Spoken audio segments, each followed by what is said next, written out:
you can't really fake a demeanor to an extent like that. So probably you would get an idea if you've interacted with me before. Awesome. Yeah, definitely haven't. Cool. Awesome. My friend Meg, I think we're going to wait for you and have to have some answers. We hope you come back, right? Oh yeah, for sure. I absolutely. joined the server not specifically for the Flat Earth community. I had no idea that it was so strong in this. So that was an interesting surprise for me. I joined the server because I understood that something quite important to me, which is veganism, is also discussed here in the server. I thought it's a huge server. I was shocked to see the numbers here, but it's a little overwhelming. But of course, not that many people are going to be active all at once. But that's quite of important interest for me to discuss. Yeah. I thought you were going to fight here, but yeah, let's make it next week or next time, because it's only me and you that's in the global side. These guys, all of them, they're flat. Oh, okay, so interesting. Try to bring your friend, the professor, too. Oh, there's other people in here that I'll invite. Yeah, I'll invite for sure. I'll see if he'd be interesting, and of course, I would expect everybody to help make sure that it's a very welcoming, polite environment if I'm bringing in an academic professional. But really lock down all the trolling and such. Of course. But yeah, I probably could do that.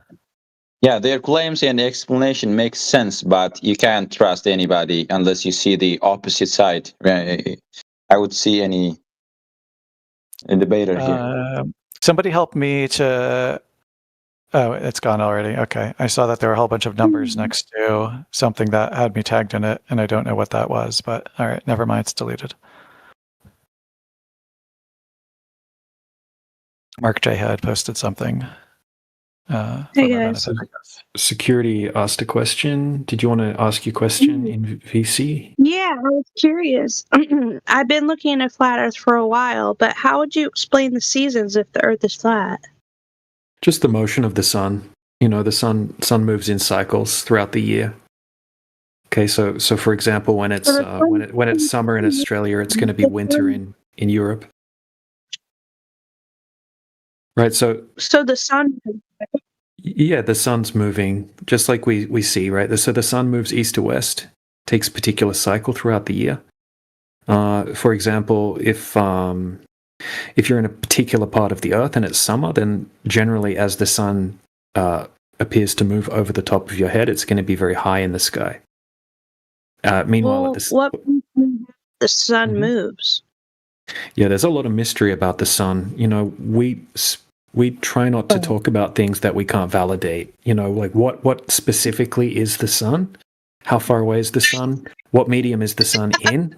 Exactly how it works. Nothing you say is valid. Yeah, so people don't know exactly what the sun is because we can't empirically validate that, right? You've been taught a story growing up about the sun being a big ball of plasma gas inside a space vacuum. Okay, 93 million. Oh, okay, cool. Yeah, sun in a space vacuum. It's not possible.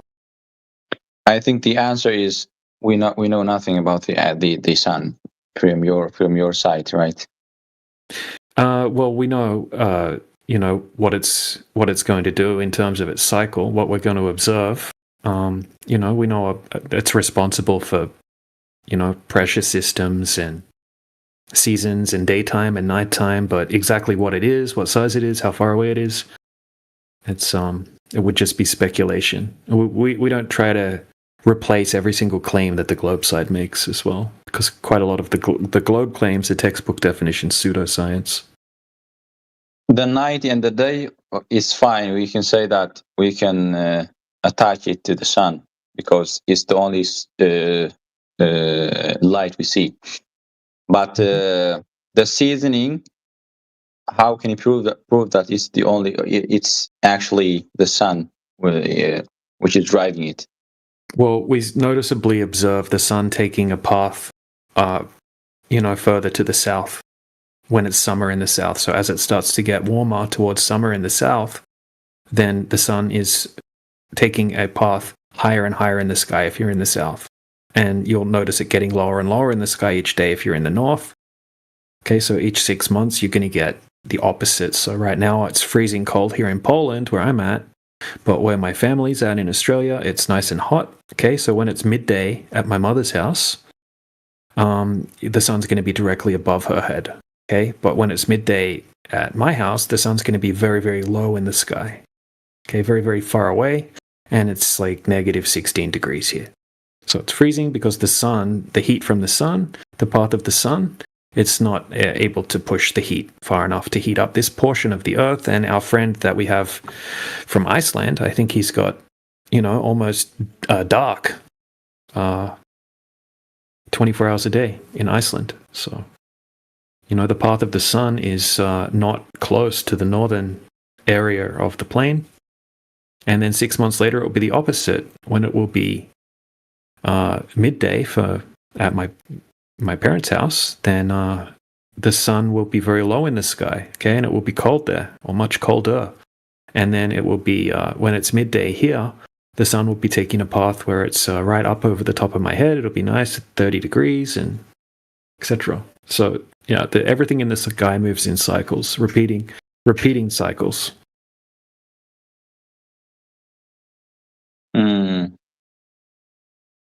Which is crazy. Think about this. You feel like you're Christian, actually. Please say you're Christian.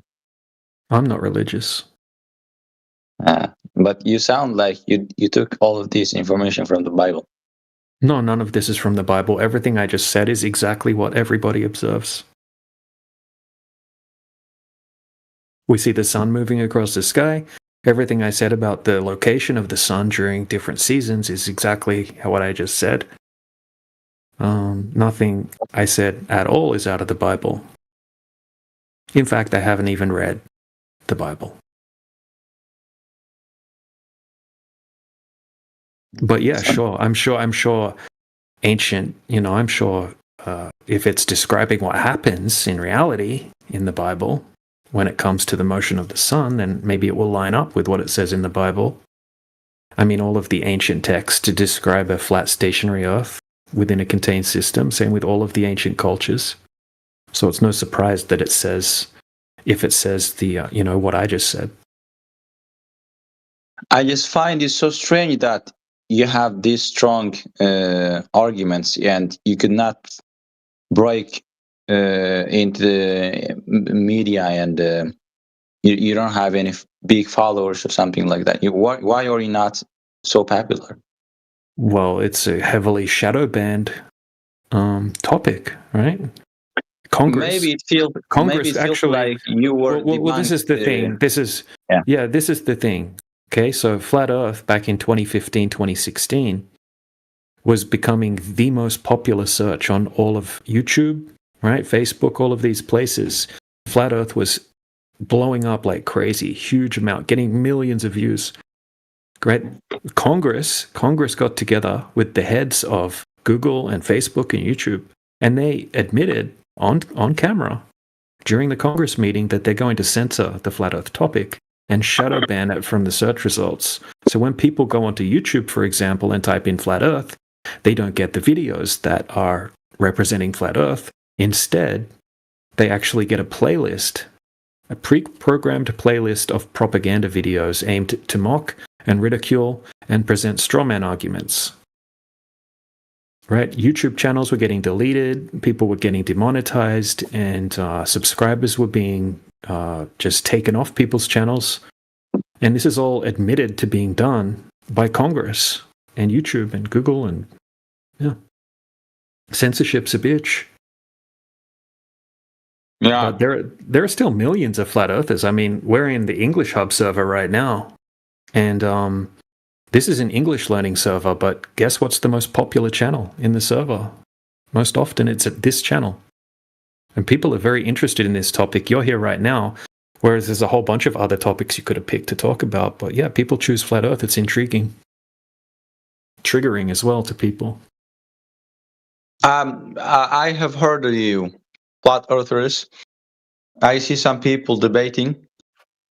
but they're not so big that I can find them usually commonly. But I think even though you were, maybe, let's say you were censored and you could not be popular enough, but the people who saw you and who saw the evidence you provided, I think they would have kept questioning the government, or let's say the experts. Yeah, But they do. They the do quite only way- often. I mean, I can send you a playlist of our conversations that we have with people, and you'll see on the daily we're waking people up to the deception of the globe. It's a very common occurrence. Millions of people coming to Flat Earth, by the way. If you have a look at polls that people are taking on non-Flat Earth related platforms, the numbers are pretty staggering about how people are doubting the globe and don't think it's a globe, etc. Okay. And have you lost, or any of your major, maybe prominent figure from you, lost any major loss in any argument? Have people lost arguments, you mean, like in a debate? Yeah, because that's what makes people leave any belief, you know.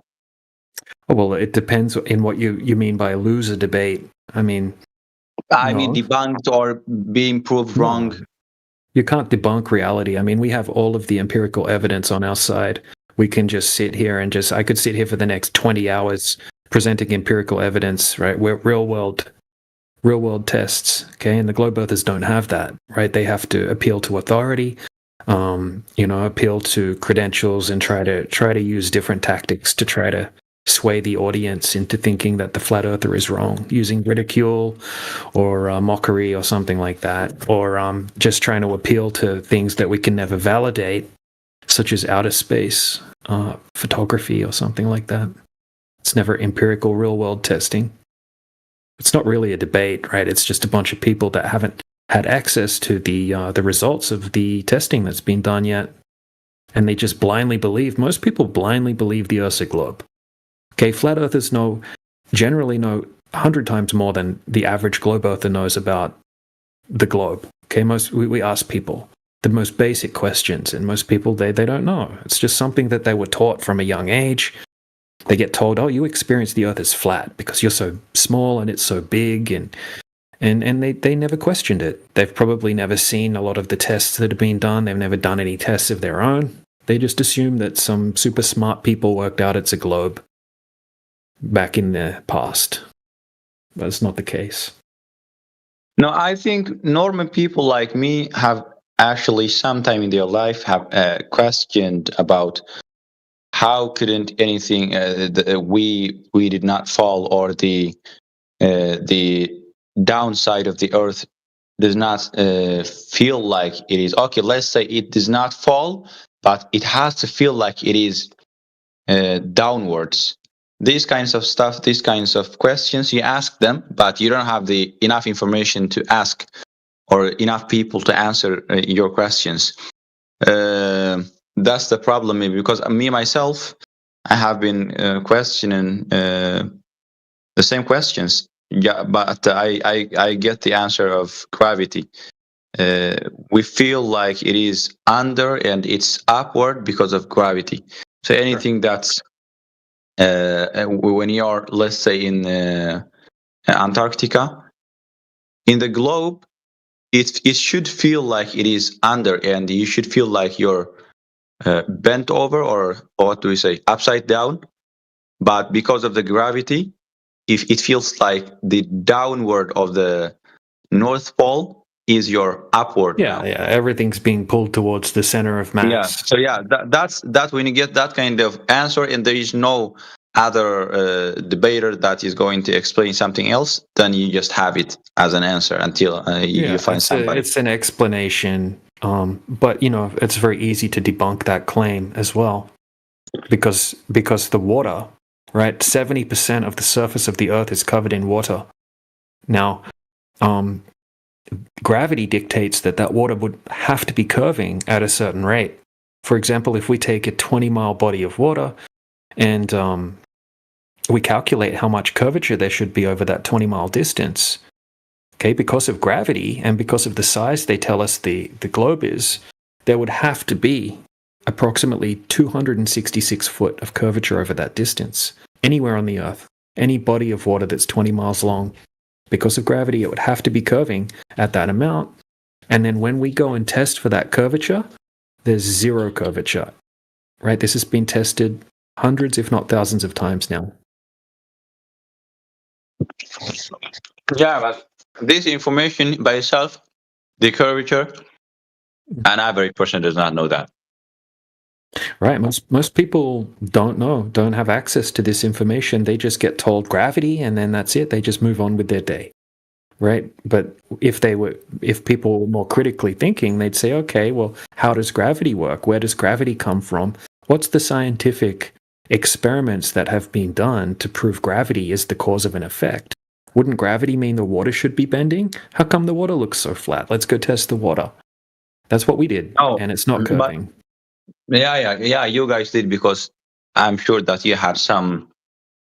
Maybe you were interested in physics or something like that. You have to be. It has to be your life to do something like that, or you have to like it, or you had the opportunity. But if you just question and you don't go that deep in any topic, there's a lot of questions about everything. So you don't just dig and try to answer everything. That's why you just but it makes sense.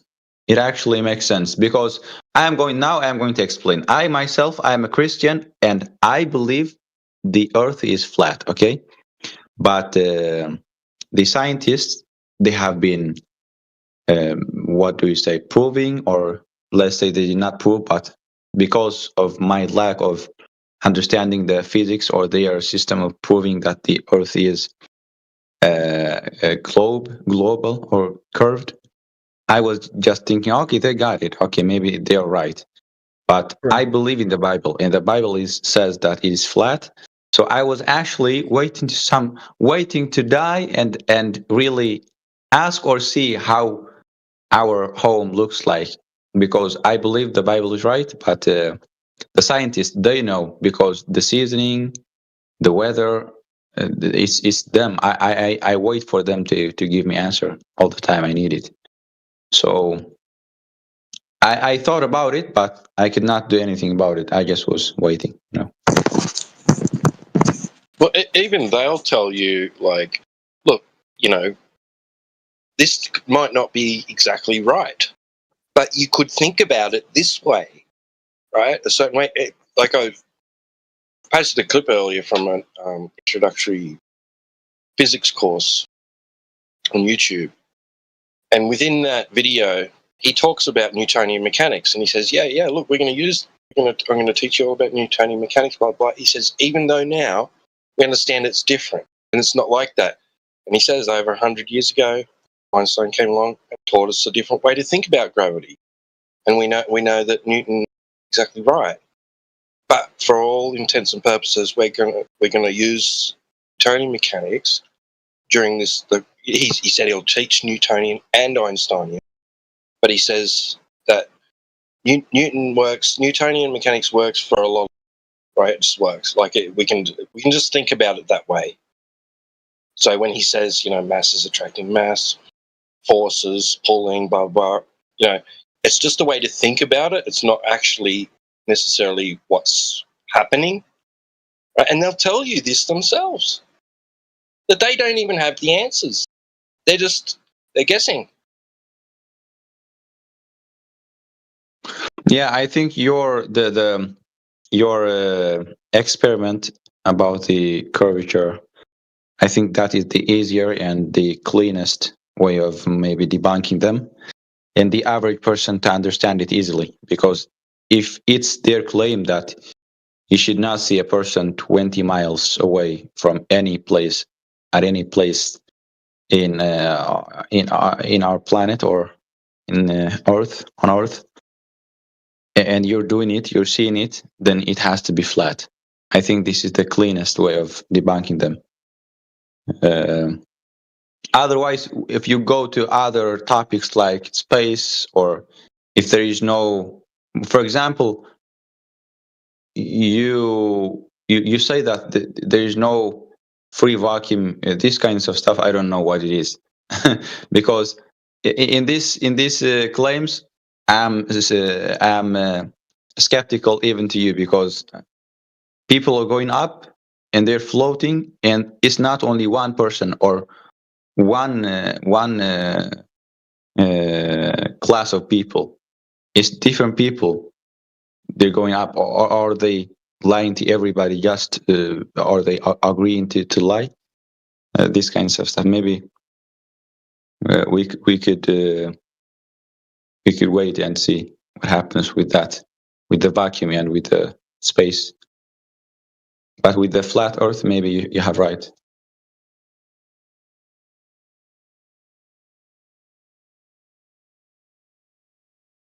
Yeah, it's basically exactly what everyone experiences. Even if you believe the Earth's a globe, you still experience the Earth as flat and stationary. And if you want to, you can go and validate that by doing an inexpensive test and testing for the byproduct of the curvature, which would be things becoming obstructed behind the horizon.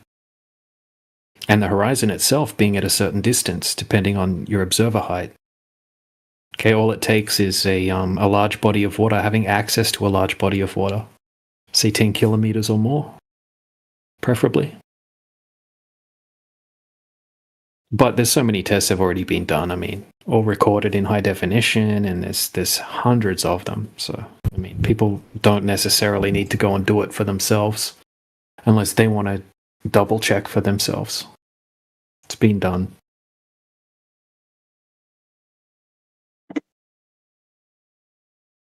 Yeah, I'm going to search about what you did in 2015 and how it went. Yeah, Because definitely. this easy argument should make you win in any arguments if it's the case that this is what's happening. I don't know why you're not so popular. Yeah, the government maybe did that, but Yeah, people... I just linked in the side chat. There's a link to the Congress meeting where they admit about the censorship of flat Earth. FLW. Where is that curve of the Earth? What's the distance you're seeing here now in the ocean? If you could just say it. Oh, we're not sure of the exact distance to that particular boat, but that would be used when people say, "Oh, it looks like boats go over the horizon," and you know when the boat sails out, you can't see it anymore. That means that it's gone behind the curvature of the Earth. But when we zoom in, we can actually see that the boat is actually still there. It just got too small to be able to resolve. Okay, and then we have amazing optics now that we can zoom back in and see that actually the boat's still right there. But we have observations where we know the distance to the boat, and we can calculate that it should be completely hidden behind the curvature of the Earth as well. Does the opposite answer the question of, or argue that even the lens or the optics, as you said, or the camera bends? Does they say that? Some people might try to say that it's because you're zooming in, but it's not going to allow you to see through physical Earth curvature. Okay, if it was actually behind the curvature of the Earth, zooming in isn't going to somehow make you see through the Earth and get rid of the curvature. It's not how it works. It's like being able to see someone that's on the other side of a hill just by zooming in. It's not possible. So we can calculate how much curvature there would have to be. Oh my God! This your proof is so strong. Why? I think maybe you're not telling me why you lost in from those times of 2015, or the government does not want you guys to be known. Yeah, I mean they admit that openly in the Congress meeting that is linked in the side chat there. Look, check this observation out. This is a guy named Dr. John Dee. He has a PhD in spectrophotometry. Very, very smart guy. Okay, he went out to try to debunk flat Earth originally, and he became a flat earther in the process. Now, in this observation, this is just a clip, by the way. This is from a full-length video. But in this observation, he sets his camera up at the shoreline of the ocean in the United Kingdom, and he sets it up 1 meter high on a tripod, and he's looking out to test for the curvature of the Earth.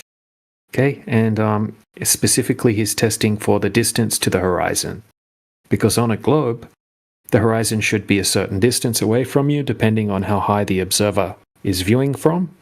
So from 1 meter observer height, the horizon on a globe should be at 3.4 kilometers away. Now, he went to a location where he had some distance markers off in the distance. Okay, so if he didn't have the distance markers, you're going to see the horizon, but you're not going to know how far away it is because it's hard to gauge the distance without a marker. So he has the windmill platforms that you can see, and we know the distance to the windmill platforms. Okay, so the distance to the windmill platform is 11.2 miles. Sorry, that's 18 kilometers. But the horizon on the globe should be at 3.4 kilometers away. That should be the maximum distance that you can see the water, right? So the horizon's the line in which the sky and the ground appear to meet. That's the definition of what a horizon is. So that's where the horizon should be, and then anything that's beyond the horizon should start to become obstructed, hidden behind the curvature of the Earth. Now we can calculate that the bottom of the windmill should be hidden by 16 meters behind the curvature of the Earth. 16 meters, that's 52 feet. That's basically like a 5-story building, a huge amount. But we can actually see the water going on beyond where the horizon should be on a globe. And then we can see the bottom of the windmill touching the water. And then we can also see a boat off in the distance, right? Way off, 14 miles away beyond the windmills, right? This simply is not possible on a globe. And the person who was trying to debunk you, he became a flat earth. A lot of people become flat earthers after seeing these observations, or a lot of people, at least, they'll start looking into it. They'll be like, wow, that's interesting. That doesn't make any sense on a globe. And they'll start looking into it because there's a lot of stuff to research. It's not something that you would have one conversation with someone and they would be completely convinced, because there's a ton of questions, right? There's a whole series of questions, and each one could take a whole bunch of research to look into. So usually it takes a while, but sometimes people, it gets them thinking, it gets them questioning. They're like, okay, this doesn't work on a globe. Maybe I need to learn more about the globe, learn more about the flat earth arguments, check evidence for the globe, right? Did the globe earthers, do they have observations that go against this observation, right? Start looking for that. And then weigh up. Have you discussed? Mm-hmm. Have you discussed with him what they say about those sorts of observations? Why they say that? Oh yeah, they'll just say that the light is just bending in a specific way that makes the Earth look flat, and it's a You see, baseless. that's what I was saying. They Yeah, say but it's that even the camera is bending. No, not the camera. They'll say the light, right? Somehow the light rays are bending in such a way that will make the Earth look flat and hide the curvature.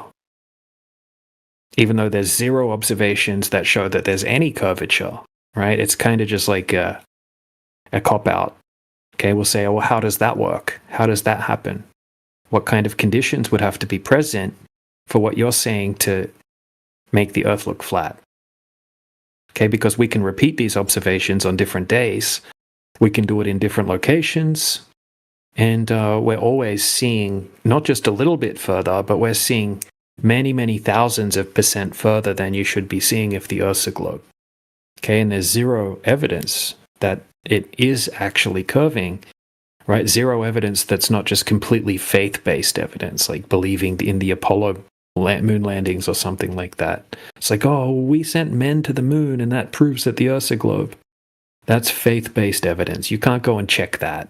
Okay, there's a lot of evidence that NASA faked the moon landings. Why are you yapping, bro? Stop yapping shit.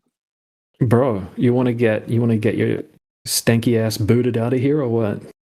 Stop saying lies, bro. Gotta stop Yeah, bro. yapping shit. Stop saying bro. It's like the most annoying thing you beginner English speakers say. That's my tip. That's my tip for you guys. Right? When you're learning English, like try not to say bro every second word. It makes you sound dumb. W tip. Bro thinks the moon landing's real. Yeah. Classic bro. Now the moon landing it's fine to say we don't know or they maybe Yeah, yeah. lied. Yeah, But, we can't validate. We can't validate it. But we can invalidate it because we can see the Earth's a globe in their footage, and then we can go and test for that curvature. Yeah, what the Earth being flat has nothing to do with the moon landing, right? Well, we can debunk Yeah, it. you with something else, could believe you could believe that they faked the moon landing, but also that the Earth's a globe. Yeah, definitely. Yeah, I think they have to have, because if let's say you English speakers and the native English speaker of England and the United States, and they heard you explain this experiment, how can they ignore this? How can people ignore this and continue to believe in the curved globe? Yeah, quite often they'll do whatever they can to ignore it and try to change the topic to something else, right? They'll try to divert the conversation to, oh well, what about we have the rover on Mars? What about that? What about satellites? Or they'll always try to take the conversation away from the Earth and into the sky, where we just kind of have to believe what we're being told, and we can't check. Right? We try to stick with things that we can actually check. Oh, good. And the satellites, they take pictures from upright. Yeah. Quite often, the pictures that you'll see that are claimed to be satellite pictures are actually composited in CGI software and then wrapped around a ball in Photoshop. And if you look into how they actually make the pictures, NASA actually admits that's exactly what they do. They say that we take low Earth orbit satellite data of the Earth, okay, and then they send the data back to the Earth, and it goes to an artist.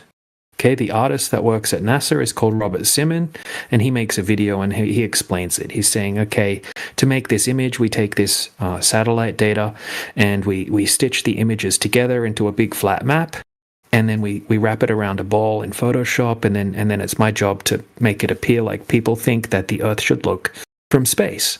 And he says it is photoshopped because it has to be.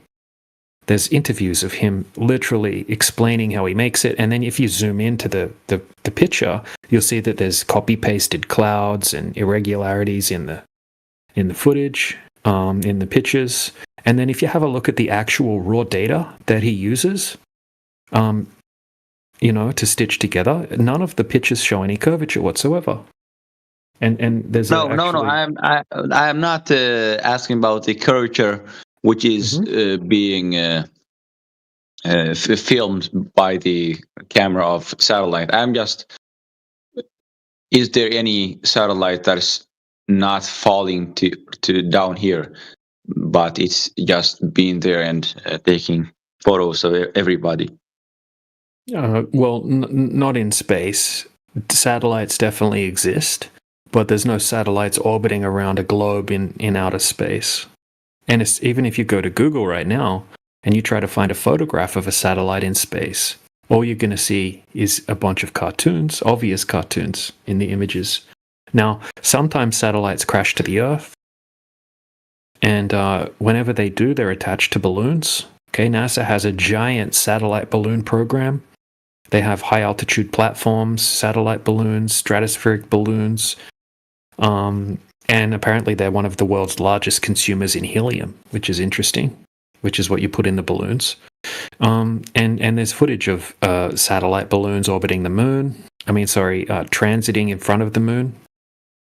And launching them. But when it comes to what they're telling us about satellites in outer space, we just get a bunch of cartoons, and once again they're telling us, oh, they're so far away that you can't see them, and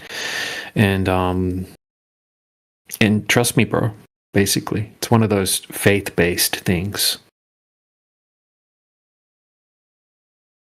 And once again, it's still, if you can measure the surface flat over and over again and there's no curvature, whatever's going on up in the sky is happening above a flat surface, right? That's the main thing.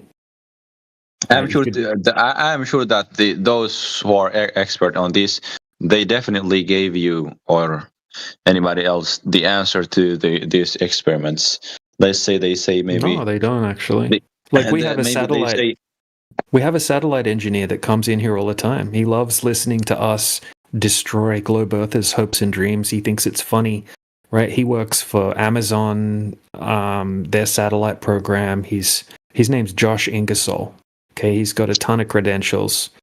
He's been in Forbes magazine. He comes in here and listens to us all the time. He tries to input himself into the conversation sometimes, but when we ask him to produce empirical evidence, he's not able to. He tells us, oh, that's classified information or something like that. And then when we start, trying to debate with him about empirical evidence of the curvature of the Earth or anything like that, he doesn't have, he admits that he doesn't know enough about it to be able to debate. So, same thing when we get physicists or professors that come in here, they don't really do that well. They might be better at explaining what they learned in the textbooks, okay, but we're going to ask them to back up their explanations with evidence, and that's where they fall apart. Okay, let's say, but it's not just one country that's saying all of this. It's the whole world, China, Russia, and those other nations like Australia, India. You mean about the globe or what? Yeah, the curvature. Yeah. So you got to look into the history. Agree that? No. You got to look into the history. Okay, so once you look into the history, you'll realize that the Jesuits went all around the world pushing this about 600 years ago. Okay, they went on like big giant missions all around the world, spreading this newly acquired so-called information about the globe Earth, and it kind of it caught on, and it's kind of like a tradition now. Most people teach it as fact. I mean, back in the 1700s, even China, right? Everyone in China knew that the Earth was flat. All the ancient cultures knew it was flat. And if you look into the history of how everyone thought it was flat, okay, and then how the globe became a thing, right? Most people think that people went out and started taking measurements and they proved that it's a globe. That's not how the globe became the normal opinion or theory. Okay, it was proposed through philosophical grounds by people, cult leaders like Pythagoras, for example, right, who worshipped spheres and thought the Earth must be a sphere because spheres are the most divine shape, etc. And it came from the celestial sphere, which is an imaginary spherical coordinate system used by the ancients and is still used to this modern day. And over time, they kind of inverted that celestial sphere into a globe Earth coordinate system, which is what we use now, which is the lat-long system. It's not because people actually went out and validated that the Earth's a globe. Okay, it's theoretical, mathematical, conceptual, philosophical. By philosophical grounds, the Earth became a globe. That's why when we challenge people for empirical evidence, they fall apart. Do you think that they really believe what they claim?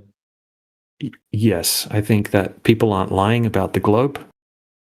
I think that people genuinely believe the Earth's a globe.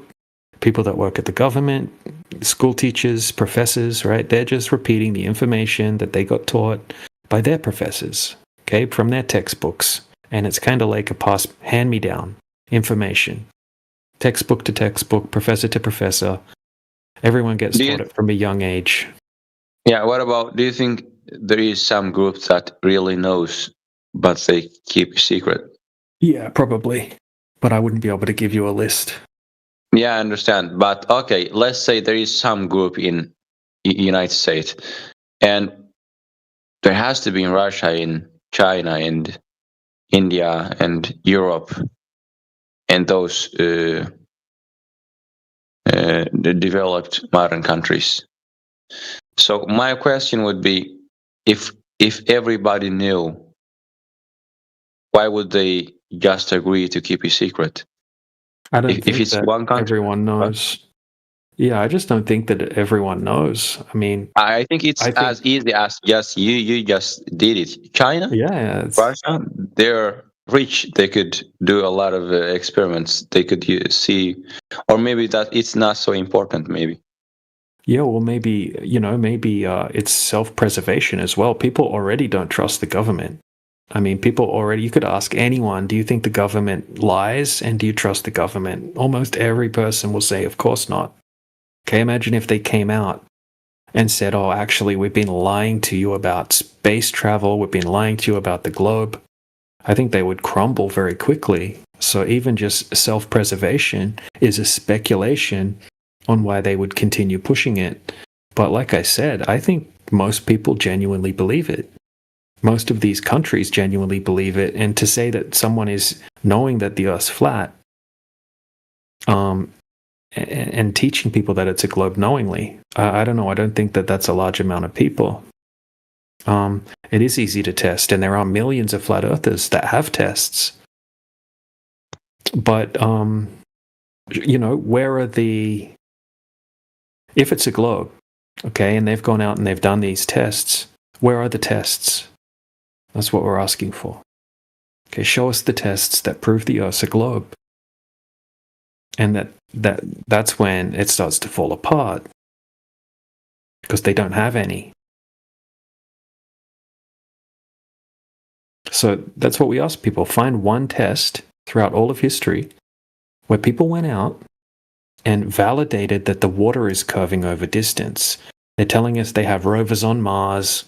India's telling us they send freaking little robot buggies to the moon and blah, blah, blah. But what, you guys can't find a little bit of curvature over the surface of water?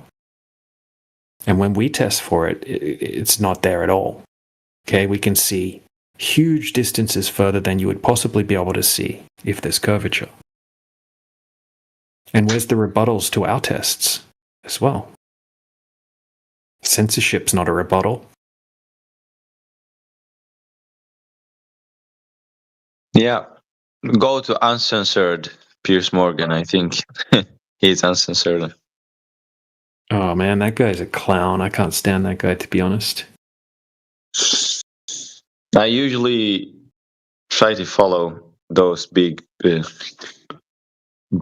Joe Rogan and this Piers Morgan, but I never saw. I saw flat earthers, and I usually I get the information that they are conspiracy theorists, and I did not consider them that deep and some that they had any good information with facts.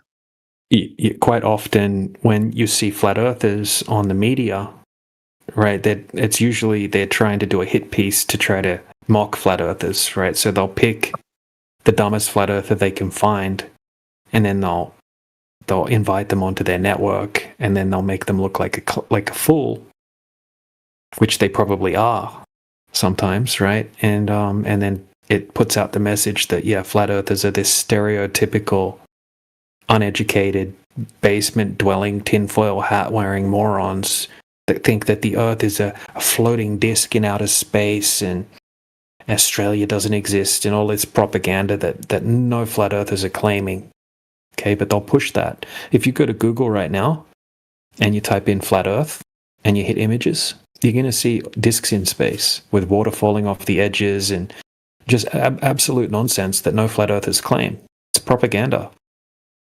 And if you go to YouTube and you type in flat Earth videos, right, you're going to see the same thing. You're going to see all these thumbnails of like flat Earth discs in space, right? Which no flat earthers, literally no flat earthers are claiming the Earth is a freaking disc in the globe Earth version of outer space.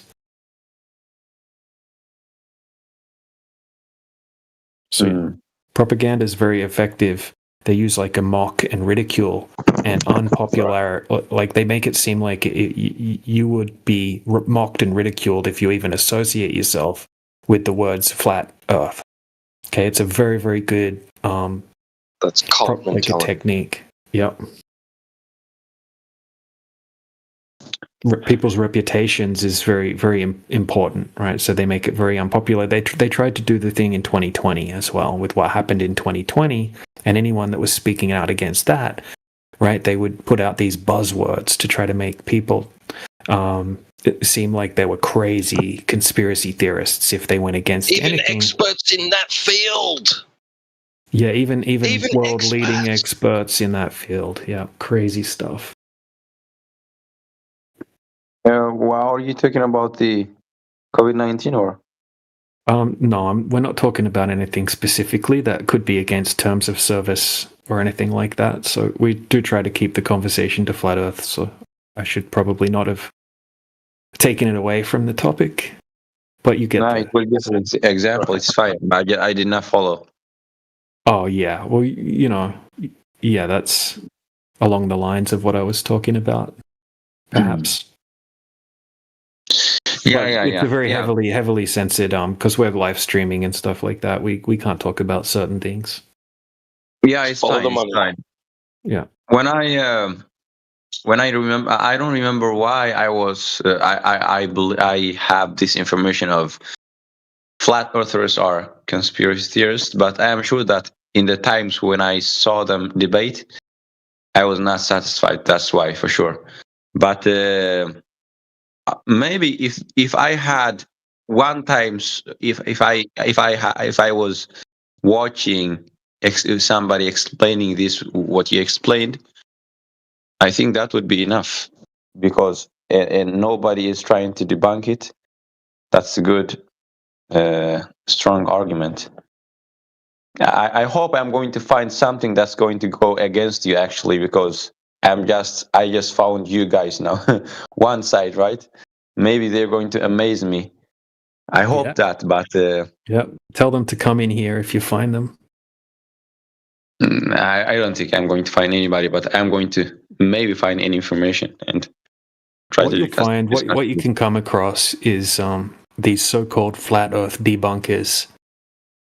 There's a bunch of them on YouTube, and they make a living trying to make flat Earth debunking videos, and they'll basically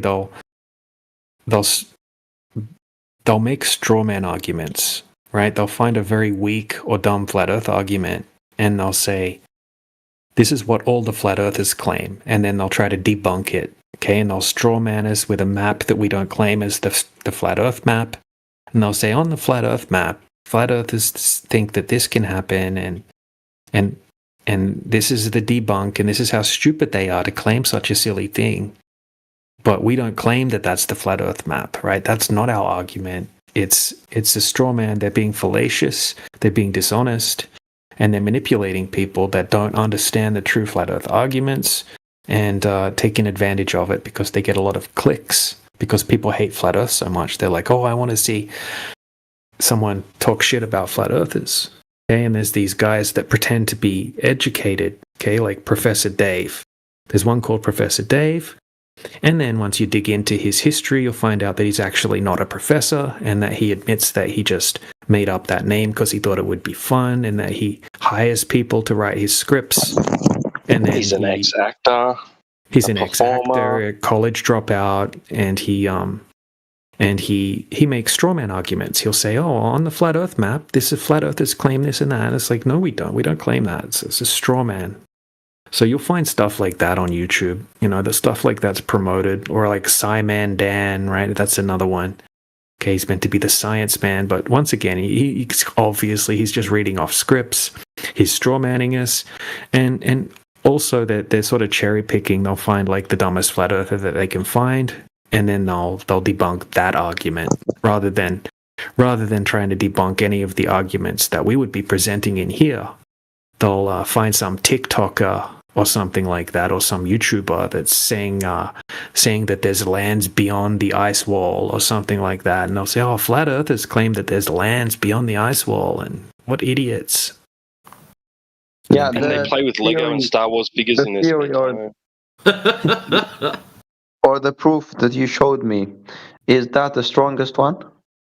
Oh no, there's a ton of those. Yeah, we've got much stronger ones than that as well, but they're more technical. Yeah. What I'm trying to say is, are they different? Or, for example, I'm not from distance from another place, but the same kind of calculation measurements as, for example, to see from far enough. Yeah, But yeah. I mean, is it the strongest? It should be popular. It should be your main known argument that Yeah, there's a lot. Yeah, we've got everything from people going up in aircrafts with $15,000 cameras, infrared cameras that can see huge distances. Okay, and making videos of things that are 1,200 miles away, where we can see things that should be hidden by miles behind the curvature of the Earth. Okay, there's a guy called Jay Tolan that does that. Extremely technical observations with extremely high-end equipment. We've got teams of field engineers going out, called FE Core Field Engineers Core, going out with a $30,000 laser, doing laser transit tests over giant lakes, hitting their targets, right? Shooting the laser across the surface of the water and hitting their targets like 40 kilometers away, for example. There's so many tests being done. We've got Dr. John D., PhD in spectrophotometry. He's doing different spectrum laser tests, right? Using blue spectrum, green spectrum lasers, and shooting them over these huge distances. And all of this is documented. Okay, there's papers written about it. And there's so much has been done now. It's no question that the Earth isn't a globe. It's just a matter of trying to get the information out there around the censorship and around the mockery and ridicule and strawman arguments that are rampant. Yeah, boy, I would love to see you and some expert to argue about this in any video in YouTube. Yeah, I'm happy to have a conversation with anyone that's in good faith, right? Rather than, we get people that are like these anti-flat earthers, flat earth debunkers, and they use all sorts of tactics like sophistry tactics, rather than actually trying to talk about the conversation. They'll twist the truth, and they'll use all sorts of fallacies and tactics to try to get the upper hand. I'm not interested in talking to bad faith people. But yeah, anyone that's in good faith. I mean, flat earthers have had debates with physics professors and all sorts of people like that. But I mean, those professors at the universities. Okay, let's say they're going to be unfaithful, but no, I think for the most part they're not too bad, right? When you get like professors and things like that don't have a monetary gain to try to debunk flat Earth, or they don't have like some sort of some people are just, they have a hatred towards flat Earth because the globe is kind of like their religion in a way, and they have this deep-seated hatred towards flat Earth. But other people are just genuine. They're like, okay, so this is what I learned about the globe. This is my best evidence. Show me your evidence, and then they'll go over it honestly, and they'll say, oh, okay, that's interesting. Have you thought about this? Have you thought about that? And then we'll say, yeah, of course we have. And we'll, have a back and forth. That's the kind of conversation that's fruitful. And that we've had lots of conversations like that with people. Yeah, for example, those I usually see try to follow, or I find them interesting. For example, this Joe Rogan, Piers Morgan, and Lex Friedman. I think there is nobody funding them to lie. and I think they are just reasonable people. So I would expect from them to bring more and to discuss about this stuff more, especially because you have this great evidence. But I never saw anything, or other people too. So it's Well, yeah, strange. I first heard about flat Earth from Joe Rogan podcast, 2017. Yeah. Okay. Who was there? How was Joe Rogan's? Did they explore this explanation that he explained Yeah, to it me? was Joe Rogan's good friend Eddie Bravo that was talking about it. I was already a huge Eddie Bravo fan and Joe Rogan fan at the time, and yeah, Joe Rogan didn't react very well to it because he had an emotional response. He wasn't really taking in the information. He was just saying silly things like "Don't be silly." Like he was just rejecting it without really listening to anything that Eddie was telling him and saying, "Oh, you can just go up in an air balloon and see the curvature of the Earth, Eddie. Don't be silly." And Eddie Bravo was pretty new to it at the time as well, so he probably wasn't explaining it as well as he could have, even though he does a pretty good job. But yeah, you know, he recommended some videos, so I started looking into that. But yeah, they talk about it every now and then. But Joe Rogan actually, he before he even had his podcast, he would debate scientists about the moon landing being fake and just destroy the scientists about proving that they didn't go to the moon. So he was huge about that. And then he kind of flipped a bunch of years later after he had Neil deGrasse Tyson, the scientist, on. He kind of started saying that he believed in the moon landings, and then he's flipped again recently. Now he doesn't believe they went to the moon again. But he changed Yeah, a bit. but maybe it was the guy's fault. Maybe he was trying to explain something else. Maybe he did not explain this easy theory of finding no curvature using the camera. Right. Yeah, he didn't present, because he wasn't able to present this stuff on Joe Rogan. It's just a conversation. It's much easier when you can actually present things to people and they can see the videos and actually present them properly rather than just trying to tell someone. I don't think Eddie Bravo tried to Jamie present. was lazy that day. Yeah, that Jamie guy, he's like a soy boy atheist type character as well. He wasn't helping. Ah, okay. Maybe you see. I think you should maybe strong people or more clear people should approach when it comes to explaining this flat theory of yours, because the other people they're just destroying you. They're destroying your what do you call it? A reputation, because you see somebody, okay, these guys, they're conspiracy theorists. That's what I concluded, that it's not, there is no interesting to see these people. Maybe that's the problem. They understand me, because Yeah, if there's a there's lot some of people there's a lot of that flat can't earthers. explain, because Yeah, because it was so easy for me at the beginning.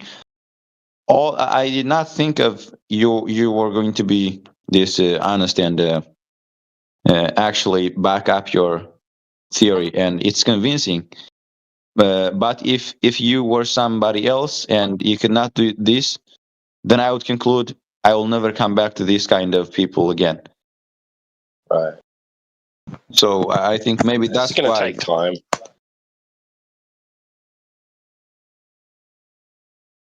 Maybe that's why people do not have any interest in questioning and trying to understand the flat earthers.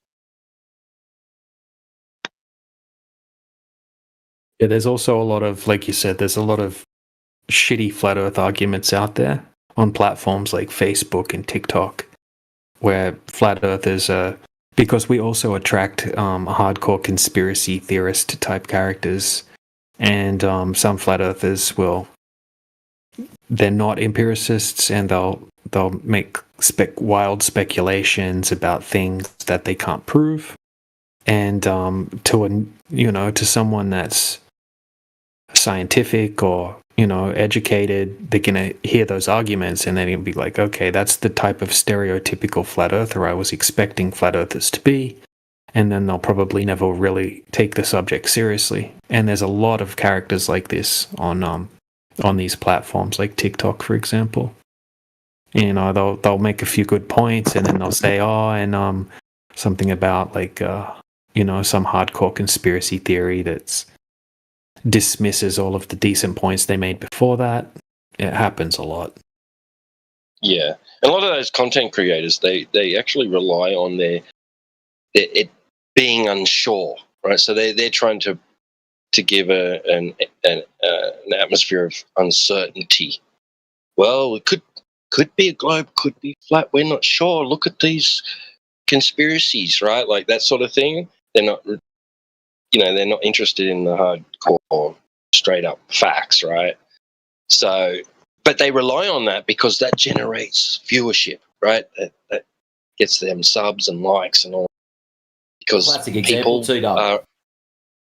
Blitz sorry? With his a classic example when Blitz was debating Indio using the neutrino thing, because he knew damn well there might be 1% of people out there that might know anything at all about it, except that didn't work with Indio. That is a classic example of what they do.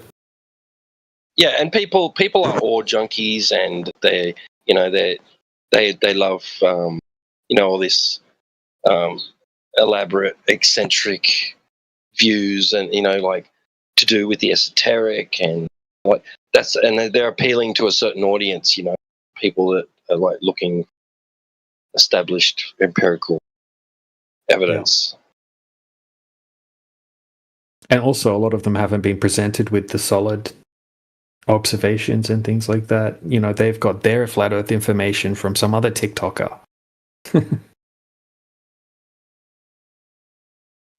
Yeah, interesting. I'm going to wait, maybe. You get, when you got so many flat earthers, I mean, you're going to get, in any large groups of people, you're always going to get a bunch of people that are going to say some silly things. Especially, like same with globe earthers. We hear some pretty, I still do, pretty silly things, from them as well. Are you guys maybe your guys are you vegan too, maybe? Because this kind of problem people hate. When flat earthers and vegan are the same, then that's a problem. No, I love vegan food, and I love vegans. They're great. Yeah, Okay, it's fine. 1, 2, 3 people maybe, but if you are mostly vegan, then there is a reason why people don't like you. Yeah, no, I love meat.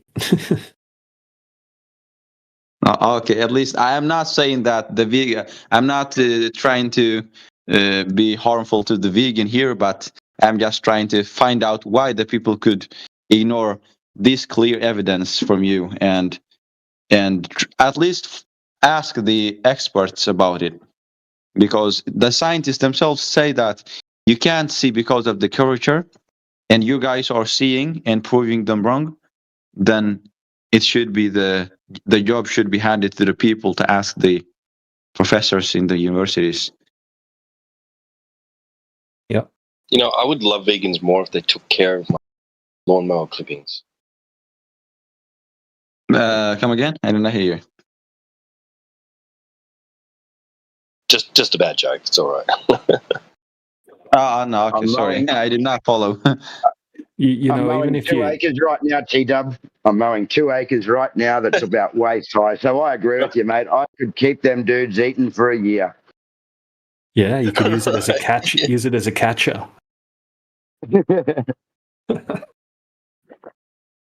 Hey, what's?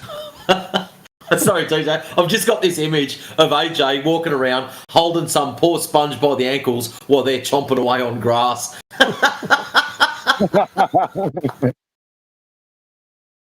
I'd do it. What's interesting about people that make videos against flat Earth? If you go onto YouTube and you say like flat Earth debunked, right? You're going to get videos from NASA employees and stuff like that, like Michelle Thaler. It's like, God, here's the top 10 reasons we know that the Earth isn't flat. And the argumentation is terrible. It's the dumbest argument. So easy to debunk.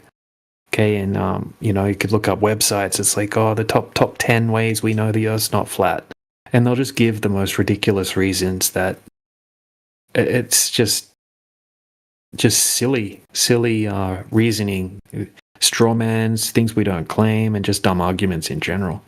So it's kind of crazy Well, that anyway. even I would be I was happy gonna to say, see anyone anything with from half- you guys where there is a good debater from your side and trying to explain in YouTube.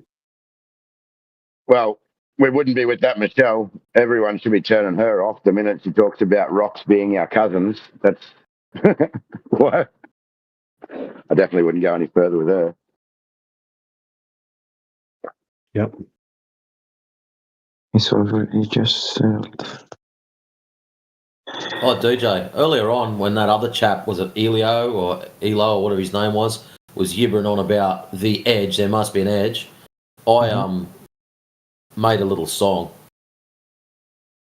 And just to lighten the mood, I'll just press play and so we can have a listen and yeah, feel free to criticise me afterwards. Go for it, man.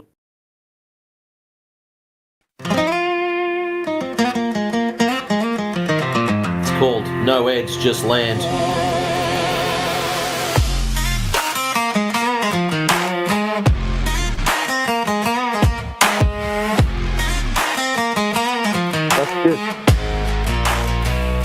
You call it a pancake, you call it a coin, a disc as a cartoon, a cheap hollow toy. They grin and they point to the infinite void, saying don't fall off of the edge, little boy. They build up a scarecrow of turtles in space, a cliff at the end of the human race. It's easier to fight a thing they invent than look at the evidence that we present. No way, it's not what we claim. Measured flat, you can call it a plain. Mountains and valleys for you and me, a vast level realm as far as can see. You keep on repeating this silly old lie while observing the same ground, air, and sky. No, it's just land. You were shown your hand, you're fighting the claim that was never ours.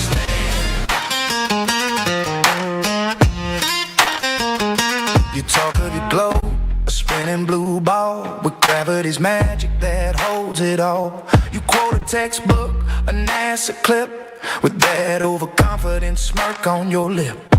You say pizza on elephant's tea while ignoring the evidence coming from me. You calculate a curve with a stick and a string, but never question the whole damn thing. No way, it's not what we claim. Measured flat, you can call it a plain. Mountains and valleys for you and me, a vast level realm as far as can see. You keep on repeating that silly old lie while observing the same ground, air, and sky. No, it's just land. You were shown your hand, you're fighting the claim that was never our stand.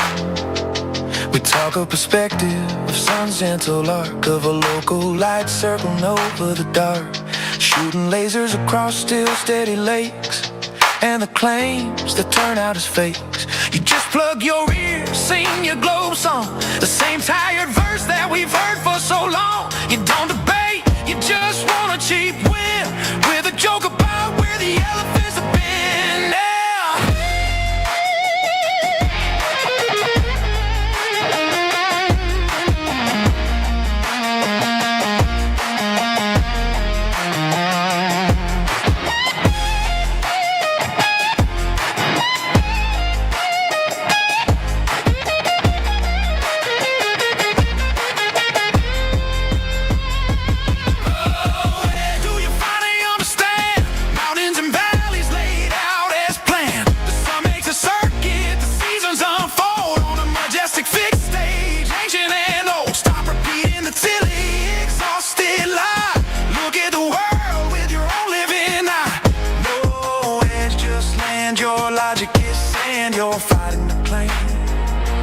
'cause never I'll stand.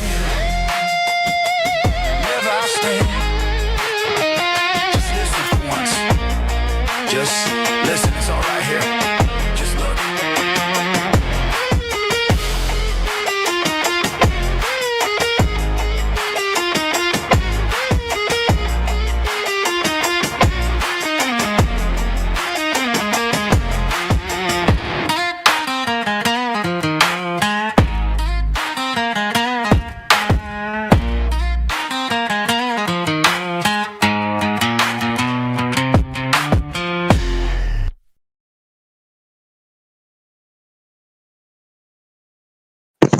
Love it, man.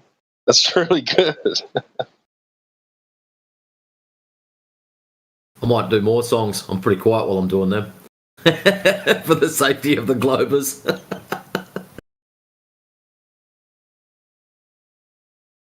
Yeah, that was pretty good, man. I liked it.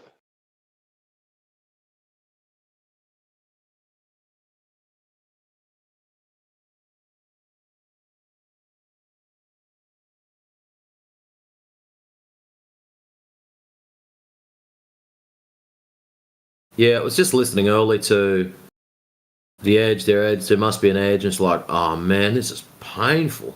Just make it stop.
There's a band, country band, Flat Earthers, that did a song about the edge too, and then in the lyrics it says, "You don't have to know where the edge is to know." That's pretty cool.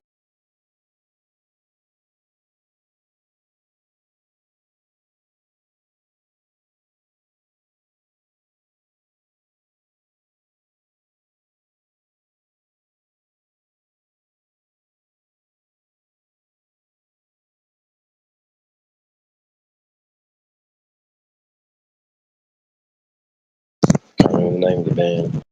I've got it saved on YouTube somewhere.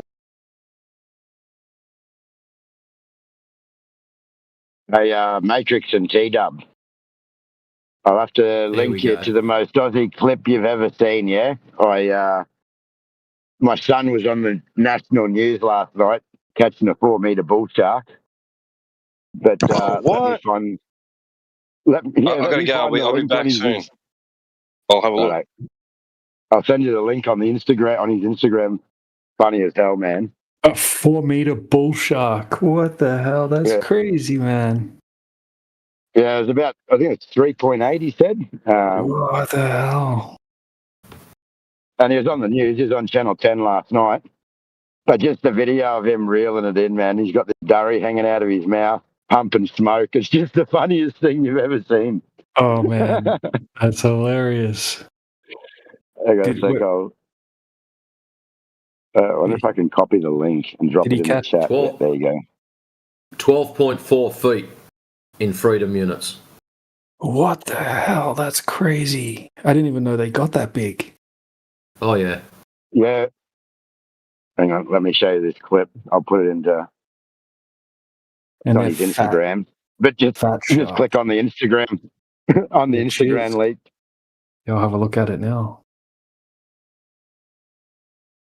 It's just a real Aussie clip, man. The way he's got his smoke hanging out of his mouth and pumping this big shark in. It's funny as hell.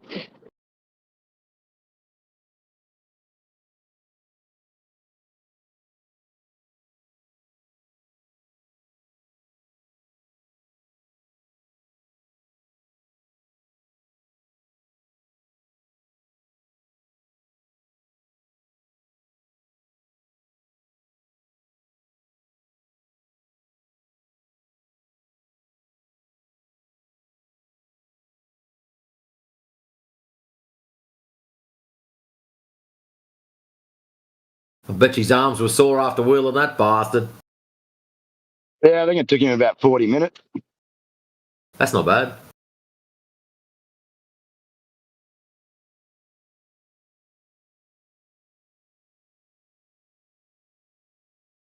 I'll put the news clip up as well. That was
Someone new just dropped in. Welcome.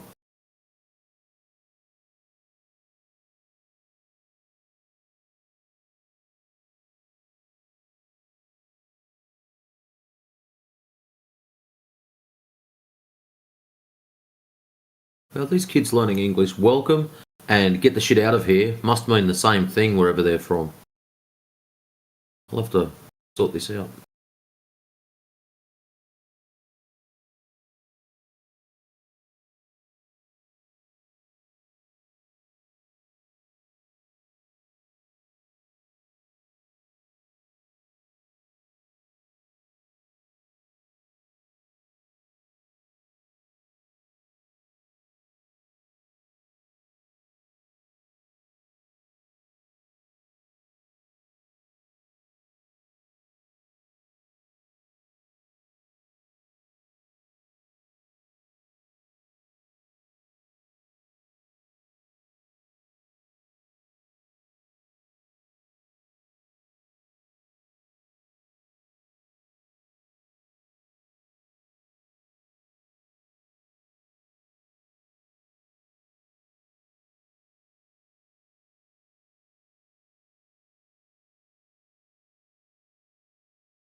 ask you to imagine something. However, the opponents who say that the Earth is a globe, they're going to continually ask you to imagine over and over and over again. And that's why it is that you can't have these things, is that they only exist, like fiction, they only exist in the mind of a science fiction writer. Yeah, you'll notice that when we have this conversation, the flat Earth side will rely entirely on empirical evidence, meaning evidence that can be observed, detected, tested in reality. Whereas the globe side will talk about theoretical models, theoretical math, ideas, concepts, thought experiments, pure imagination. And yet they say we're the crazy ones for relying on empirical evidence, which is what science is based on. You understand that? Yeah, well, science is based on the process of elimination. No. Well, you could look at it that way, but it's more based on empirical observation and experimentation. Like, you have to be able to observe something and manipulate something to cause an effect. Even if you have a bunch of theories, say like you have three It's the theories. process of elimination, because science, tools of measurement and science can change over years. It's like, well, no, you know, you go back fucking 300 or 400 years, they couldn't measure certain things, but now we can measure it. So it's the process of elimination through time. But see, this is where they get you. This is where they get you, because they tell you that behind closed doors, we have this machine that can tell you what the sun is, for example. But they don't. That's just pseudoscience, Star Wars, sci-fi nonsense. But because you've been told it, you've internalized that as a truth. So you think, even though where you live, the government can't build a road, you think somewhere else there's a government that has scientists that are building the Death Star, flying to Tatooine, doing all this mad shit, going to Mars. You think that's occurring at the same time as all the ineptitude of the government that you actually see everywhere. But that's just a story. You know, and I do take umbrage with the idea that science is the process of elimination, because it's clearly not the process of elimination. Because the very first key basic of science is to come up with a null hypothesis. So in the case of the shape of the Earth, because we go outside and we see a Earth that is flat, stationary, motionless, that's the null hypothesis. Now then there's H1, which would be that the Earth is a big spinny ball with a radius of 3,959 miles, and then there's other hypotheses. But the first thing you have to do, because the scientists are saying that the Earth is a ball, the first thing you have to do is reject that null hypothesis. So you're not really eliminating something. We're not eliminating the ball. You're rejecting the null hypothesis of the Earth is flat. Now, when I look through science and I look through the standards of rejecting a null hypothesis, I don't see any clear and convincing evidence, i.e., measurable curvature of the Earth, a measurable axial rotation, measurable gas pressure without containment. Since there are none of those, there is no clear and convincing evidence to reject the null hypothesis. So let's just check that. Have you noticed that this show doesn't have any commercials? I'm not selling you diapers or vitamins or smoothies or gasoline. That's because I don't want any corporate sponsors telling me what I can invest in. Who's that? So, right. What was your name? Protestant guy? You still here? Yeah. You ever heard them say the Earth's too big to see the curve? Yeah. So they're saying that you experience a flat Earth. Yeah? Yeah. And you experience a motionless Earth. Yeah? Yeah. Right. So you really need to cement into your mind that that is your starting point. No matter anything else anyone says to you, that you know to be true. What you experience is a flat, motionless Earth, and then you go from there. Right? You don't start with the imagination of a ball and work backwards. Well, how do Understand you, that? how do you, why does the moon and sun move if we're not moving? Are they moving? Well, what do you observe? Let's I try to. observe the moon move from side to side. Yeah. Depending on what time of the day it is. Mm-hmm. And the same So we with see the them. sun goes up and down. Yeah. So we observe the sun and the moon moving. So if we're not moving, are they moving? That's what it seems like. I don't know how you'd show otherwise. I don't know what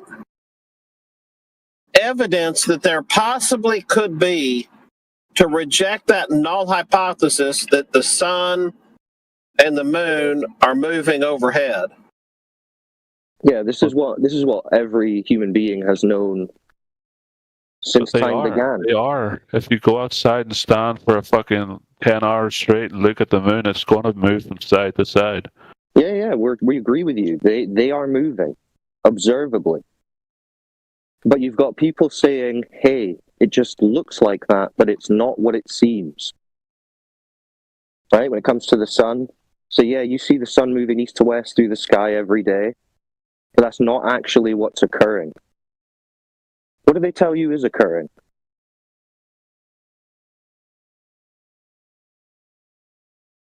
They say the sun is stationary, and we're moving around the sun, and the moon is moving around us. Thus, we are a sphere. Well, not quite. They don't say the sun is stationary.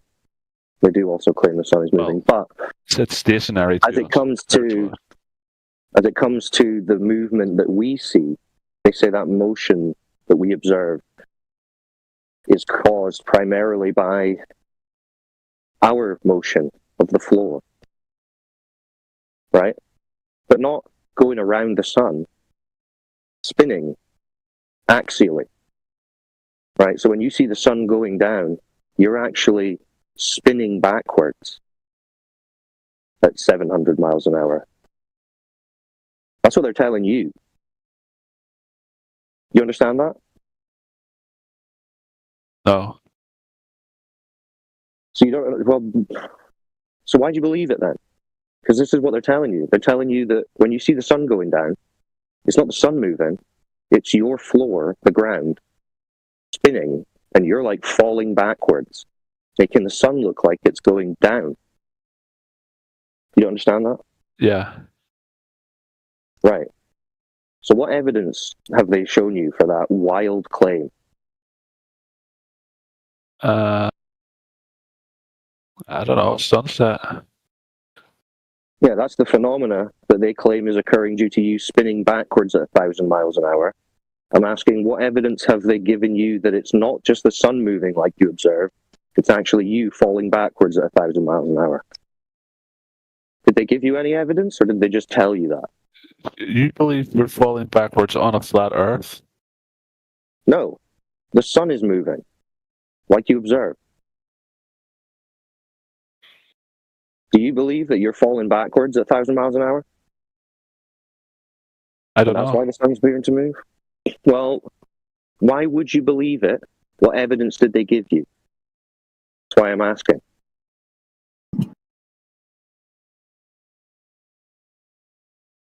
And for me to interject again, my friend, just real quick, that's where, where I said earlier about the importance of rejecting the null hypothesis before you consider any other alternative hypotheses. The first thing is that you go outside, you look and you see the moon and the sun moving.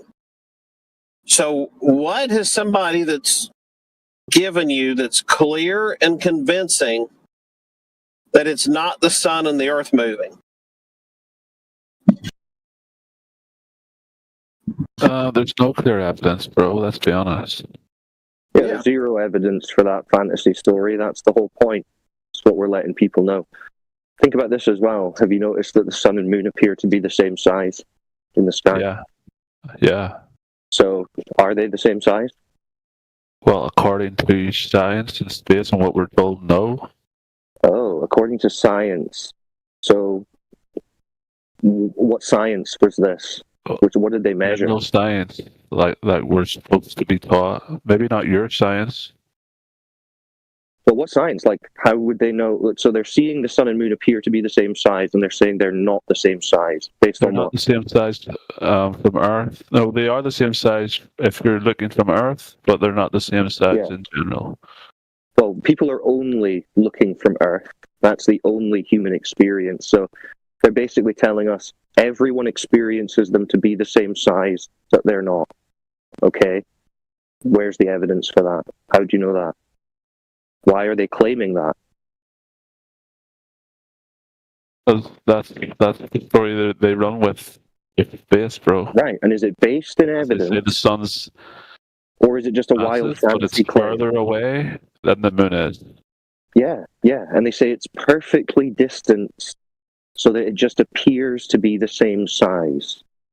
Do you know what the odds of that would be in a random explosion of matter forming together across the universe? Well, that's why they say we're unique to the universe, and we're probably the only beings living in it. That's very why they say it's a convenient. miracle, and that's why people believe in God. It's a miracle. It's a miracle.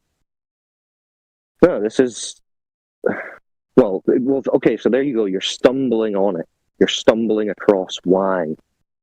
This is the story created to make you doubt that you are in some special situation. That something that you're calling a miracle now, which is a religious term. So I don't know if you're religious. Well, you're Protestant, actually, so you are. But this is how they convince people that they're not in a creation. With this story. You just stumbled across it there, because otherwise people understand how special their situation is, and they understand that there must be a creator of it.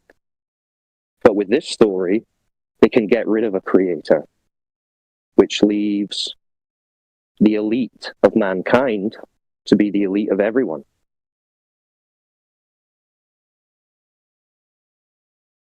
So what do you believe the creator then? Yeah, this whole place is created. We're in a created environment. From a higher power, or from man? Oh yeah. No, not from man. No, we're part of the creation. We're put here for whatever reason. And you're a Protestant, so I mean, I don't know why you're asking me these questions. The Bible is pretty clear about how this all got here and what it is.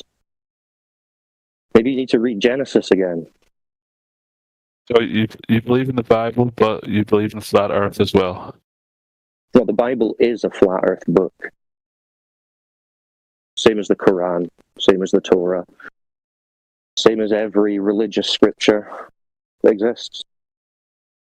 Anything pre a few hundred years ago max, people pretty much. But do you believe in space then? We've just spoken about space. All right, but in the Bible it talks about stars, yeah? Yeah, not space. But some people don't believe in space if they're a flat earther. So it doesn't say that stars are burning balls of gas in a vacuum, does it? No, but it clearly says stars exist. Yeah, stars do exist. But some flat earthers don't believe in space at all. Yeah. They're not in space. They're not burning balls of gas in a vacuum. That's not what stars are. This is how deeply ingrained this story is into you. But what did the three? You've What did the three conflated kings follow? What was you it? The three kings conflated follow? stars with space, but you don't know that the stars are in space. You don't know what a star is, right? So yeah, stars exist, but space does not. Remember, we're in a contained system. Yeah. Oh, okay. Well, if the stars are contained, are they contained in the same thing we're contained in? Good question. How would you figure that out? Because if you believe in stars but you don't believe in space, that means they have to be It's not a contained. belief. in the thing that It's an we're contained in. observation. I observe stars. They don't require belief. I'm not making a claim as to what they are or what medium they're in, because how would you verify that? All right. Well, how far up are they from us then? How would you measure that? I don't know. Same way you measure a flat Earth. No, you're on the Earth. You can measure it. You're not on a star. You can't go to a star. But why can't we measure it from our flat surface to how high the star is? Well, how would you do that? Laser. A laser isn't a long-range device that's going to tell you the distance to a star. How would it tell you the distance to a star? Why can't we build a laser and measure it? Well, because you're not going to be able to measure it using a laser. You'd be shooting a light at another light. You can't receive it at the other end on the star. So yeah, these are the questions you need to ask yourself. You're like, why? How far away is the star? Welcome to the human experience. You can't know that. No one knows that. You understand? Okay, yeah, that's true. But would you consider it to be closer? Yeah. I'd say the whole system of the luminaries is more like just a giant clock. They're not places to go to. They're just a guide for us on Earth. So the sun tells us the days, and the moon tells us the months, and the stars tell us the time of year, seasons, so people can So all the plant, harvest. stuff we see in the night sky, yeah, is The sun, moon, and stars. yeah. Do you consider them to be closer than what we're taught?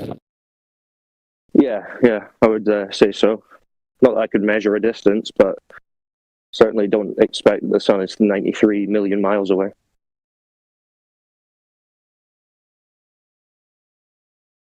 Yeah, it's a much more localized system. It's a sky clock. It's a guide for signs and seasons. Right? That's what the scripture says, the same thing. They're not places to go to and hang out, play golf on, ride a little moon buggy around on. You won't find any of that in the Bible. Yeah, well, the Bible is a load of shit, so. All right. Some Protestant you are. I didn't say that. Is that not your name? No, that wasn't me talking, though. That wasn't him talking. Oh, is that a different guy? Sorry, I thought you were this Protestant guy. No. Okay. But I thought this was like a flat Earth talk anyway. Yeah, it's a flat Earth talk. I don't know, guys. It's just so letting him know. fucking hard to get my head around the concept. It is because you've only ever been told that you live on a giant spinning ball. So that's all the framework that you have. But it's not because you've been given evidence, it's because that's the only story you've been exposed to. But the actual human experience for all of recorded history has been what we're talking about until a few hundred years ago. It's very simple. I should just say we can observe and measure that the surface of the Earth is flat, not curved. Go to a lake, go to a shoreline, it measures flat, not curved, so it can't be a ball. I think scientists that would, they're the believe that the Earth is a globe would disagree on the math. What was that? Or whatever you're using. Yeah. You know why I they would thought- disagree? Well, Yeah, you can disagree all you want. think it's a globe. It's about what you can prove. Yeah, it's about what you can prove, and I just Commensurate to this. Well, I was just gonna say, yeah, I was gonna say, I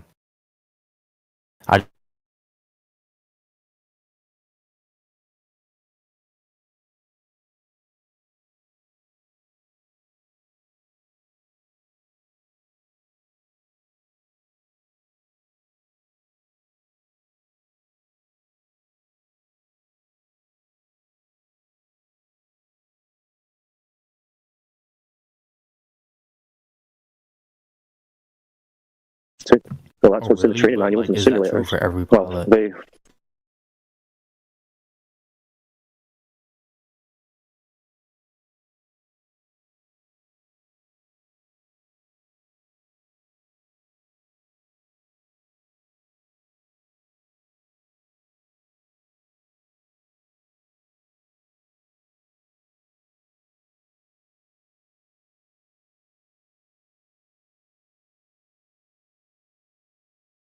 Wait, I have a question.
Well, you just said yeah. When I said show us the scientist that measured that curve, you said okay, yeah. Yeah, but hold on, but I said yeah as a filler word, not as like an actual. Okay, so you don't think any scientists ever measured the curvature? Well, maybe. Again, I'm not well informed. Well, maybe. Well, what is it? Do you think they have or they To be haven't? informed. Well, you're going to need that curvature for the whole ball fantasy that you believe in to be true. So According to start with that, and then you can move on from there. But anyway, good luck. There's no curvature. According No to one's who? ever measured it. So that's Okay. the end of that. Yeah. But good luck. Try and look into it yourself. Oh, I definitely will, because I'm not really that informed. Yeah. Fine. Yeah, most people aren't. So that's why you need to research and you should ask questions here. But Most like I people said, I have to go. So good luck. Okay. Good luck. Later, Cyclone. You said most people aren't informed. Does that include the scientists that also say Yes. the Earth is a globe? Yes, it does. Yeah, because I was gonna say that's the logical entailment that. it's Well, gonna be apparently the there. scientists aren't lying deliberately. It's just what they've been taught through the years, and they just keep telling the same story. Apparently. What? Yeah, the story passes on by tradition. They learned it in the same grades you learned it in and never learned about it again. And that's the end of that. You know how I know Same grades this? that I learned Because it I've in. talked to the scientists okay, that you're that's what he talking means. about. So in this server, I debated a PhD in mathematical physics who debates this topic. Wait, how do you know he has a PhD? I'm just curious. Why? Questioning the flat Wait, Earth, can you like quickly the answer? 40s or the 30s. Yeah, can Why is it you, only in recent years, like the last 50 Okay, years? you just go on fucking mute, dude. So really simple. Yeah. We're not getting into the drama. How I know he has a PhD is he's pretty famous well, internet famous on TikTok. He's got like 4 million subs. He's PhD in mathematical physics. We know his name. We know he's published. He's published, like, so you can read his publications. He's a published. He used to teach at, I think, Caltech maybe. He's definitely a PhD. So no doubt about it. Do you need a PhD to teach? I was just wondering. In university? No. Sometimes, I mean, no, it's not required. University doesn't have standards for teaching. It's whatever the 'cause he teaches in a university. There's no university universal then. standards.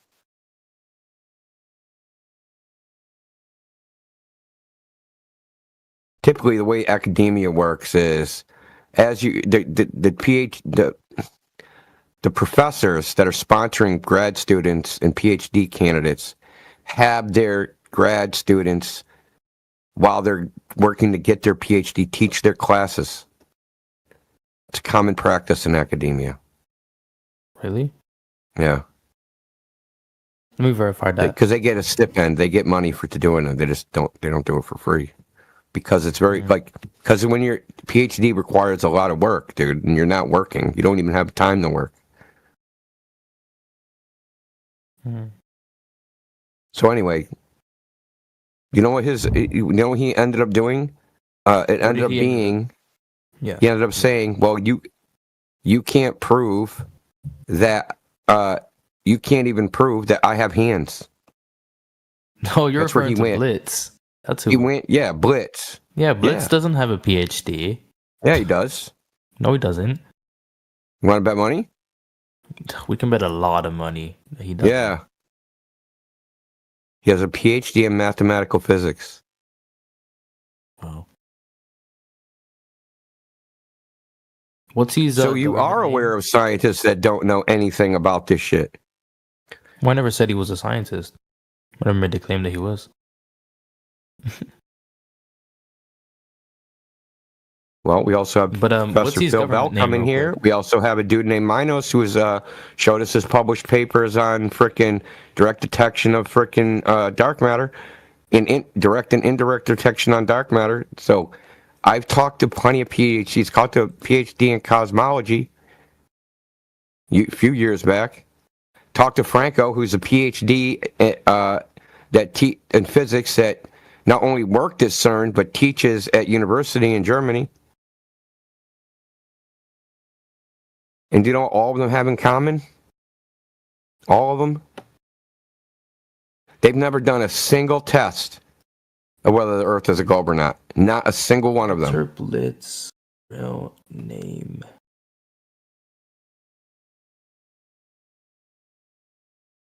Who is Dr. Blitz? Yeah, it doesn't say anything about a PhD. I'll post this published paper.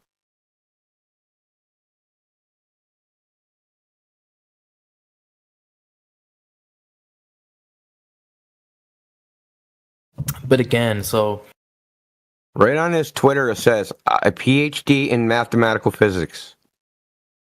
yeah, that's just him claiming. That's not really proof. Just sounds like a bland. His name is Matthew proposition. J. Blitz, an MFM Fellowship Program Director and Assistant Professor of Obstet. No, that's a happened? different one. Hold on, Neil Blitz.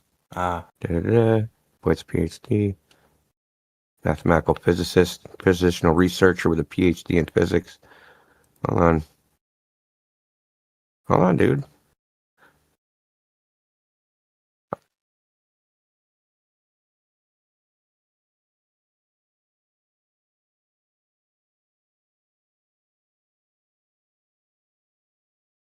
We already backgrounded this dude.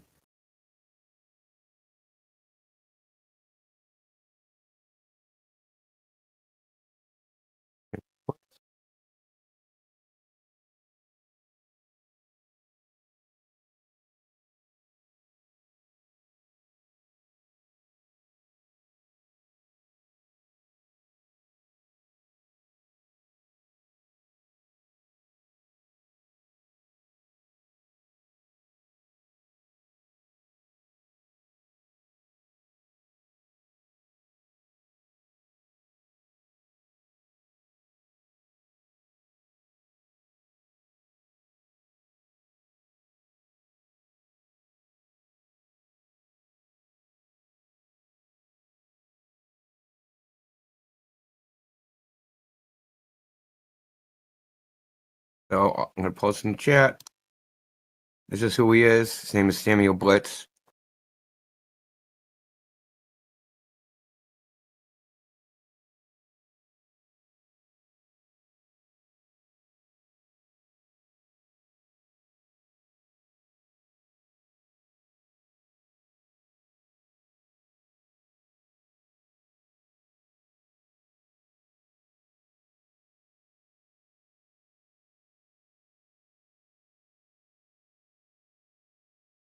Oh, you posted it in the chat. Here's a screenshot of his photograph at a conference.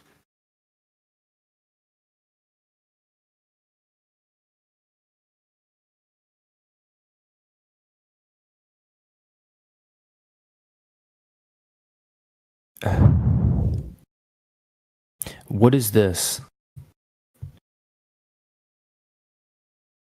What is what? Yeah, like what is what you posted in the chat? It's Samuel Blitz, dude. Okay, Samuel Blitz, right? Yeah. Yeah, Dr. like, Blitz or Professor Blitz, whatever his name is, Blitz PhD. That's who this is. Yeah, so Samuel Blitz. That's his real name. Where's the papers? Oh my God. Did you not see the link I posted? Oh, maybe I those didn't are post it in. okay. All right, yeah. Let's see. Yeah, because you didn't really clarify. Yeah, right, yeah. The ResearchGate link. I posted two Let's links. see. Not that you'd understand the papers anyway, but like we can play pretend.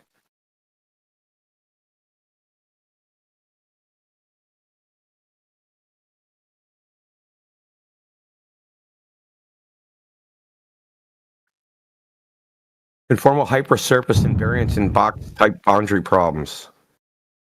Asymptotia of Kerr de Sitter black holes.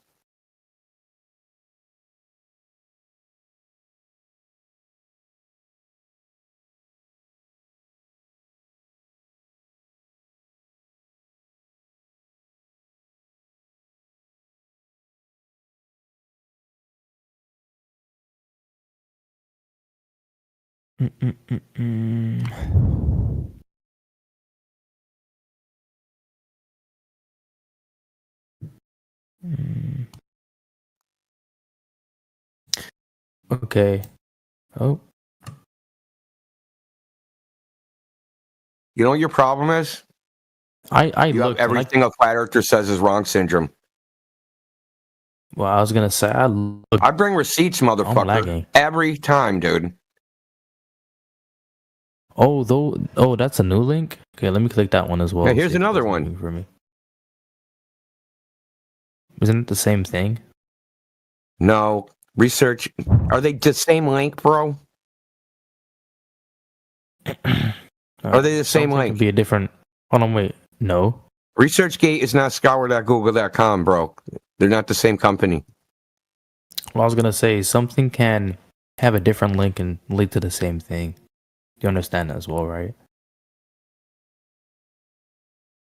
Dude, it's not two URLs going to the same web page. Do you want me to do a trace route and get the different IP addresses too? And then that's dump not the relevant. HTML and show you that they're both different in HTML. You're going to get banned for being an obtuse fucking idiot, okay?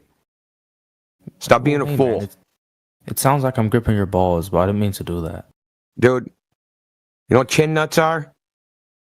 Well, do you know what that means? Elaborate. That means my dick's in your mouth, bro. Really? Is it in alignment with press? Dude, listen, I don't have Press time these for this, balls dude. across- Just bye-bye.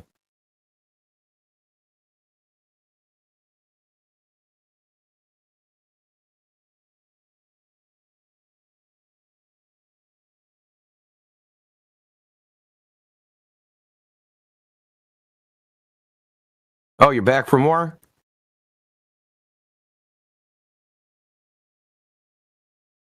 What up? But I don't hear you talking for some reason. Because I'm Let's muted. see. No, you weren't muted. Well, you were talking to me. You ready to act normal now? Or are you going to keep being a douche? Act normal. let's get back on. Analyze what Yeah, that good means. question. You wouldn't know. That wasn't a question.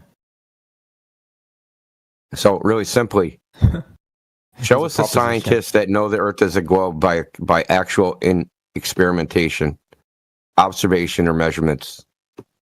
Which ones? Like kind of elaborate. I don't know what. Yeah, that we means. want the scientists that you think, one of them or a group of them, that actually proved the Earth as a globe, and that actually did some sort of test or experiment or measurement which proved the Earth as a globe. Okay, but how is that relevant to Dr. Blitz having a PhD? I already proved you have a PhD. That's over. No, I need. Yeah, the it's over, university dude. Paper itself.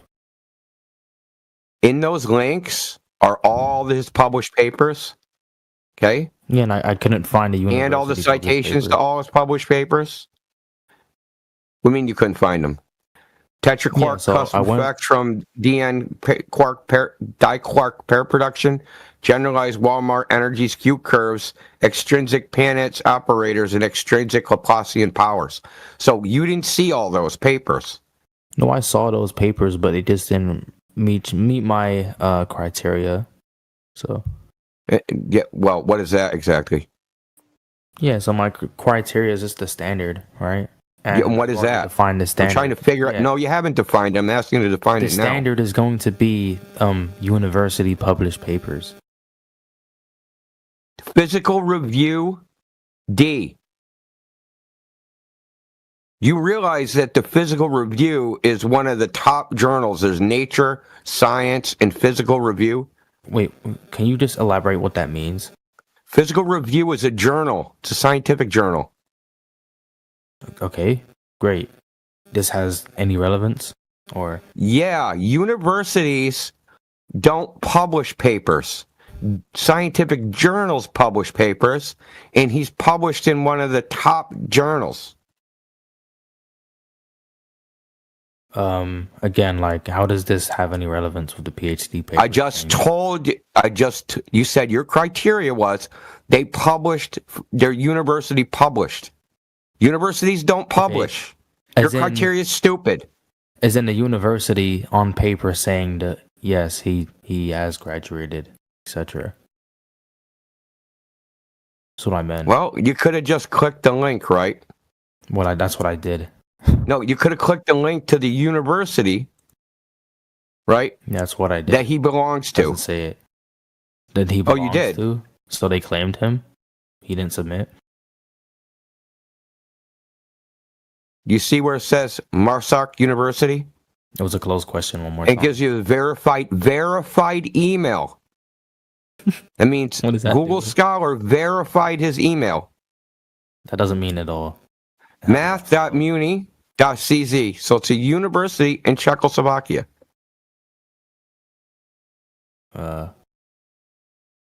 Yeah. It says nothing about. I don't care. having I literally do not care what you think at all. So this is great. called the Frustrator Sea Lion Troll. You're not clever. It's quite boring. You're not fooling anybody except for Okay. yourself. Okay. Oh, you're Can I not. just ask- You're really not. Can I just? Your ask criteria that you initially set up was Dunning-Kruger because universities don't publish. And then you tried to say you didn't say that and meant something else. Yeah, I meant something. That the university don't claim them, but he's a verified email. So they do claim him. Hold on. Well, can you just affirm the semantics when it comes to common usage? Of Okay, words, don't do like word I, for salad. example? No, we're no word salad. You don't know what Wait, semantics what do you even mean means. word salad? What does that mean? Yeah, word salad does not mean anything in this context. Semantics has no meaning in this context. It has meaning in a lot of contexts. Not in this What are one. you talking about? Wait, according Has no to who? meaning in this context. According to who? According to what semantics means, according to definitions of words. Yeah, semantics, the study of meaning, right? Yeah. What? Okay, great. Okay, but we're not worried about meaning in this context because on, we're wait. talking about the criteria for which you evaluated whether this guy's a PhD. We're not but confused about the meaning of any of the words being used, are we? What word are you confused about? Again, it's not about me. What word are being you confused about? What word are you Hold on. confused about? Yeah, that's an open question, right? You said Yeah, what word? I'm asking you. That's right. I'm asking you, what word are you confused an about? open I'm not question. confused And I about can- any words. I never said you was confused about any. No, you said semantic was about the meaning of words. So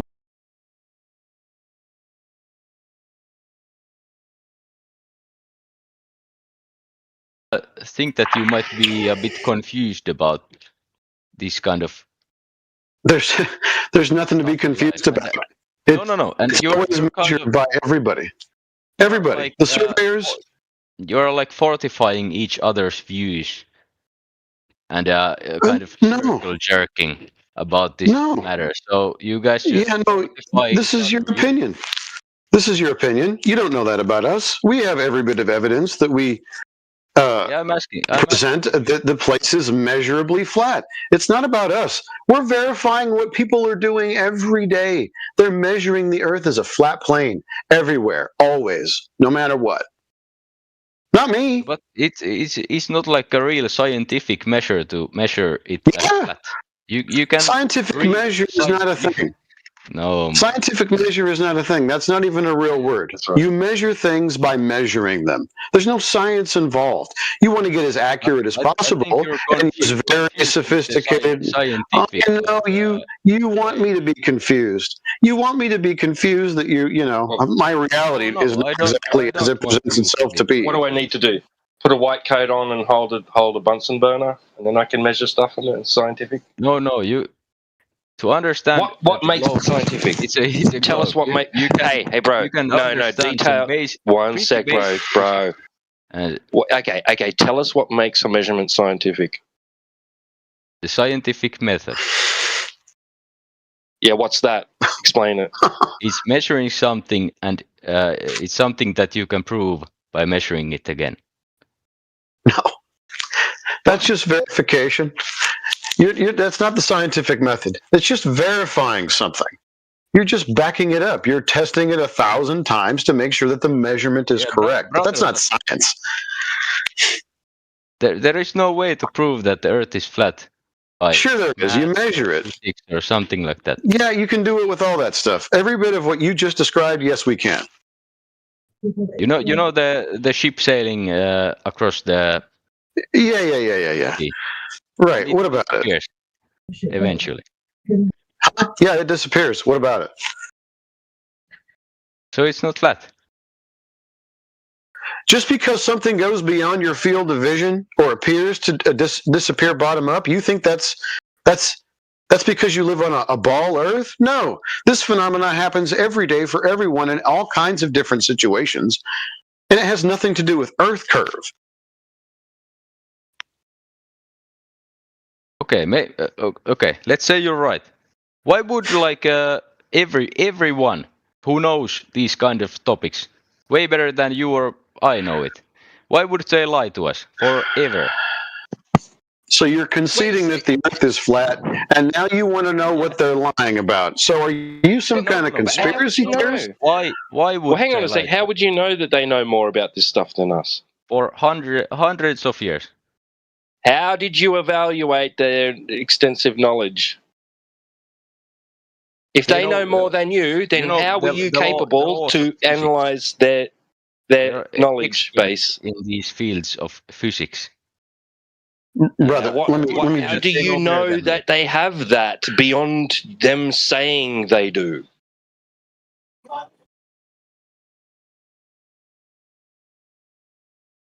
So it's like you don't understand something, so they must be right. wrong. No, I promise you something, friend. This is the internet. Hold on. This is a vast group of people, right? We're not just a bunch of.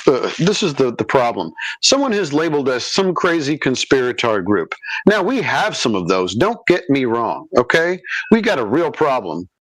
But the other part of this is that there are some very intelligent, very well-funded PhDs, pilots.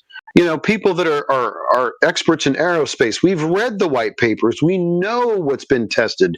We know what the measurements are. This is all available for all of us to have. And so we have it.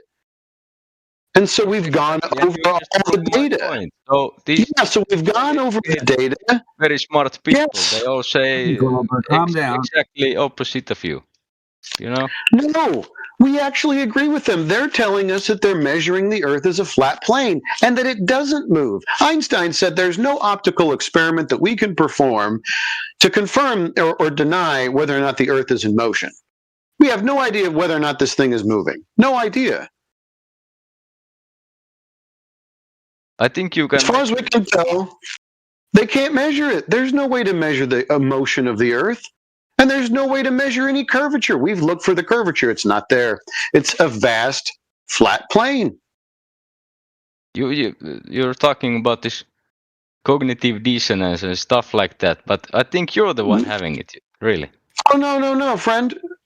I'm sorry. I know you're going through a tough spot right now. You didn't think anybody was actually considering all this stuff. No, that's fine.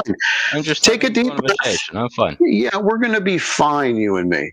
The point is what we've gone over all the data. We've done our own measurements. We've done everything that we can to find the curvature that they said this place has, and it's just not there. In fact, everybody is treating it, building on it, measuring it, navigating, all that stuff as a flat and stationary plane. That's what they say, not us.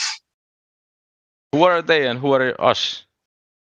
NASA, all kinds of aerospace engineering firms like Boeing, like all of these agencies are saying, yep, when we model all of our flights, like in the simulators, and how we train people to fly planes as if the Earth is flat and stationary. That's what they say.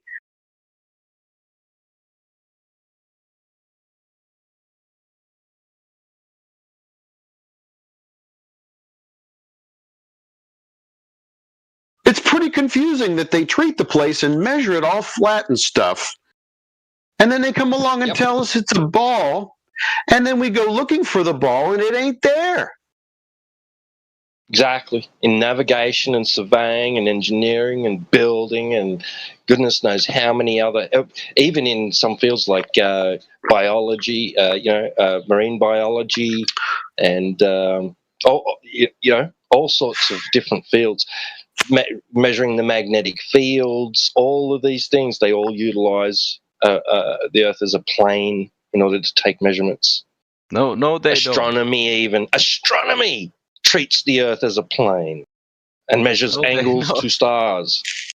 Oh man, do you know anything about these subjects that you listed? You don't. Yes, you don't. You might know these things that you saw on YouTube videos, but they're made of by people. No, we've gone directly to the fucking sources, bro. Directly to Not sources YouTube. like YouTube. Yeah, Not YouTube.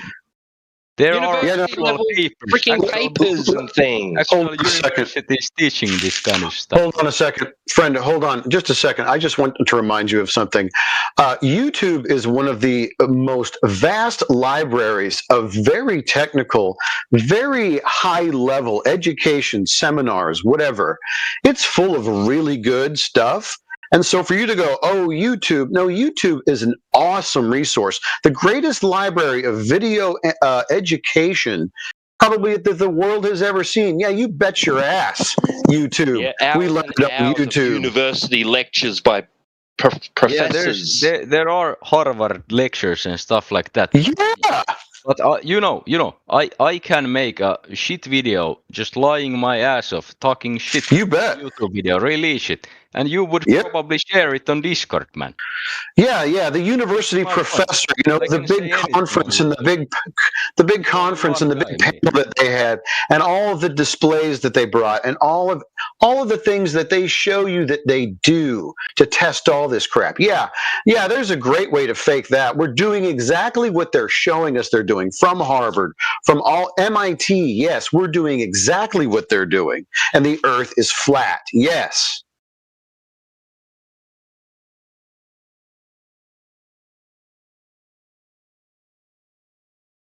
That's our point.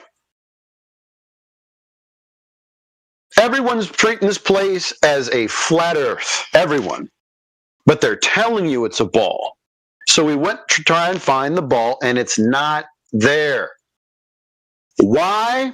I don't know. I can't divine their motivations. It seems nefarious.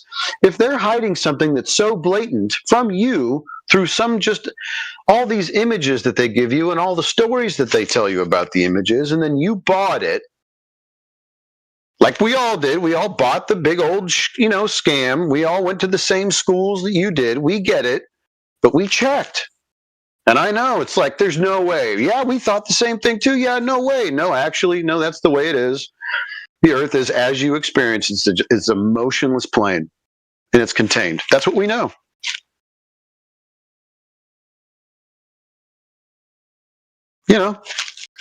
And if your head is imploding and you're like, there's no way this guy on the internet could be serious about what he's saying. Yes, I am.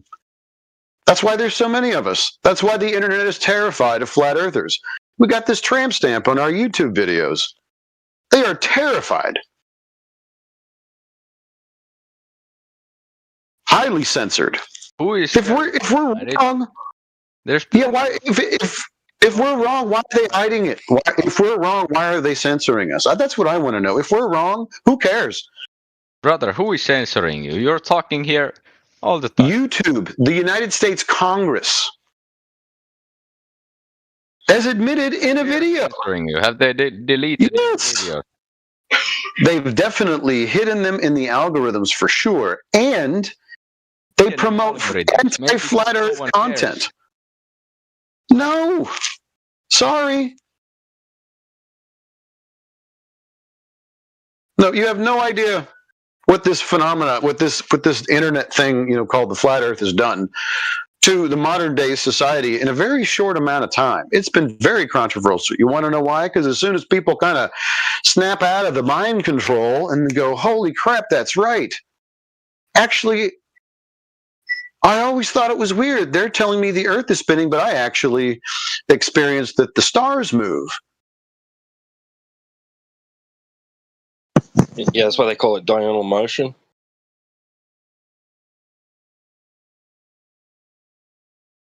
In astronomy.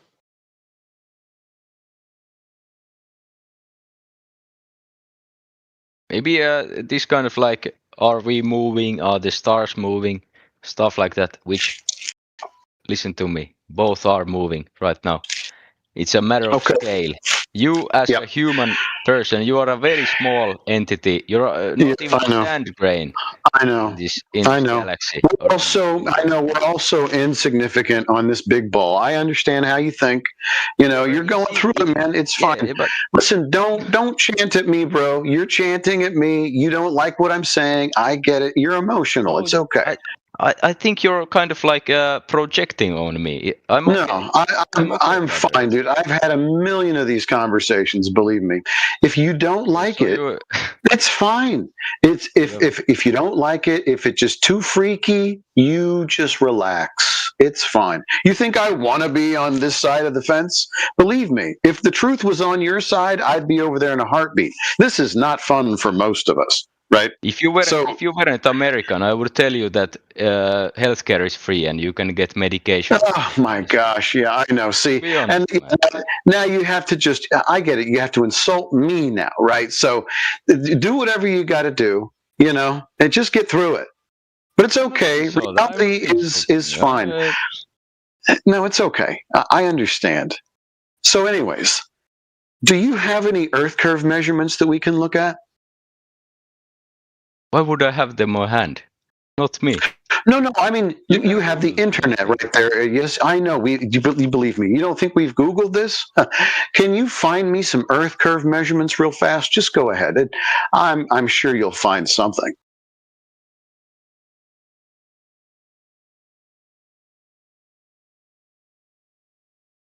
I'm not even gonna try, brother.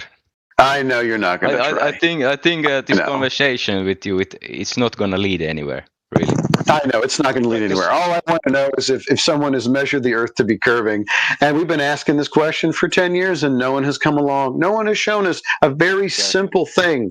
Very simple thing. But someone smarter than you did it, right? Someone smarter than you figured it out, right? Okay. Probably, yeah.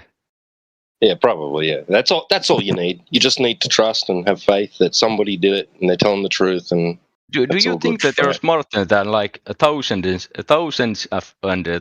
of scientists and engineers and people who made GPS and missile systems and aeroplanes and stuff like that? Yep.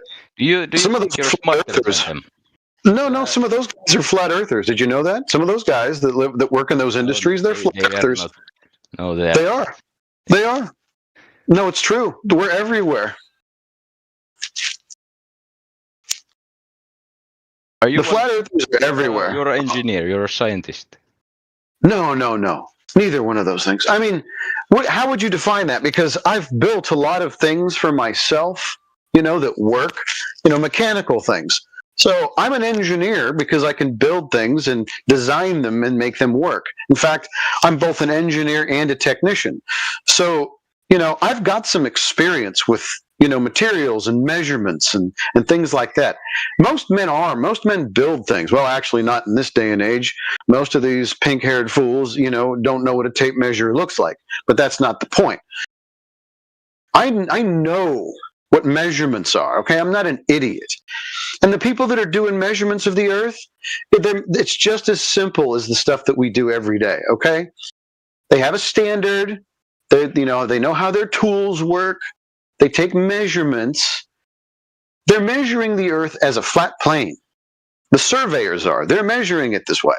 What do you mean it's a flat plane? Who and how?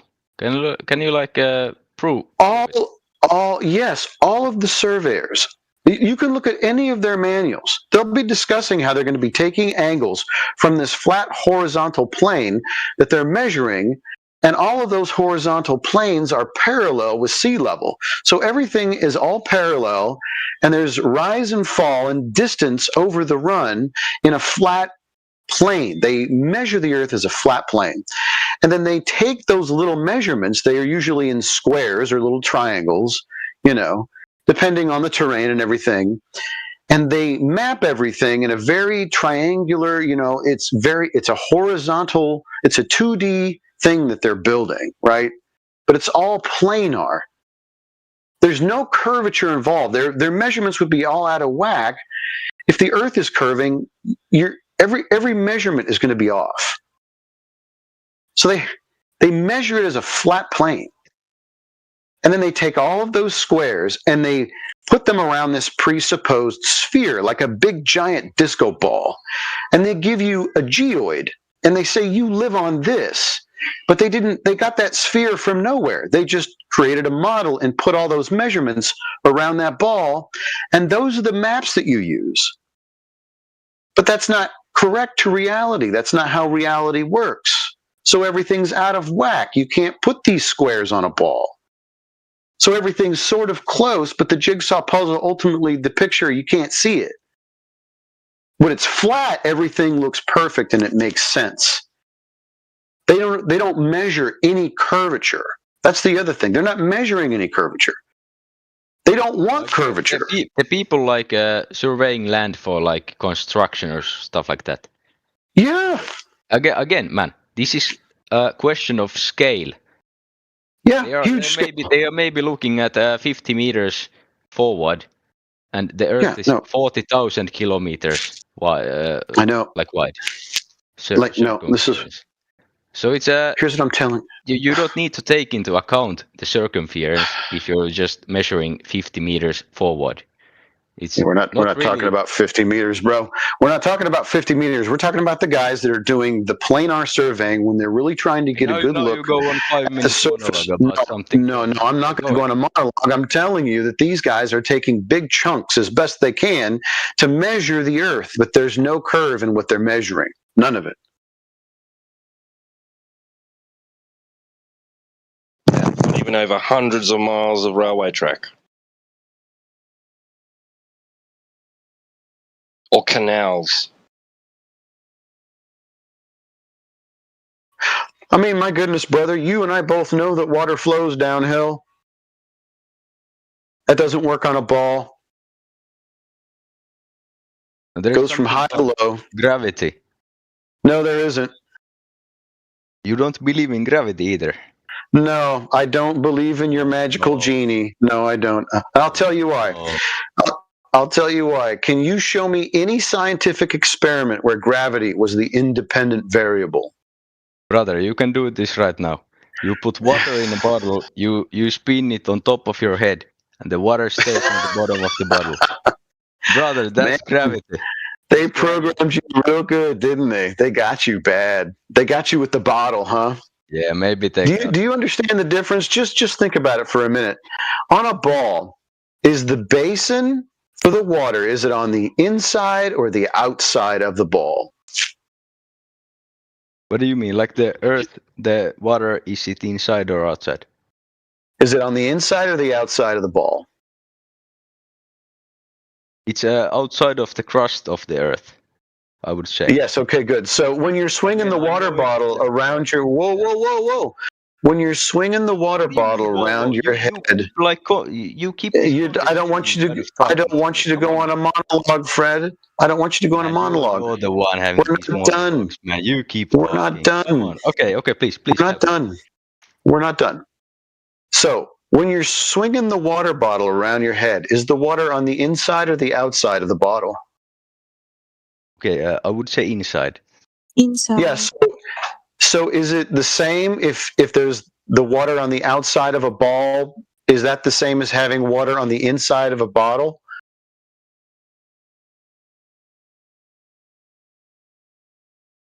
No idea, man. Don't know what. No idea. He doesn't want to answer that, folks. He doesn't want to pay attention to the fact that that is a false analogy. They tricked you by showing you water inside of a bottle and swinging it around your head. That's called centrifugal force. Yeah, but you are describing a spinning ball. So you have to take a ball. Listen, you have to take a ball and you have to put water on the outside of the ball and you have to spin the ball. You tell me if it holds water. Right, or even just get your bottle and turn it around so that the cap is facing outwards, and then spin it around and see if the water stays in it. Yeah, that one, T-Dub. Again, I wanted to say that one. This is about scale. You guys. Yeah, it's about scale again, boys. The earth is. Scale came back. It's scalable. Physics is scalable. Yes, if you scale it up, all of a sudden everything turns upside down. Nothing works anymore. It's everything that you experience here on the ground, all bets are off. When the scale goes up, nothing is the same anymore. No, physics doesn't work that way.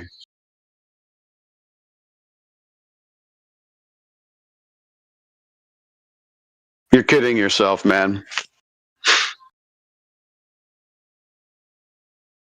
Okay, maybe I'll convert someday. We're not looking for converts. We're not. That's not why we're here. I will join you. No, we're just here to, one, because we're in the English Hub and we want you guys to practice your English, and you sound pretty good. You sound like you understand everything and you speak very well. So good for you. You're obviously American, which is it's kind of weird that you're practicing here. Yeah, we're very annoying, us Americans, and I get that, and I feel for you. I actually kind of pity you for having to talk to me because we're such complete assholes. No, but anyway, it's okay, bro, you're good. But anyway, we're just trying to give this information, right? We're not looking for converts. I don't want you to even think that like I'm being combative with you. I know exactly where you're at because I heard this one time. Yeah. I know, but I've been in your shoes. I just want to fight. I've had this conversation before at the beginning when I heard this because I said the same thing. No way! Shut up! You guys don't know anything. You're a bunch of idiots. You don't know what physics is, right? Like we all had our moment where we were just like, "You're so full of shit," And I had that moment too. But all we really can do is let you guys know what's actually going on. You're not crazy. The Earth is exactly as it presents itself to be. You're not nuts, But also, I just fucking hate this world. See? It makes people do that kind of stuff. They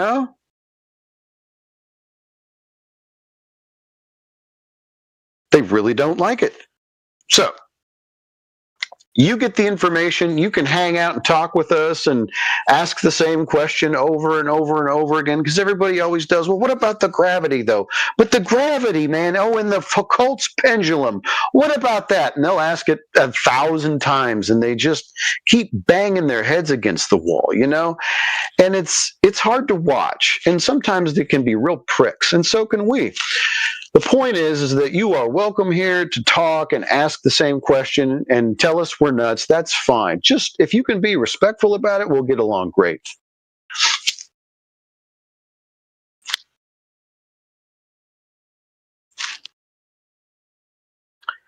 It's take it or leave it information. That's all it is. You know, and you're like, why are you doing this? That's a good question. Why are you flat earthers even bothering? Well, it's weird. Like we know something that we want everybody else to know, but everybody else doesn't really want to know it. But we're trying anyways. We're like, this is actually groundbreaking, you know, no pun intended. But this is really important information, and we just want you to know, and you can take it or leave it. It's kind of like, you know, people who have a religion, and you're like, hey, dude, I just wanted to let you know, part of your religion is all nonsense. And that's hard to hear. This flat earth kind of stuff is kind of like a religion for you. No. It's not about belief. It's not about belief for me. The priest of flat earthers on the chat, you know, you're the only one talking. Gosh. You all believe in the same stuff that not the majority of people believe in. You're, you know. Yeah, I know. We're crazy. It's fine. That's why the others. I'm not saying you might be confused, but see, yeah, that's the thing. Yeah, so yeah, we're confused. I get it. You know, we aren't thinking right. We're not seeing it right. We're not seeing it correctly. You'll come back. You'll come back. Confused. I'm not saying anything, but right. Yeah, but the point is that you don't have to, like, no one here is trying to convert you. I promise. And you can stay exactly where you're at, and we can still be friends. I'm okay. I've been reading about this kind of stuff for years. This is not my first time hearing about this. It's okay. I'm not instantly converting. It's okay. I'm just having a conversation and practicing my English. Brother, it's okay. So if you've been reading around about this topic before, I guarantee you most of what you've caught probably is not. Yeah, I want to call it debunking. Yeah, well, it's just not legitimate flat Earth. Yeah, it's this paper tiger. You know, it's this phantom. It's this caricature or straw man of what flat Earth actually is, and that's the one that people all just kind of, they get herded over into that group, and they're like, yeah, look how stupid these idiots are with this azimuthal equidistant projection, you know, that is easily debunked because it's a globe flattened out. I mean, my goodness, we should have been paying more attention, but whatever. You know, you live and you learn.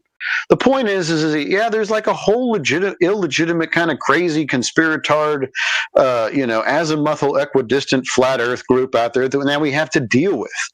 You know, and that makes perfect sense. The best way to kind of ruin something is to usurp it. You know, you don't overtly take it over, you infiltrate. You know, that's a pretty good way to do things. But anyways, I digress. The point is that this is kind of a different corner of this topic where we really try to stick to what's empirical, you know. And if it can't be validated in some way or tested or measured, then we throw it out. And if people aren't being honest with themselves or even paying attention to the obvious things like, you know, gravity, it's just a mathematical concept. There's no science involved in it. There's never been an experiment. Nobody busted out a beaker. You know, a Bunsen burner was not ignited. No one did anything. They just went to a drawing board and gravity. They just made up a bunch of equations. They turned concepts. You can definitely prove gravity. No, you can't. I'm sorry. Come on. No, I'm sorry. I know. This is a bummer too. But there's no gravity. There's no magical force reaching up and pulling things down to the ground. There's no space fabric, you know, for you to kind of like bend with mass, whatever the hell that is. And then all of a sudden that makes things go to the Earth and then also orbit and then also move sideways and then also go outward. Like it's all stupid. Okay. Do you believe in God? or that God created Earth and Yes, yes, I do. Yes, I do. Yes, I do. So he made it flat. Yes. And he just made He describes it that way. the moon round and Jupiter round and yeah. Yep. Why is Earth special and why is it the only flat? Well, it's the place we live for one. In the sky. Well, I mean, I want to. Well, hold on, T. But before he gets there, I'm going to let you go. But I don't want you to get the wrong impression. We're not describing an Earth in outer space, not a flat Earth in the outer space. That whole thing is all based on the Earth being a ball. If the Earth is not a ball, that whole model, it's just a concept. It falls apart. No one went to space. No one's on the ISS. All that stuff is propaganda. I'm sorry. I'm just going to break it to you straight. Yes, it is propaganda. And we're watching them fake it in real time. Like, they're not even really hiding it that well. Why would they lie about that kind of stuff? I know, that's a great question. I mean, we all have our theories, but it doesn't help us with the fact. Because you can't go and check it. Because you can't go check it. That's why they're lying about it. If you have enough money, I think you can. Actually, you can go check it without any money, dude. You just go to an ocean or a beach or a lake. You'll see the water's flat. Again, yeah, I know, but he can't go and do what they're claiming to do. You can get a weather balloon for like €50. A GoPro. Yeah, and it'll show you the Earth is flat. It shows you the Earth is flat. You can see. It shows you the Earth is flat with your weather balloon. No, it doesn't, brother. Come on. It does. I'll show you. One sec. It's all about scale and the lenses of the cameras.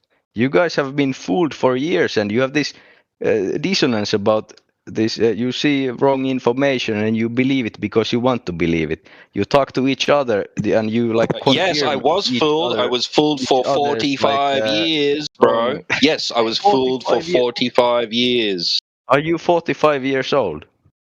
No, I'm 51. You're 50. You're 55. Yeah. 6 years you've been believing in this stuff.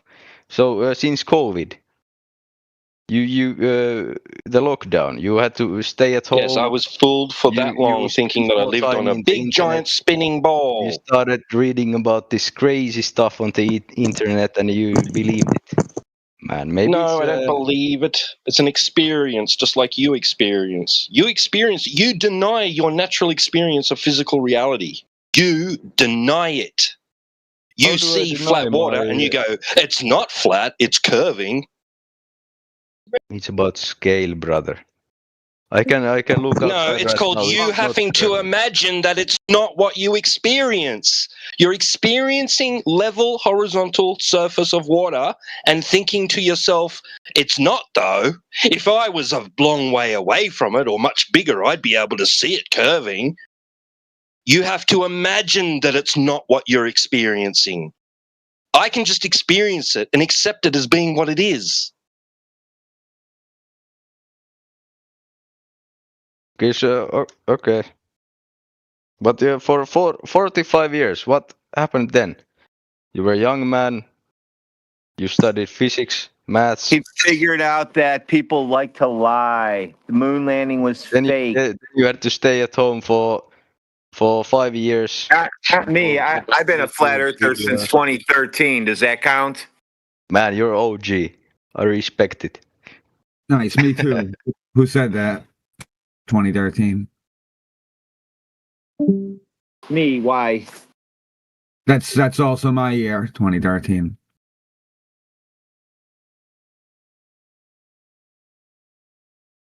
I made my first video December 2013.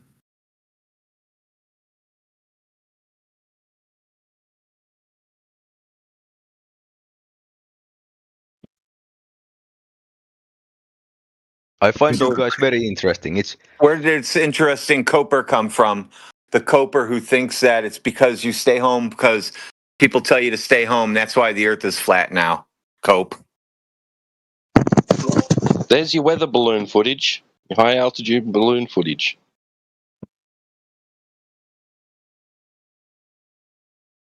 Okay, this proves something, yes? Yeah, you said just do that.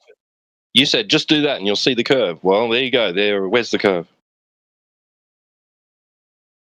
This is some kind of GIF. and it's only 22 miles. If you by scale you take. Can you go higher than that? Can you get anything higher than that? Can you get anything higher than that? Yeah, you can, man. There are people on. Can you? No. Not stories about other people. Not other people's stories and testimony. What are you capable of? Are you capable of getting something higher than that? Maybe if I really tried. Well, he threw out What do you weather want, balloons no longer are valid now. He said, no, not weather balloon don't count. So weather balloons are out now. Boys, it's still flat from it's fucking five it's flat against from a weather five balloon. of Stop you talking through me. against Stop Come on. talking through me, or I'm going to make you take a test. What test? I want to take test, please, How brother. is it 5? It was like 2 people. How is it 5, dude? No, it's you guys muting yourself. Saxon Wolf said 2013. I didn't say nothing about the globe, dude. Why are you like offended? I'm really not trying to offend like, you. I'm great. You're talking to like 2 people, not 5. Well, there's at least 5 people that have been talking here, I think. Jaga Bruno, triggering triangle, T-dub, flat stuff. The one guy who kept talking a lot. You're saying that I'm against you? I'm offended. I haven't said anything. I was AFK as well. I didn't. I'm not against you. It's fine. Only Globers are the only people who are against flat earthers. Flat earthers, we don't give a shit about you Globers. What you do, really. I don't care. Why do you have to, you Americans, you have to take everything into these 2 tribes. It's flat earthers and globers. And no, that's Globers and Globers this is are only you Americans. don't like flat earthers. No one else does this. Yeah, Globers don't like flat earthers. How come? I like you, brother. I love you. No, I'm not your brother. No. Oh. You're a glober, dude. I think I am, yeah. Globe head. Yeah, you ready? Look in the side chat. Let's see what you know here. So this I is coined that phrase. You know that globe head. This is a NASA IQ. This is a NASA IQ test question. Go ahead and answer it. Which of the figures below are not triangles? Oh.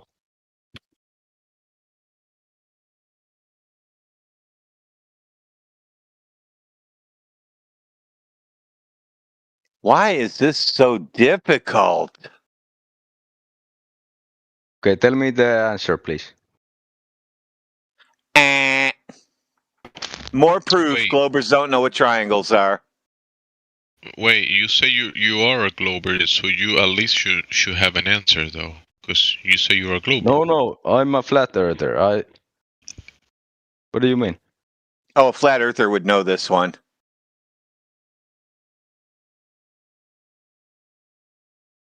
So there you answer, since you are a flat earther. No, you know the answer. Go ahead.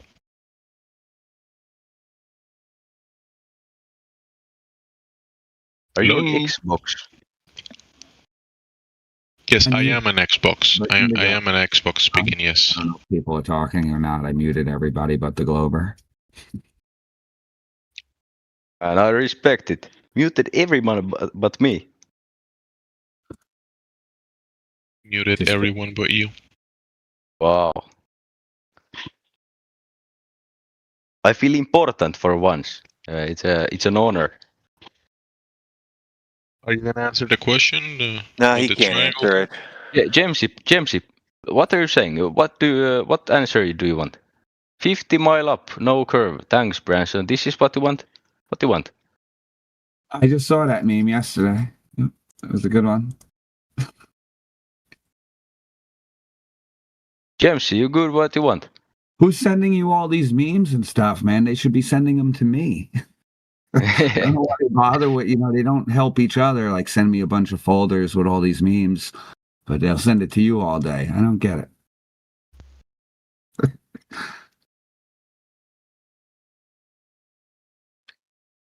Oh yeah, that's the one I had too. I had the same one. We must have got it off of Facebook, Dub. I think I seen it on Facebook yesterday or something. It's like, yeah, that's a good one.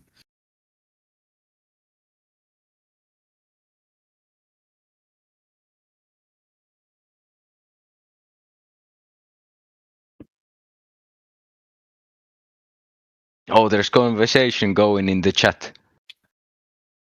Finally. Yeah, one life. What, mic up, bro. One life. What is gravity made of? You said it's physical. What's it made of? I want some.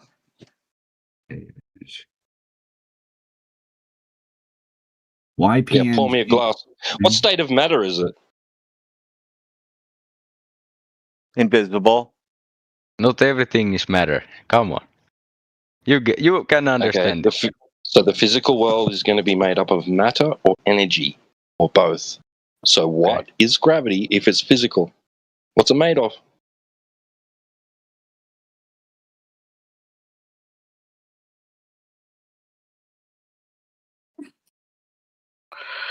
Is he about to jump into the supernatural?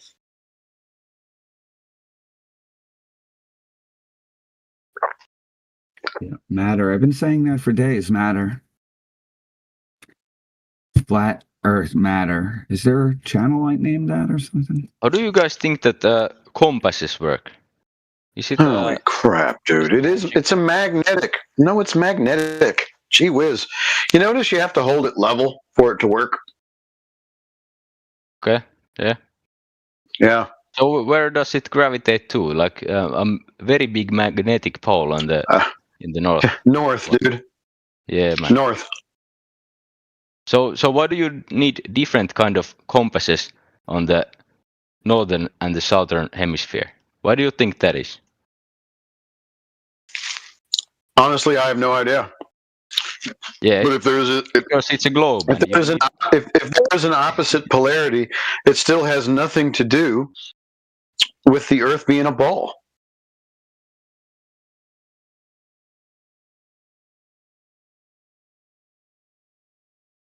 It wouldn't have nothing to do with that. Nothing to do with it. Nothing. The thing that the ball needs is curvature. But there ain't none of that. Yeah, when I look outside my window, it is not a curve. It's not. Over the ocean, if they measure it, which we have, lasers, all kinds of cool stuff. We use the same stuff that all the engineers are using and the surveyors. We've got their equipment. We're using it. Guess what? No curvy. Earth flatty. How do you think satellites work? There are no satellites. What you think of are satellites orbiting around Earth? No. You can go on your phone right now and turn on GPS and go on Google Maps. It shows exactly. GPS. How does I it know. work, do you think? They ping signals between towers, and they calculate the time that they send and receive these pings. And that gives them a grid over a flat plane to find or triangulate or trilaterate. It's a trilateration on the surface. Lateral, that should give you a really good clue your position. But there are no That's how it works. Nope. Not like you think of them. They're satelloons. We have lots of satellites that you think of that are in outer space. They're actually hanging from huge balloons, and they will stay aloft for 2-3 months sometimes, and then they'll snag them. Can you see them with your eye if you look at them? Yes, yes, you can. We have these on video. We have these things. These are public knowledge. These are, Google has Project Loon. NASA has a huge balloon program. They're the greatest consumer of helium on the Earth. Did you know that? Yeah, for huge weather balloons. Yes. No, all these weather balloons. These are the satellites that you're talking about. Whatever communication you guys actually think is going on between these satellites and the Earth is probably very minimal. Most of those things up there are just taking data off the surface of the Earth, and the imagery that they're getting flat.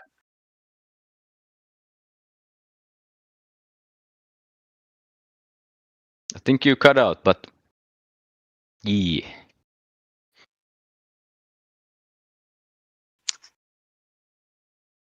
Nope, I'm just letting you know.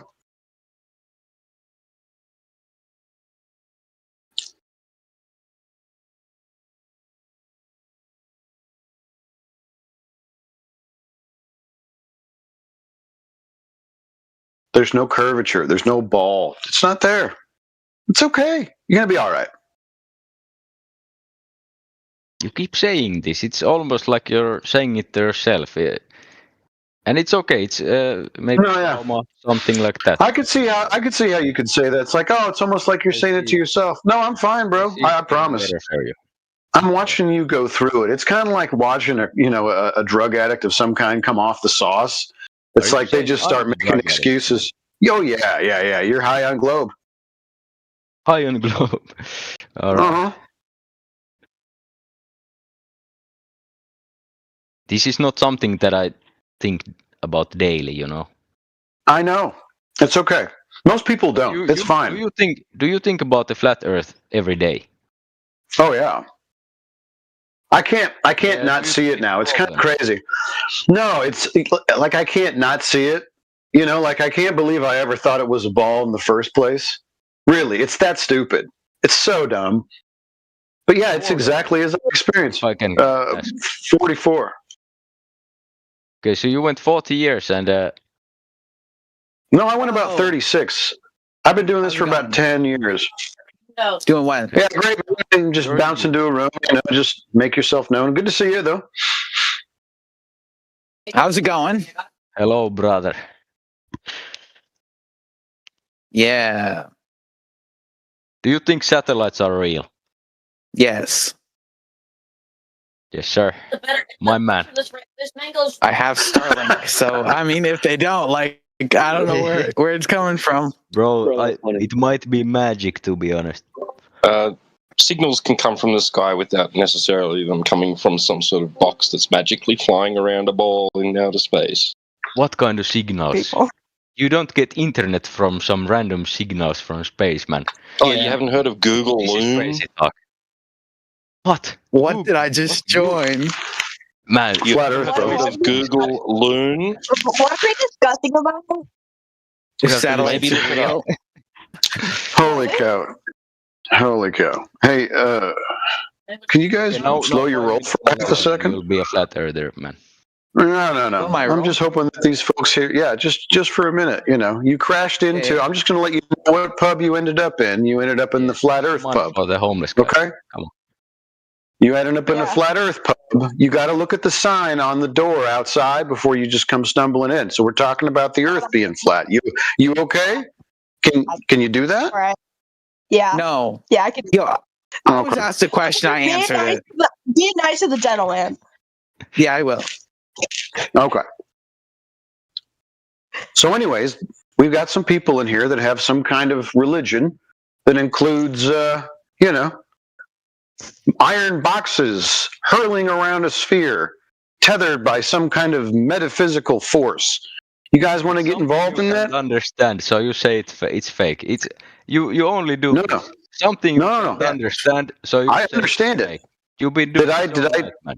Did I describe it inaccurately? Did I describe it inaccurately? Isn't that the claim? Some magic. Well, you can describe anything as really hard to understand or sound really dumb. But that doesn't mean it's dumb. I was trying to simplify it. Okay, let me give you a scenario. Let me explain to you.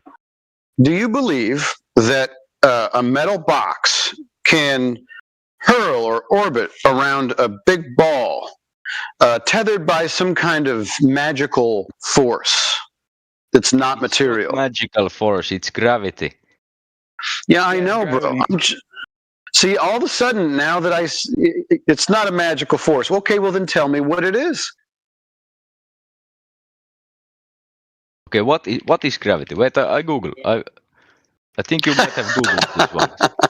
Yes? Yeah, you think? Yeah. All right. Explain what a satellite would be then. No, that's the claim that's on the table right now, isn't it? Yeah, can you explain it? Metal box, curling around, hovering in a vacuum. No, you got to pay attention.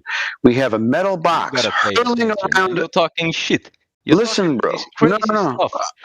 I'm talking to another guy. He asked a question. I'm trying to answer it. Now you're butting in.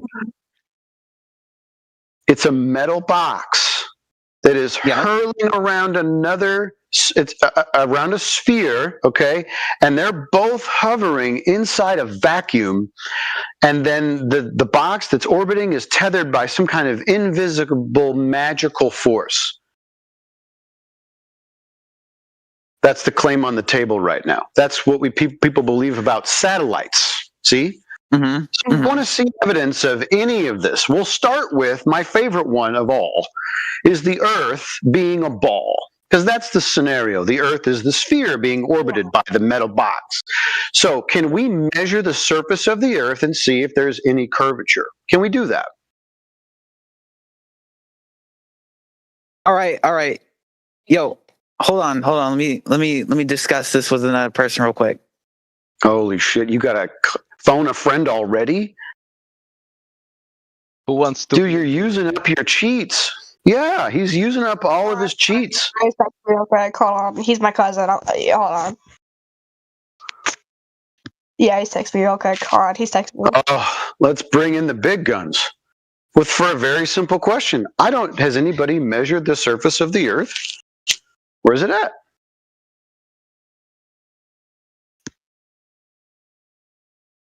Oh, I'm in trouble now. Cuz is coming.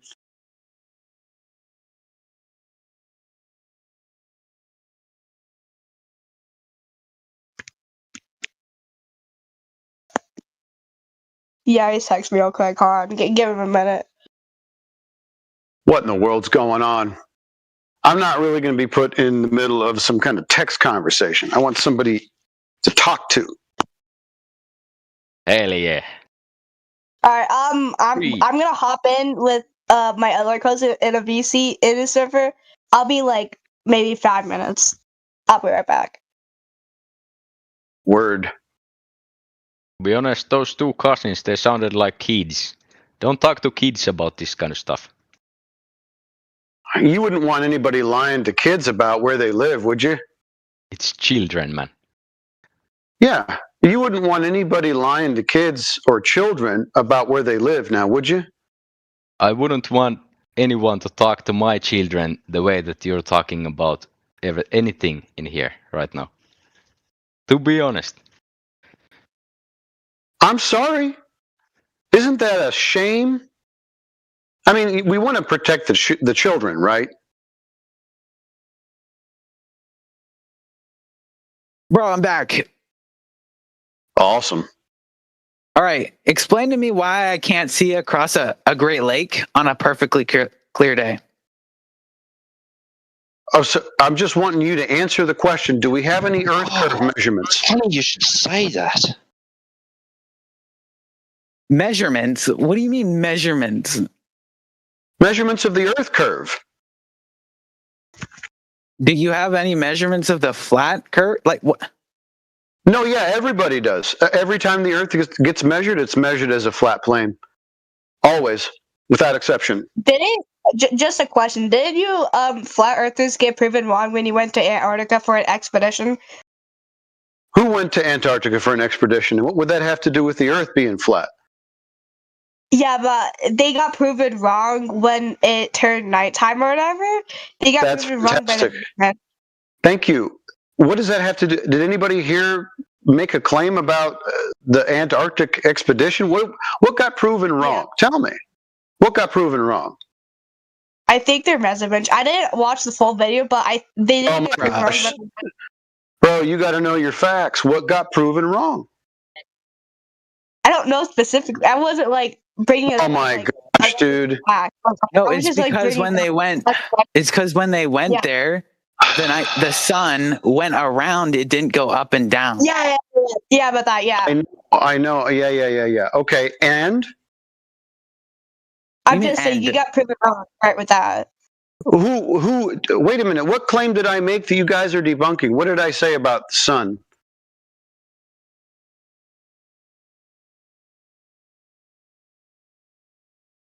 Hello?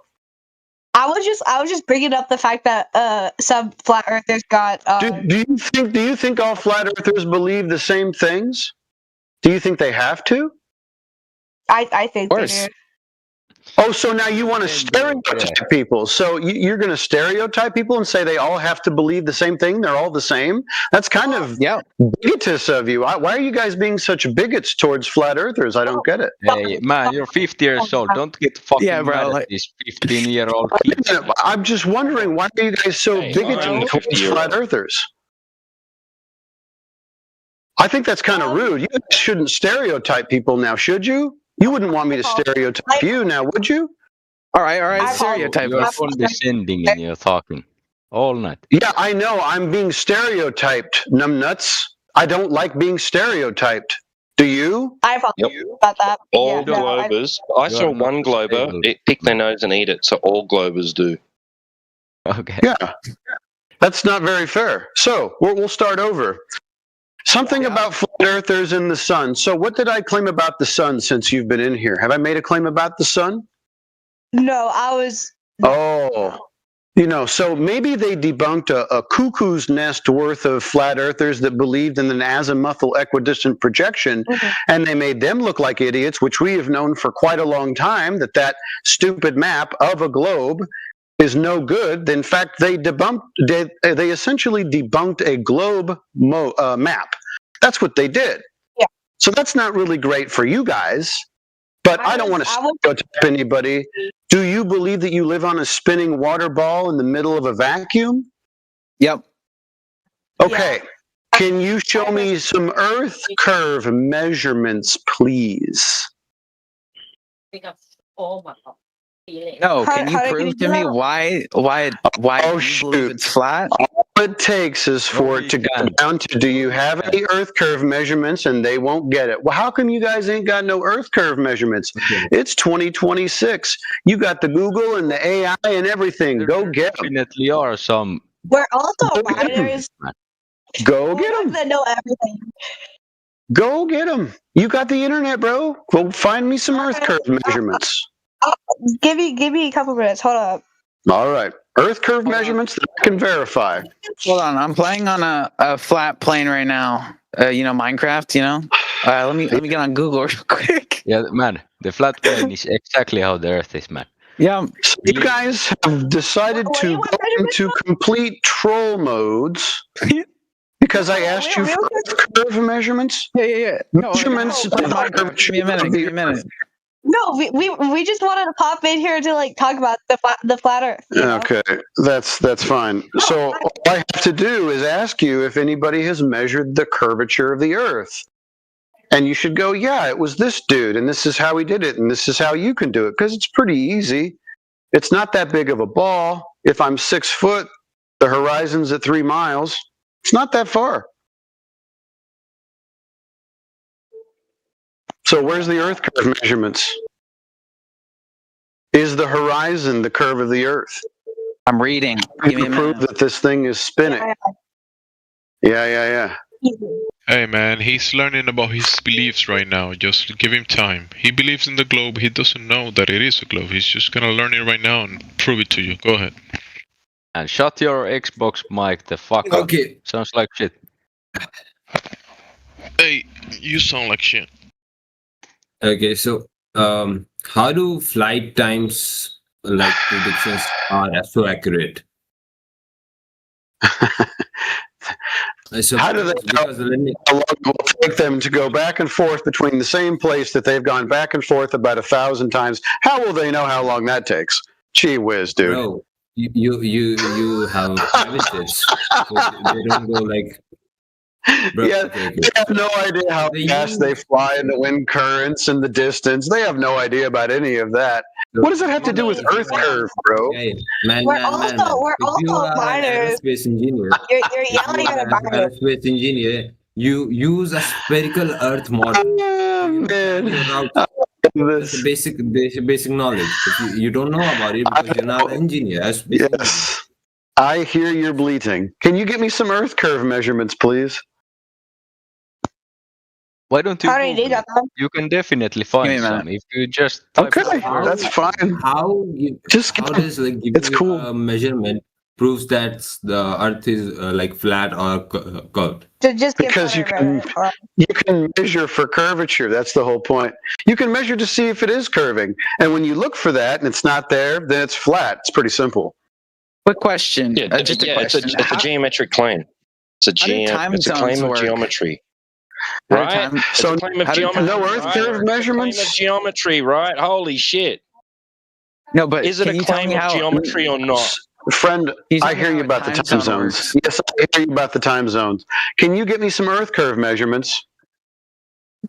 I want an answer from you first. Hey, I want an answer about the Earth curve measurements, please. Do you have any? Can you tell me why the Earth is flat? Send me the measurements. Yeah, it's not curving. Next question. Send me the measurements. I feel like he's talking okay. questions. It's plain on surveying. I posted. I'll tell you guys. Yeah, come on. We've got some surveying, and we've got some measurements in the side chat. Do you want to go to our server? We have terabytes of all kinds of PDFs, informations, white papers, videos, photographs. What do you want to go to? Has no. Yeah, no. What I posted in the side chat is exactly what one of the gentlemen here asked for, was seeing from one side of a lake to the other side, 21 miles across the surface of water, where there should be a drop of about 290 feet. All right, so Iku or whatever. Dude, I told you, you can be in here and we can have a good time and be friends if you're respectful. Calling people schizos, not going to cut it, okay? So that's disrespectful. Don't do it again, honestly, or I'll leave you on mute. Nice person here.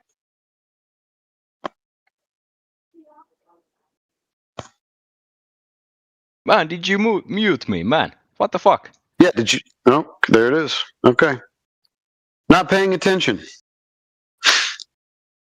Now, Earth curve measurements. I want them.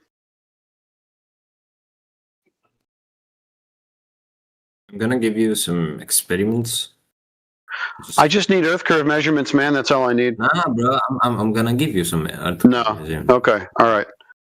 There won't be an experiment in this situation. These are measurements. Experiments have to do with cause and effect. Okay. That's the scientific method, okay? We're not doing the scientific method. We're just measuring the surface of the Earth. So how do you measure any surface? Claims of geometry are validated through measurements. Give me a second. Right? How do you measure any surface? Hey, bro. Let's come to agreement on terms. Scientific units. Let's come to an agreement on terms, bro. You don't want to believe. Yeah, you keep talking. Yeah, that'll help. Would you agree that claims of geometry are validated through measurement?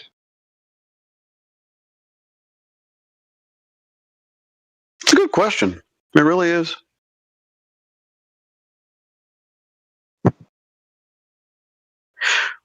We don't need any beakers to measure the surface of the Earth, fellas. This is not science, okay? Yeah. So we're measuring the surface. It's just the angles and stuff, and the baseline of all the angles is the plane, and it's a horizontal, and it's straight and flat, and everything is measured along distance lines and angular relationships with the distance in relationship to that horizontal plane. So the Earth is always measured flat by everybody every day. Sorry. Can I ask a question? What? Has there been any proof of the Earth is flat that is a good proof? It's measured that way. Everyone measures it that way. Yeah. Surveyors, map makers, construction, huge bridge projects, all navigations across the surface. Everything is done treating the Earth as a flat plane that is stationary. That's how it's done. You're lying.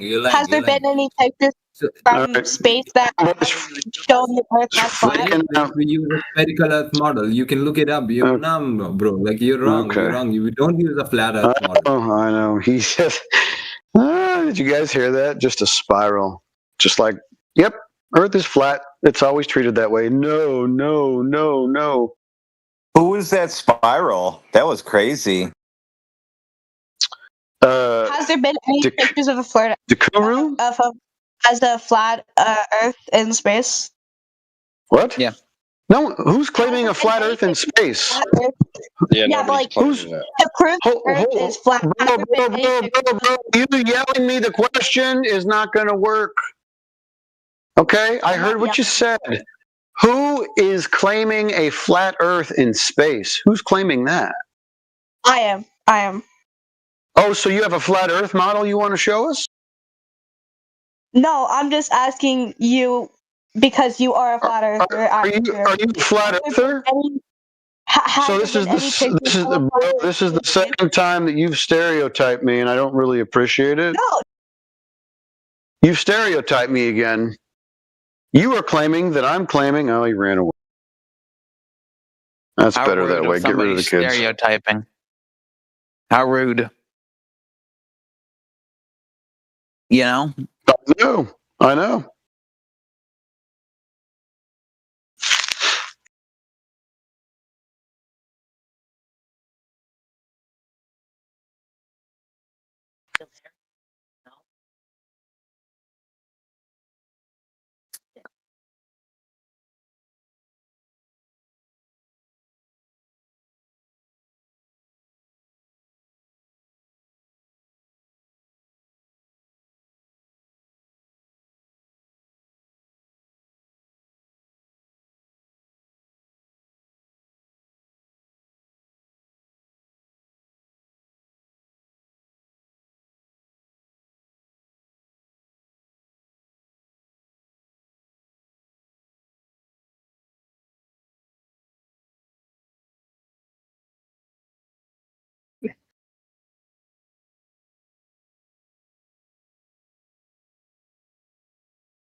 They all take off.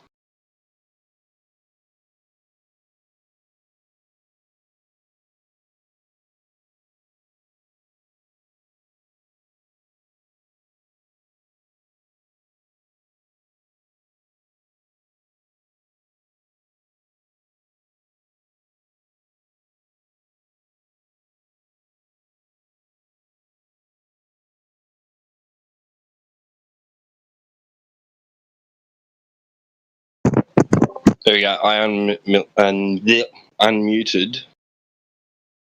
How do you how do you say that thing? How do you pronounce that? Is it Ico? Lico? Ilco? Ico? You can say Eco. Eco. Eco. Yes, sir. I'm just fucking trolling in the chat, man. I'm sorry. To be honest. Yago Bruno, you're the one stuck in the chat. Come on, man. You're muted, man. I think you're the soft one here. Wait, what? No, I'm talking to this guy in the chat, but it's okay. Wait, who exactly? But to be honest, we've been talking a while in here, but whenever it got heated and like a bit more serious, you just muted everyone disagreeing. What the fuck is that all about? That's not what happened.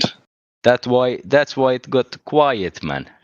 And you even asked. No, the person that he was speaking that says who was the person that says who was speaking to left. Okay, maybe it's only in the middle of his sentence. He was responding, and they left. Who got muted? We were talking.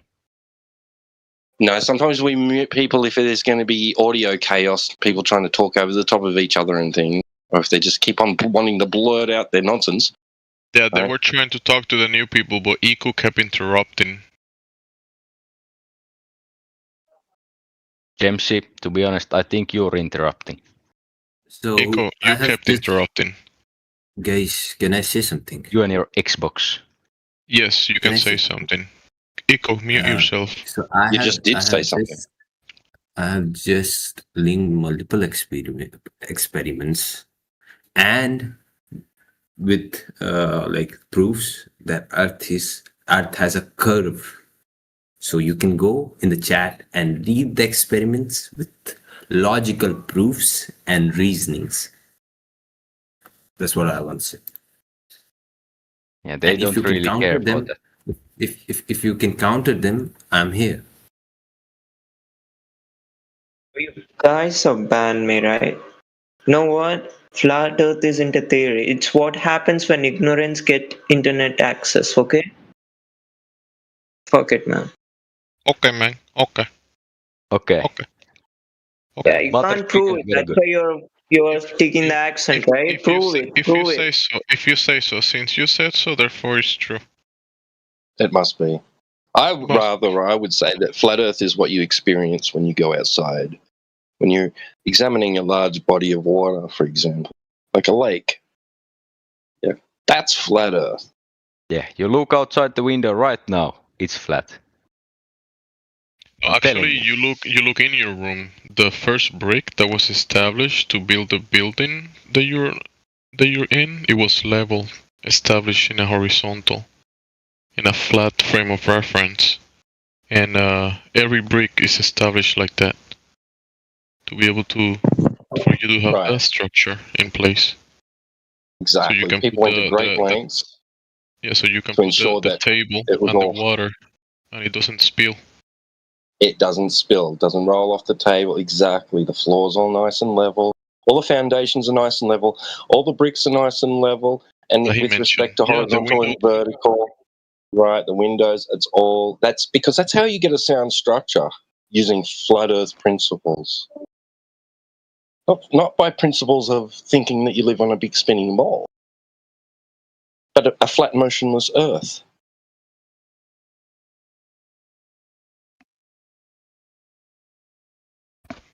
Man, brother. If you're being honest, I'm not sure if you're trolling or no. Do you actually believe in this? All this you're saying? That is actually what Yeah, they like do. you're not Yes. Hey, Tito, Not trolling. he doesn't believe that his bricks of his building are level and water level. He doesn't believe that. Do What you believe what him? bricks are you talking about, man? The bricks of a building I live in. Or Yeah, you live in. those bricks. Yes. Okay. So structurally sound. He doesn't believe in those. He doesn't believe there's a water level used to establish the horizontal to make that structure that he's standing on. He doesn't believe it, Timbo. Right, and they don't think that they align things, as being parallel with the plane of the horizon, as they would teach engineers and construction workers. Why do you have an issue with reality, though? What's wrong with you?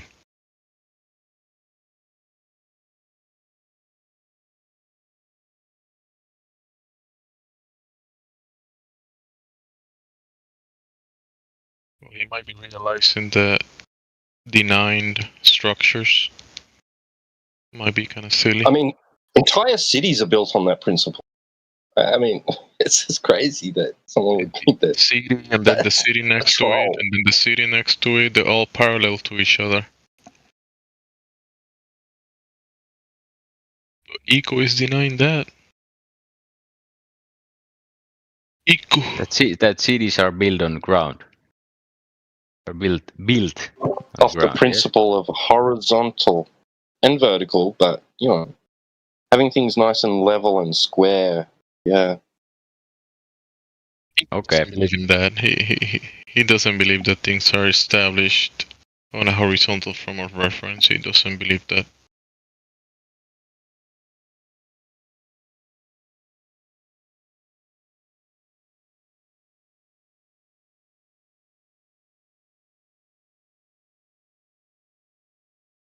I mean, when you intentionally make something not flat, right, you have to make it, you have to have that a reference to horizontal. Because you want it to be not horizontal. Like, for instance, like when you have sloping surfaces for drainage, things like that, pipes. Is that drainage, right, Iku? You don't believe in drainage? In what? Drainage. You tilt from the horizontal and water flows. Yeah, if it was flush, it wouldn't do a very good job at flowing. Water would build up on its surface, accumulate. Uses the toilet every day, but he doesn't get it. He thinks it's magic. Right, Iku? Yes, I think magic is real, man. Water level is magic. Satellites, magic, fucking water level magic. Internet. The way you're talking in here, magic. It's all magic. That's why you've been interrupted. That's why you've been jumping in the conversation. Don't reveal it. Man, Don't reveal your GPS, identity. magic. I study in Hogwarts, by the way. Don't reveal it. This man is Harry Potter. Yeah. No, I'm the son of Harry Potter. I'm James Potter. Jamesy, I really hope. No, thank you, Ico. No, thank you. I'm not interested. No, thank you, Ico. I'm not interested, Ico. No means no, Ico. Means no. Imagine 3 screens about flat Earth stuff. Means you would be in no. heaven, Do you know that? Ico, this is the English channel, and no in heaven, means brother. no, Ico. Okay, Jamesy. Okay. It means no. Do you know that?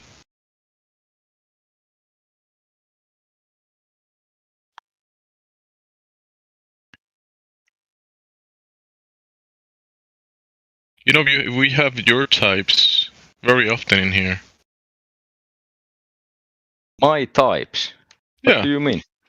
LARPing, like you're trying to be cool, but you're just here judging people talking, and you think you're in on a high horse and you're better than other people. You know better. Bro, I am not saying I'm better than you. You know better. You know better than everyone else. That's why you're here to tell us that you know better. And anybody that goes away from what you're saying, they're just wrong. You just joined here. I've been here way longer than you, man. What are you talking have. about? Yeah, that's a fact. That's a fact. You haven't heard anything I've said tonight. Yes, Ico. You've been here way longer. Yes. We had a very intellectual conversation before. Yeah, I can only imagine. India's paradox of borrowed intelligence applies to Iku. Yeah. That's why he cannot. Jamesy, to be honest, that's I think why he you cannot are allow himself for you guys to speak to the new people. He has to interject himself to correct you guys, to make sure you're saying the right things, and he's making sure of that you're not telling the wrong things to the other people. Ico is here for that. Man. I'm like the just white to make knight sure. Here. Like just to make sure you guys are doing the correct thing and say the right things. That's why Ico is here. Man, it's not that serious. It's only Discord, man. It's late. Yeah. Not that That's serious, why you're taking it so serious, bro. It's not that serious, bro. It's okay. So why are you taking it so serious, bro? Why are you taking it so serious? I really am not. I'm okay, please. Oh, so you just interrupting other people just because you're messing around? You're not taking it serious. That's why. Is that the reason? I'm sorry if I interrupted you in some point. I really didn't even. No, I was trying to hear other people speak, but you were jumping in the middle of their sentences. Okay, I get it. Well, that happens sometimes. On Discord, there's ping between us talking. So it's kind of hard to like have a realistic conversation without interrupting. With you, sorry. it's like more than sometimes. With you, it's like almost every time. Not just sometimes. Because sometimes will be, once in a while maybe. But with you, it's like very often. Okay. What do you suggest I do? Yeah, that you kind of like govern yourself and you kind of like, fix your behavior and learn from that. Okay, man. Okay. You're not one to say to me to fix my behavior, to be honest. But I get your point. I get it.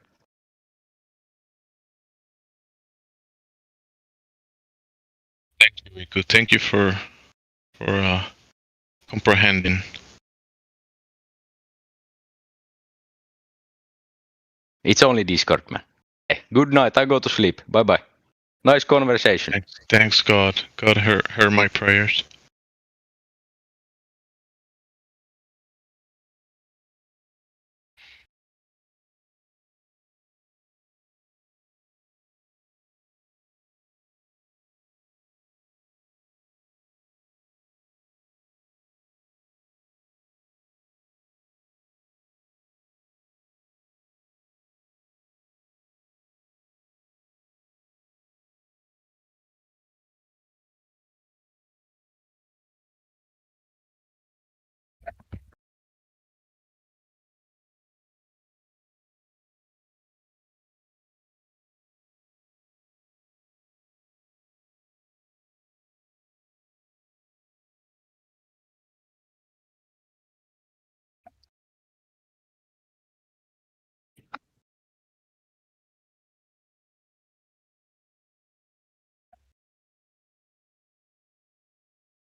Now we should be able to check on the new people and see if there's any questions on the table instead of having that guy interrupting. When the new people were asking questions, we still have the Kiru, if you're still here. Now the panel is open. It's open for anyone that wants to engage, ask questions, or make comments about the server topic. Give me a second. I'm giving proof. Yeah, Earth is flat. In the experiment.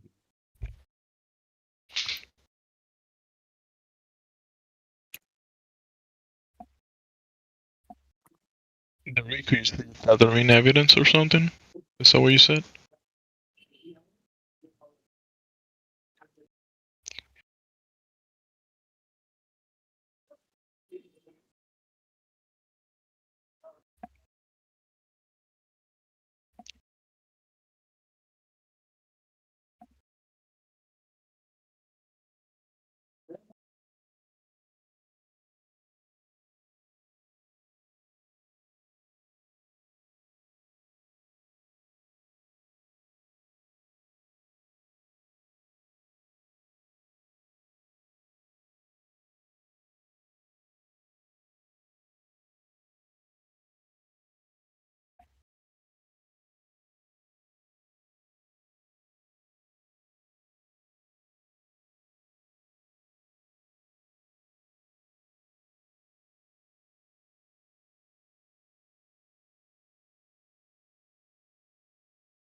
Hello?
What?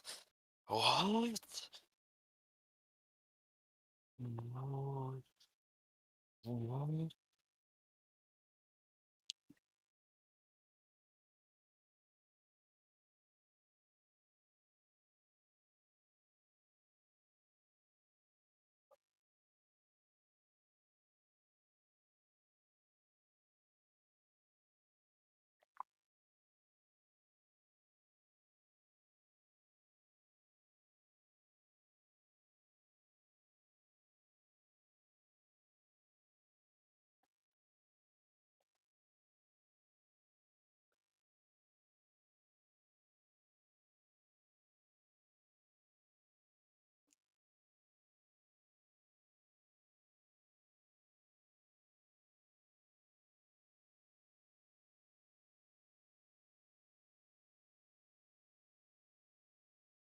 Oh, my mic's on. What's up, guys?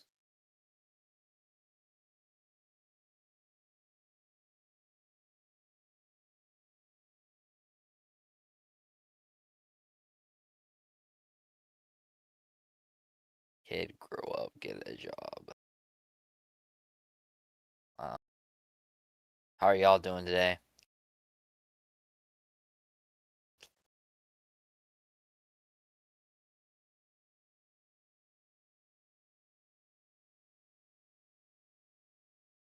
Not talking.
لكن الأرض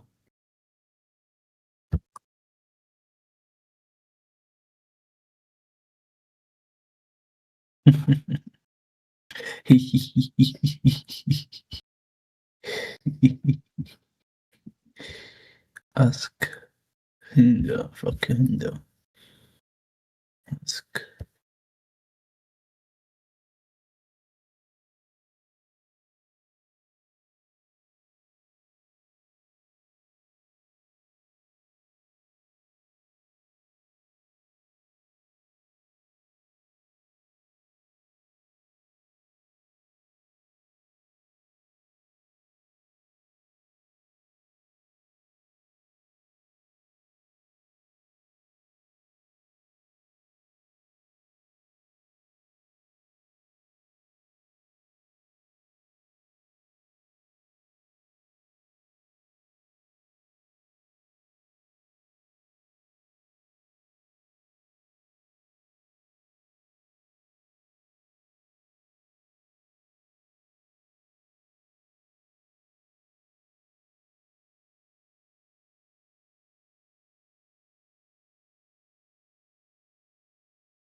which word are you confused And you about said the it has meaning? no context in this discussion, correct? Yeah, it doesn't until you tell me what the word you're confused about.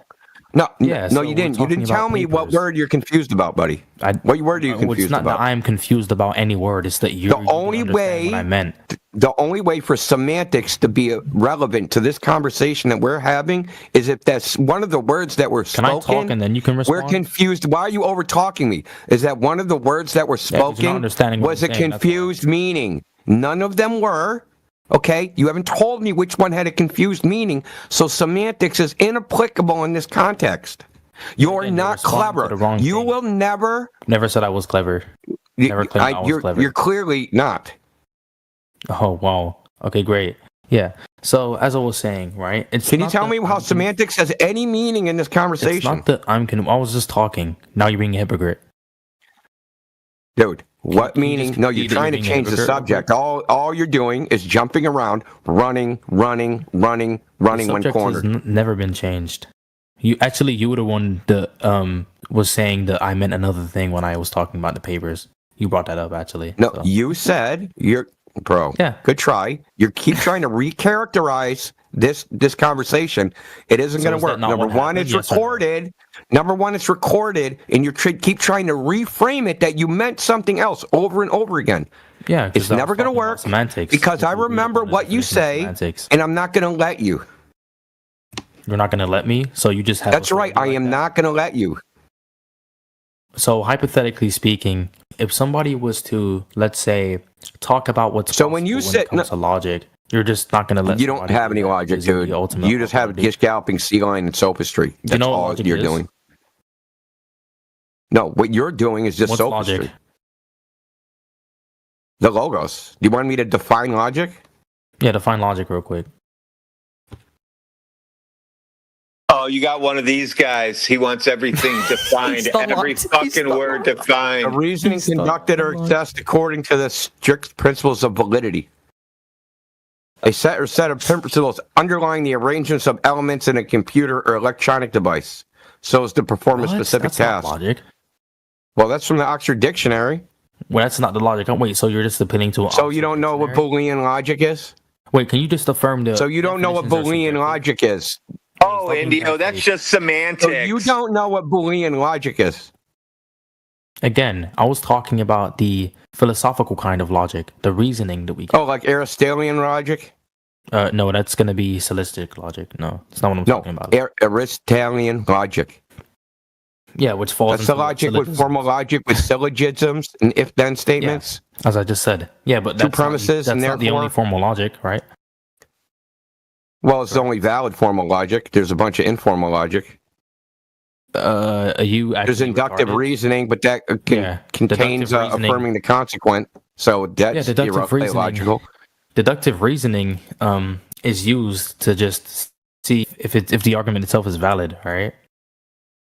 Inductive reasoning only tells you that somebody likes to affirm the consequent.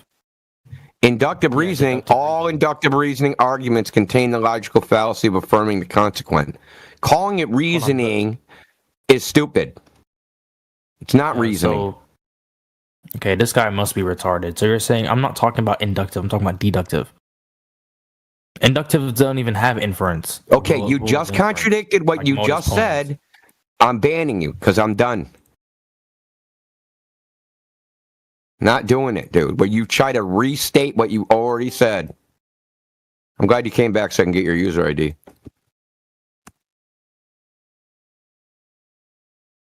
Again, inductive reasoning doesn't have any rules of inference. Goodbye. Deductive reasoning. Categorical error there. Yeah, go back on mute.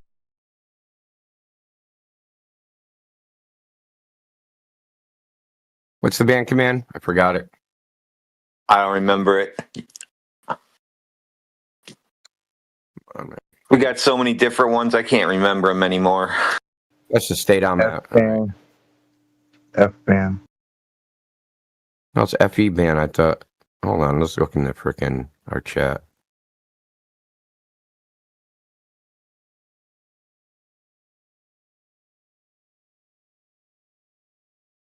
That's from where the hell is RBC? Oh, No.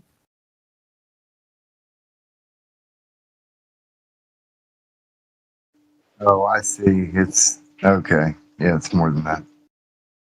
I guess I'm going to have to scroll up or something.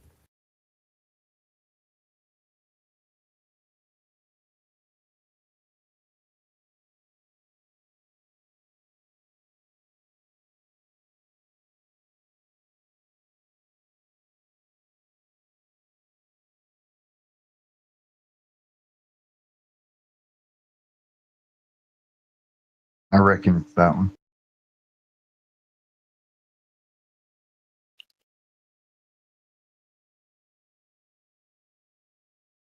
Yeah, India. What was it like in the politics server an hour and a half ago? It looked very busy in there. I couldn't get in, but everybody was busy there.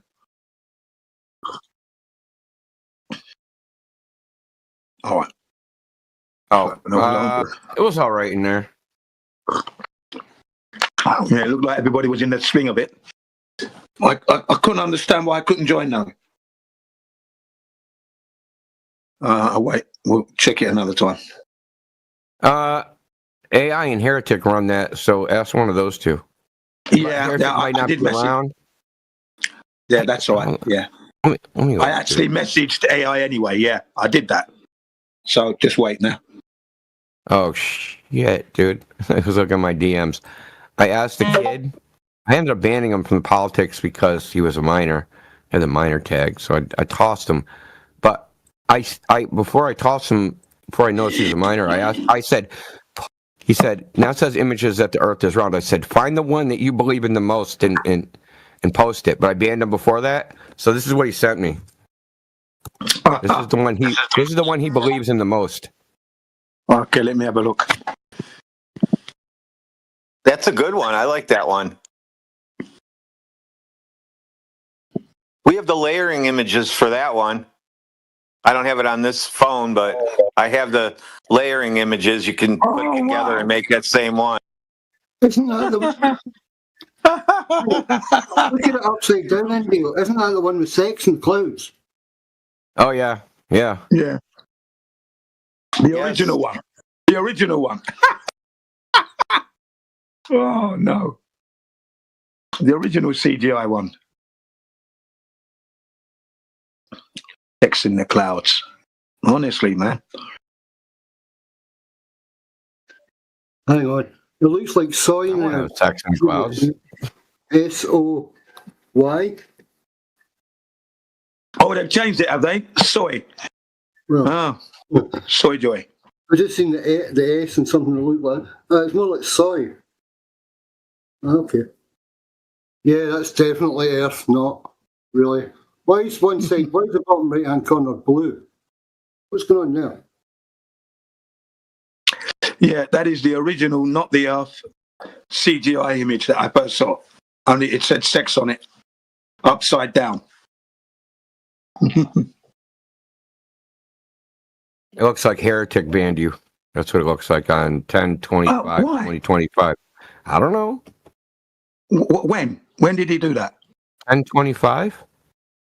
When? That's when what time? No. 10. October 25th, 2025. Ah, that's it. Okay, yeah. But for how long and why? Says on ban time permanent. Huh? Why? But I think it just says that. I think the bot says that. Or no, sometimes it says 2 days. I don't know. Look, Heretic runs that shit. I don't run that. I don't ask. I don't ask questions. I have enough problems. I don't need freaking to take on 3 servers. Yeah, but I don't understand why I got banned. I don't understand either. I don't know. Permanently banned for what though? I don't. But whatever Heretic does, he doesn't talk to me about it. Okay. Yeah, that's fine. Yeah, we're not in freaking contact about that. He doesn't like go. By the way, I banned Jim. Like it doesn't work like that. Yeah. I wonder why he banned me. I don't even know what I did. Unless it was about the minor, but then okay, never mind. But it was a mistake. It wasn't anything deliberate on my part. And I did. I thought we had an interview on that. Maybe. Never mind. I don't know. Yeah, never mind. AI AI. I know AI also has the keys to the channel. I believe that was my understanding. I don't know if that was ever formalized, but I don't know. Heretic, yeah. I'm quite surprised that he banned me. I mean, okay, I didn't even get a message. I have a public service announcement, though. The next time a Glober says that you're in an echo chamber, correct them. Say, it's echo chambers, because we're in 3 places. Oh, yeah. Okay. Wise guy. Like, no, it's not an echo chamber. It's echo chambers. Thank you very much.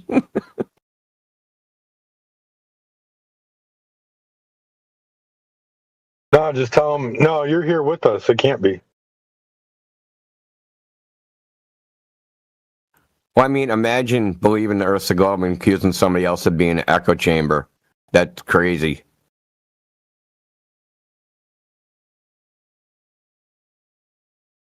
Yeah, go tell your mom right now you're a flat earther. Check out your own echo chamber. I used to love Sacred freaking crushing that shit when they would come and say it was an echo chamber. Dude, we had, were you there when that dude was like, y'all are echo chamber? This is after. Sacred muted everybody. Let this dude freaking monologue for 5 minutes, right? I offered to give him co-host. And then after all that, dude says, what the fuck? And then Sacred was like, whoa. So we read the definition, and he was like, it says an environment where opposing opinions are not considered. Did I let you talk? Was your opinion considered? Yes. Well, this ain't an echo chamber, dude. Frickin' Sacred roasted him so bad, dude. So calmly. You know how he does it, right, dude? It's frickin' great. It was a work of art. He's one of the best active listeners I've ever come across on social media. He has the ability to like listen and interject while understanding what the person's saying while interrupting him at the same time. Like, it's the craziest thing ever. and he'll remember shit like 25 minutes ago. I'm like, bro, how did you fucking remember that, man? I don't even remember that. Because he's paying attention. That's what I tell everybody, man. Yep. Listen. I think he takes Listen notes. to what they're saying, because the longer they talk, the more rope they're putting, dude. They're just like stringing out more rope for the noose. There's going to be a lot more twists in the frickin' in that shit. That's all. Just let them talk. Just listen to what they say. They give you all the ammunition. I used to, I haven't done it in a while, but like if I ever get a chance to sit down again and be a part of the conversations, for anybody out there listening, the best thing you can do while in a conversation is sit down with a pen and paper and just take notes while the other person's talking. And formulate your questions, get them all in order.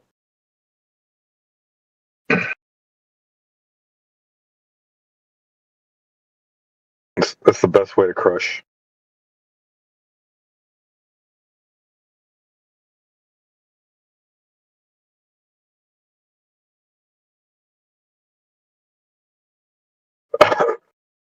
Excuse me, sorry.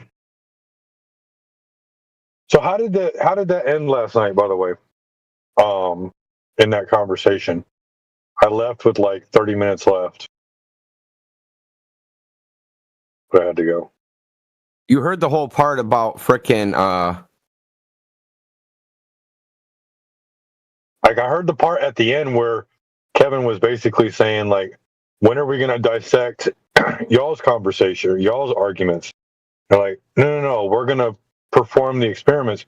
All they wanted to do was, like, rip the experiment apart so that way, like, it would demoralize our side from going out and making the observation.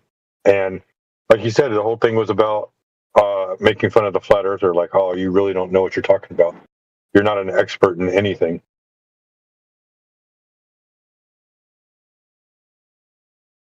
That was pretty much it. Like, they were talking about, what was that guy, the radio operator guy? He's like, if you're going to use the equipment, you have to be rated for the equipment. Like, okay, dude. Well, no. Remember, he was saying it was their argument was that it wasn't precise enough. Didn't you hear all that part? Me ripping that apart? I did. It was like 0.6 miles was the tolerance or something like that. No, it was 6 kilometers. 6. No, you didn't hear me ripping that shit apart? Sheepdog. Oh, dude, you must have. No, you left way before a half an hour was left. So let me read this shit to you, dude. Okay. I sent this to Kevin. So check it out. This is the part where he said to him, you have to have a citation. And then dude comes in, he's like, oh, I'll go find that paper. He put the paper, he's like, share the screen. He put the paper up on the screen and he highlighted a part. Right? I had Man of Stone's name on it. Now listen, this is important. The part he highlighted said this. Today's DME is specified to provide position accuracy around 0.6 nautical miles. This is seen in the DME overall range accuracy specification presented in Table 1. Now it's a specification. And that's what they were railing at about him for the entire time. About this device, according to the specification, is not accurate enough to measure, to use. And that lasted an hour. But check this out. The paper he posted, I'm going to read you the very first paragraph. This paper examines DME accuracy starting with its performance today. Accuracy values from several data collection efforts are presented. A top-level examination of range accuracy is done using FAA flight inspection data. The results show that the measured DME ranging accuracy is generally much better than that listed in the current specification. Want to know how much better? You want to know how much better, Sheepdog? Yeah, let's go. Now, this is the paper that they used as evidence against him. Remember that. And railed on him for over an hour, saying you're a dumb flat earther. You don't understand margin of error. The very paper was against what their claim was, the one that they cited. So I'm going to read it to you. In all cases, the range uncertainty was within 40 meters.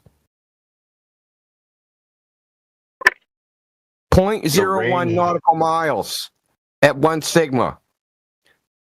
Okay. At power levels greater than 80 dB, which represents the edge of coverage, meaning the signal's so low that they can barely do a range. The mean range error, the raw data for all units was 90 meters. So when you have the worst possible fucking signal, right, it's 90 meters is the uncertainty, which is 0.06 nautical miles, 10 times better. The maximum variation in the bias for power levels greater than minus 80 dm was approximately 43 meters at 136 nautical miles distance for a single test, and as much as 56 meters for the same interrogator over multiple tests. So, at 136 miles away, nautical miles now, which is like 150 regular miles, the accuracy was 43 meters. This is what the paper that they showed the site that this is what aggravates me, Sheepdog, is that he said, Kevin, you're supposed to have citations, and talked down to him and lectured him. He never said anything to the dude when the dude said that it was 0.6 was the accuracy. But the dude went and got a paper anyway. Then he brings back a paper and he says it, he highlights that part, reads the specification, and she was just like, see, this guy's an expert. You don't know what you're talking about. When the very first paragraph of it says that specification isn't the actual precision of the actual instruments. That the precision of the instruments is fucking like 10 times better than fucking that. At the worst. In the worst fucking condition, it's 10 times better. But Shiva took him at face value that everything he said was accurate, when on the fucking screen itself, it's contradicting what he's saying on the very screen. And all Shiva had to do was stop looking at Kevin and talking down to him and look down at the screen and read the first fucking paragraph, and he would have known that the Glober was full of shit. But he didn't do that because he wrote this little segment, and then the most important part is, for over an hour, they lectured Kevin about it. Oh, I know. And Kevin was like, no, dude, that's not right. But he said, I'll read the paper.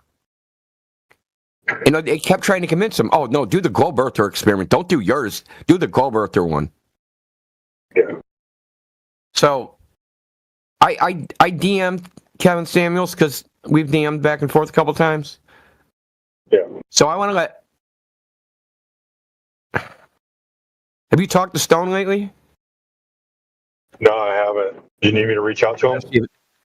I want to talk to Alan and those guys, just so I'm sure they watch the stream, right? The Shiva stream. Oh, yeah, for sure.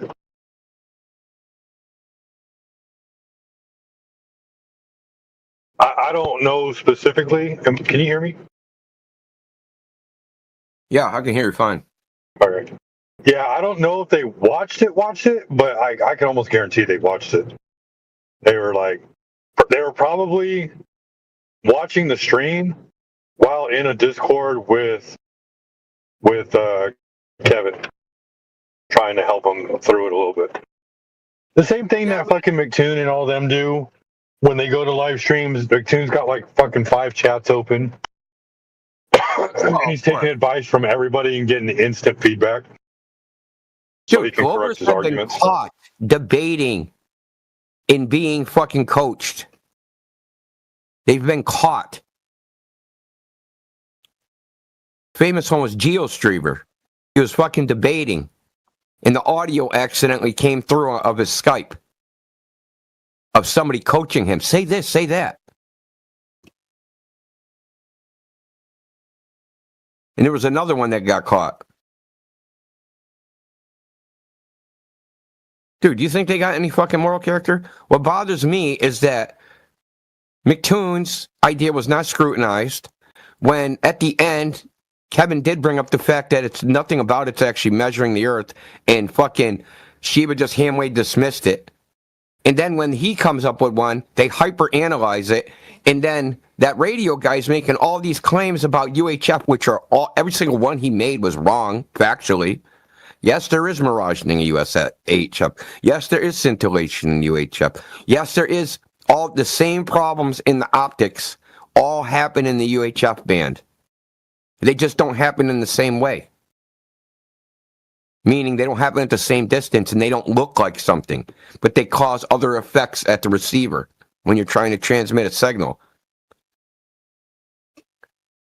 Right? No, for sure. And then Shiva, like when he asked Shiva, like, are we going to question their side now? Like, no, you're going to do your experiment and we're going to do our experiment. But like, and they're like, oh, but you didn't even do an experiment. You took somebody else's experiment. It's like, what the fuck do you think McToon is doing? He's taking Eratosthenes. He's not even doing Eratosthenes. He's just doing timeanddate.com. That's what he's doing. Oh, yeah, that's right. Timeanddate.com, dude. That's what he's doing, dude. Yeah. The sun's in a specific location at a specific time. Yeah, has an azimuth and elevation. We can just use a webcam. Well, how are you going to measure it? How are you going to measure the azimuth and elevation angle from a fucking webcam? You know which one I think he's going to do, though? I don't think he's going to do a standard one. I think he's going to use his TFE. I think that's the surprise. Well, the thing is, the initial thing was that everybody was going to collaborate to come up with one experiment. 6 Glovers, 6 flat earthers, they all get together, they all come present an experiment, and then they go, okay, we're going to agree on this one. We're going to do this one because this is the best one. And that they were all going to do that one experiment on their own. And that doofus here was supposed to fund it all. No, I agree, man. Window. Everything he said, everything he said on Dave's interview, he didn't do. He didn't do any of it. None of it. The whole thing was a made up lie. The only thing that's accurate is he's having something he's calling a Earth Summit. Right? Science Summit. Applying the scientific method to the shape of the Earth. Yeah, he's doing something called that, but all the details of it, all of them got thrown out the window.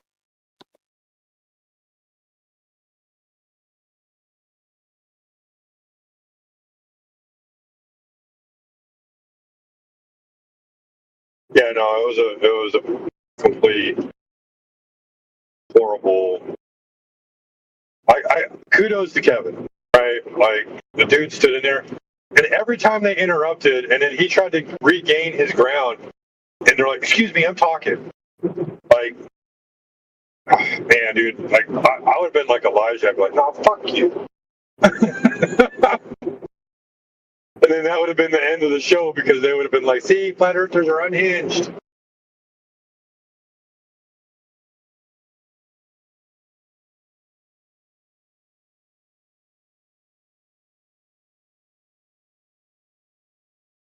I don't know. I think that's what McToon's going to do, though.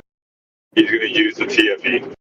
He's going to take his 360-degree camera observation, and he's going to ascribe times to that because he probably documented sometimes. And then he's going to say, "How do you explain that on a flat Earth?" Guarantee it.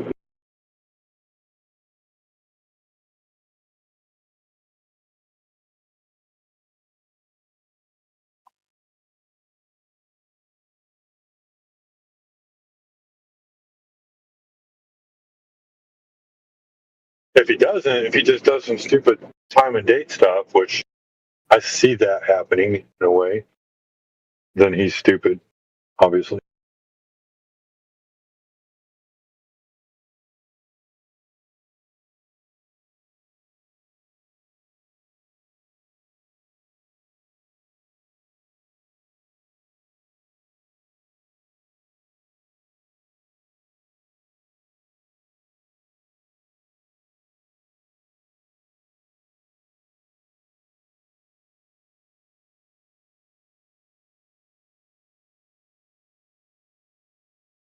Can you still hear me? Still hear me?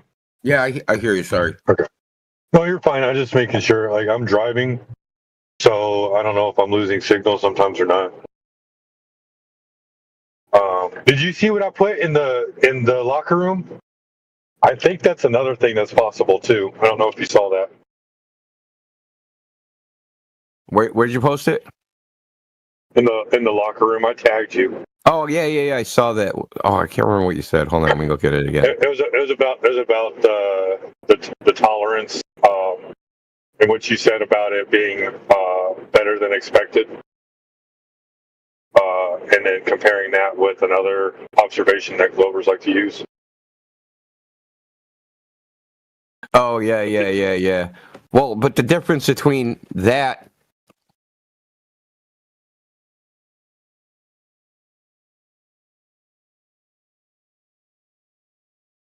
The difference between that is that Glovers have never, theodolites are not tested against the specification.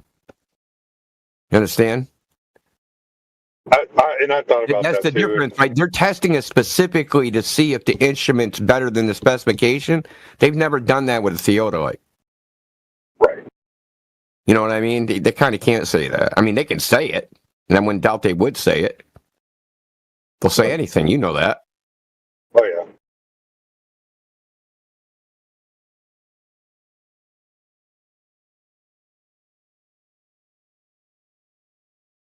I did like what Kevin said though. He's like, anybody who was good at math, he kicked them out. That's so spot on, dude. You used Man of Stone's paper. He was banned from this argument. Like, why'd you ban him? Because he knows math?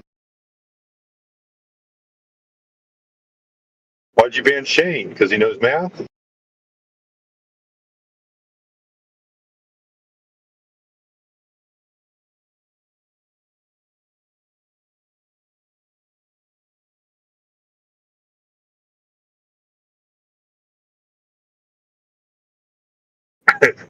He banned you just because you understood contracts.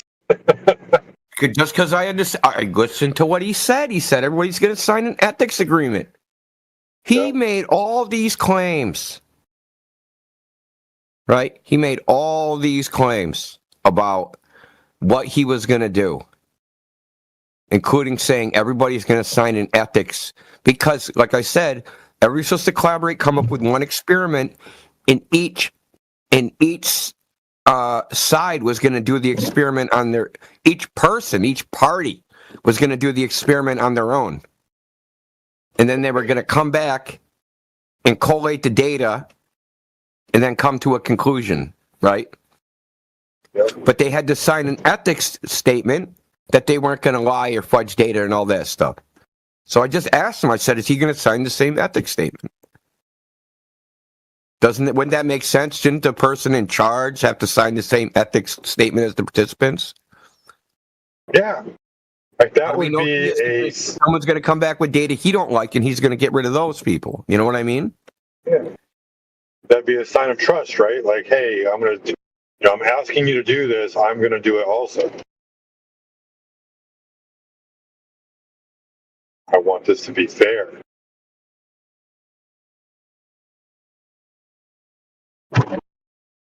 Because he won't sign that, it's like, what are you afraid to lose, man? Like, if the earth is flat, what are you afraid to lose?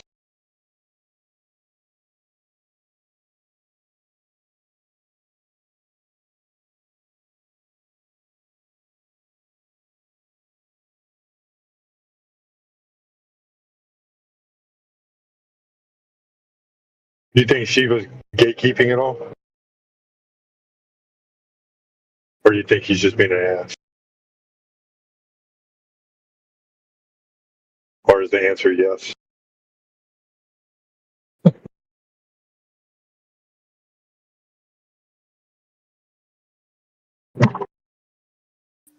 Shiva's a giant ass.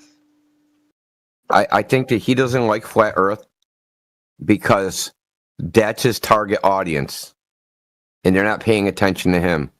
His whole shtick is building up a grounds up movement, right? That's his whole thing. Grassroots, the salt of the earth, all that stuff, right? To change the political system, right? Not top down grassroots, and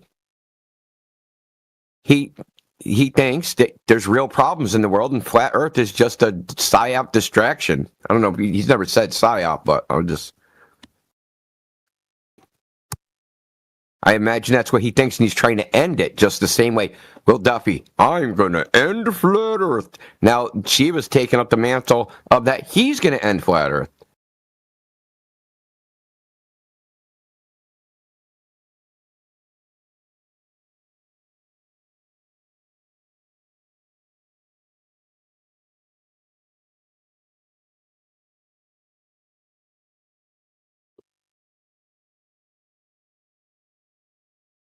He says his target audience, like you think the people that listen to him, a lot of them are probably flat earthers also.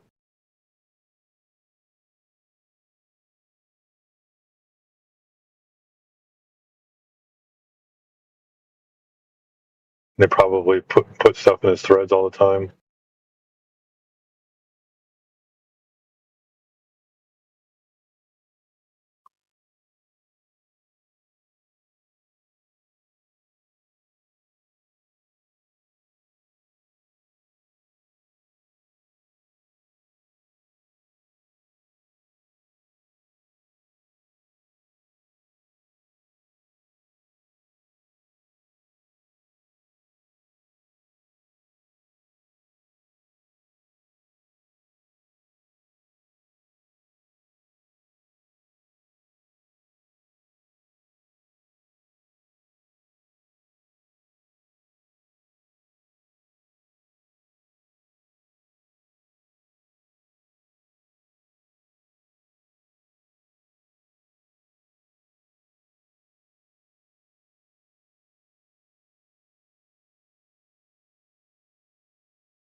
Welcome to the chat. Welcome to the room. If you want to ask some questions, feel free. We're discussing the topic of flat Earth. Could ask your questions in the side chat if you don't feel comfortable using the microphone. Welcome. By the way, something came to my mind. How do I go about people who talk about the eclipse or the ISS floating above us, doing whatever?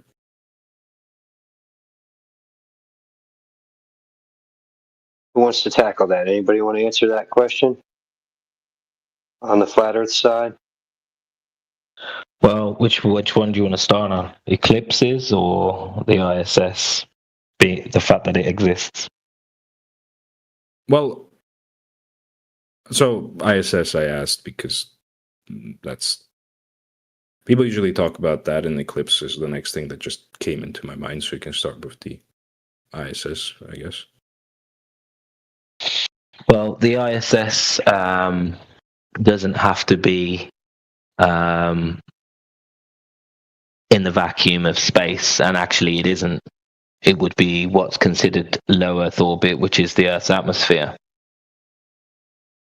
So you can have high altitude platforms, high altitude planes, all sorts of, balloons. There's all sorts of technology that can create orbits on a flat Earth. You can have an orbit and a satellite orbit on a flat Earth.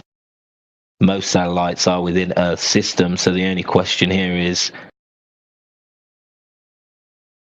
there an outer space for these satellites to be in?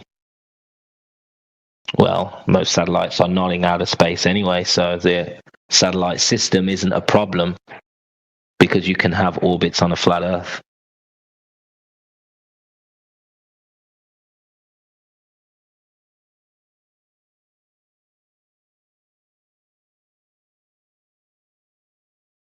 They've sold us a narrative that the ISS is in space, but it's still within. It's not my narrative. I'm just clarifying. No, I said they've sold us. Not you've told us. They have sold us a narrative that the ISS is in space when it's not. It's in low Earth orbit.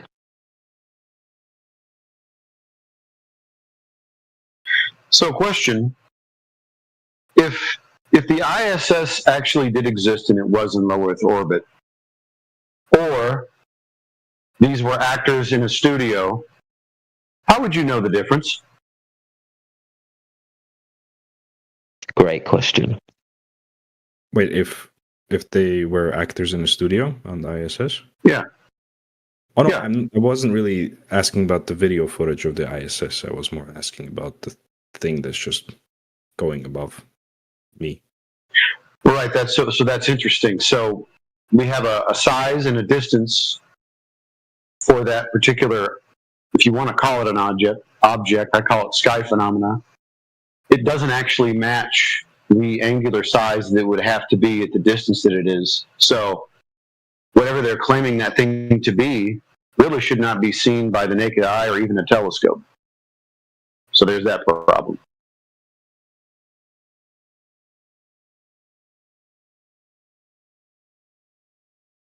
Okay, thanks. Mm-hmm. We're talking about something that is unknown. Well, go ahead. Yeah, when they say that the ISS is like 200-300 kilometers, and you can see a certain thing, there's a photograph or whatever imagery of that, but then you can compare it to a 747 that it flies at about 10 kilometers, and they look about the same. You be able to see something that is 300 kilometers away and it's of that size. I mean, it's not that it shows in the sky. It's not that big when you look up and see the ISS. Exactly, it's not that big, but the distance, the angle, he told you the angular size, you shouldn't be able to see it the way it's observed. Whatever you observe curving, it's not what they claim it to be, and it's not in the medium that they claim it is. Yeah, but earlier we talked about The combination of NASA has in multiple locations they have an ISS underwater. They also have another one above water.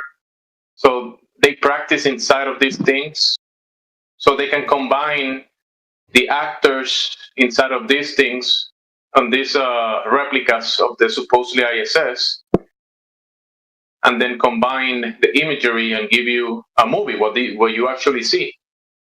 Misrepresentation of reality, because that's what you see when you see the ISS in video. They show you the Earth curving. The Earth doesn't curve when you check the Earth. So the curving Earth that they show you in the imagery, that's a misrepresentation of the way the Earth presents itself to be. That's not the Earth. I was not asking about what they're doing inside there. For all I care, I don't really care. I was just asking about the thing I see in the sky. So we have high altitude aircraft, high altitude balloons, altitude aircraft that can do these things. You can observe. I'm going to share a picture in the chat to back up what you're saying, Jemsy. Hello, bro. I have a question for you. Be good. Did you remember my questions? Yeah. Be rude. Can you hold on just for a moment? Can you hold on just for one moment, just while we finish this discussion? Yeah, welcome back, Pakistan. Yeah, we're speaking to somebody else right now. If you could just hold on for a few moments, yeah, we'll get to you after. I'm not going to move on to the second question, by the way, because I guess the first one answered that. Thank you. Yeah, have a look in the side chat.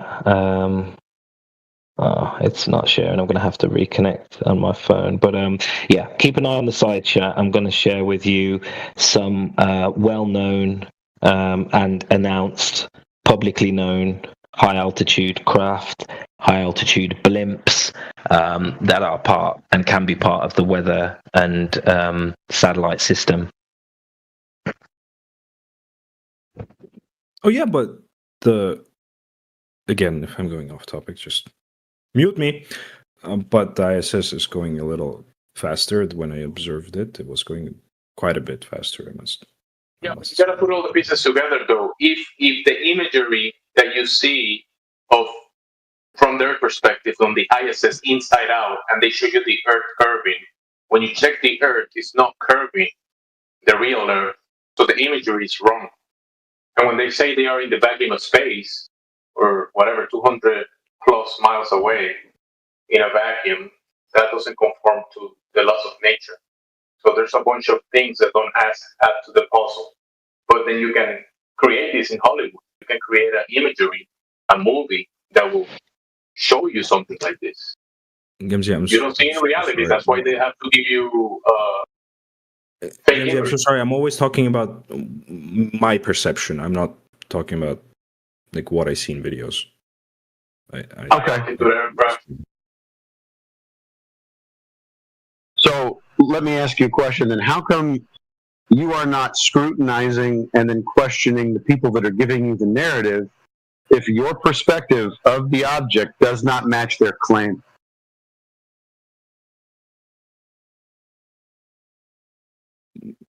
Well, this is new to me that my perspective doesn't match the claim. You guys are educating me on that, so I will, I guess, scrutinize the other ones afterwards, which is why I'm asking what should I respond to people when they tell me about the ISS and when I see the ISS. Just stick to the ground. Remember your perspective. So you stick to the ground and you tap on the middle. So you see some kind of sky phenomena. You're told a story about it. You don't scrutinize it, and then you ask us about it. I don't understand your logic. Wait. I don't understand your question. I'm sorry. It wasn't a question, it was a statement.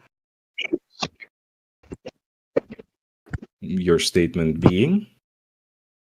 Your logic is flawed. What's my logic? You see a sky phenomena. I'll repeat it again. You see sky phenomena. you're told a story about it, you don't scrutinize it, and then you ask us questions about it. Why?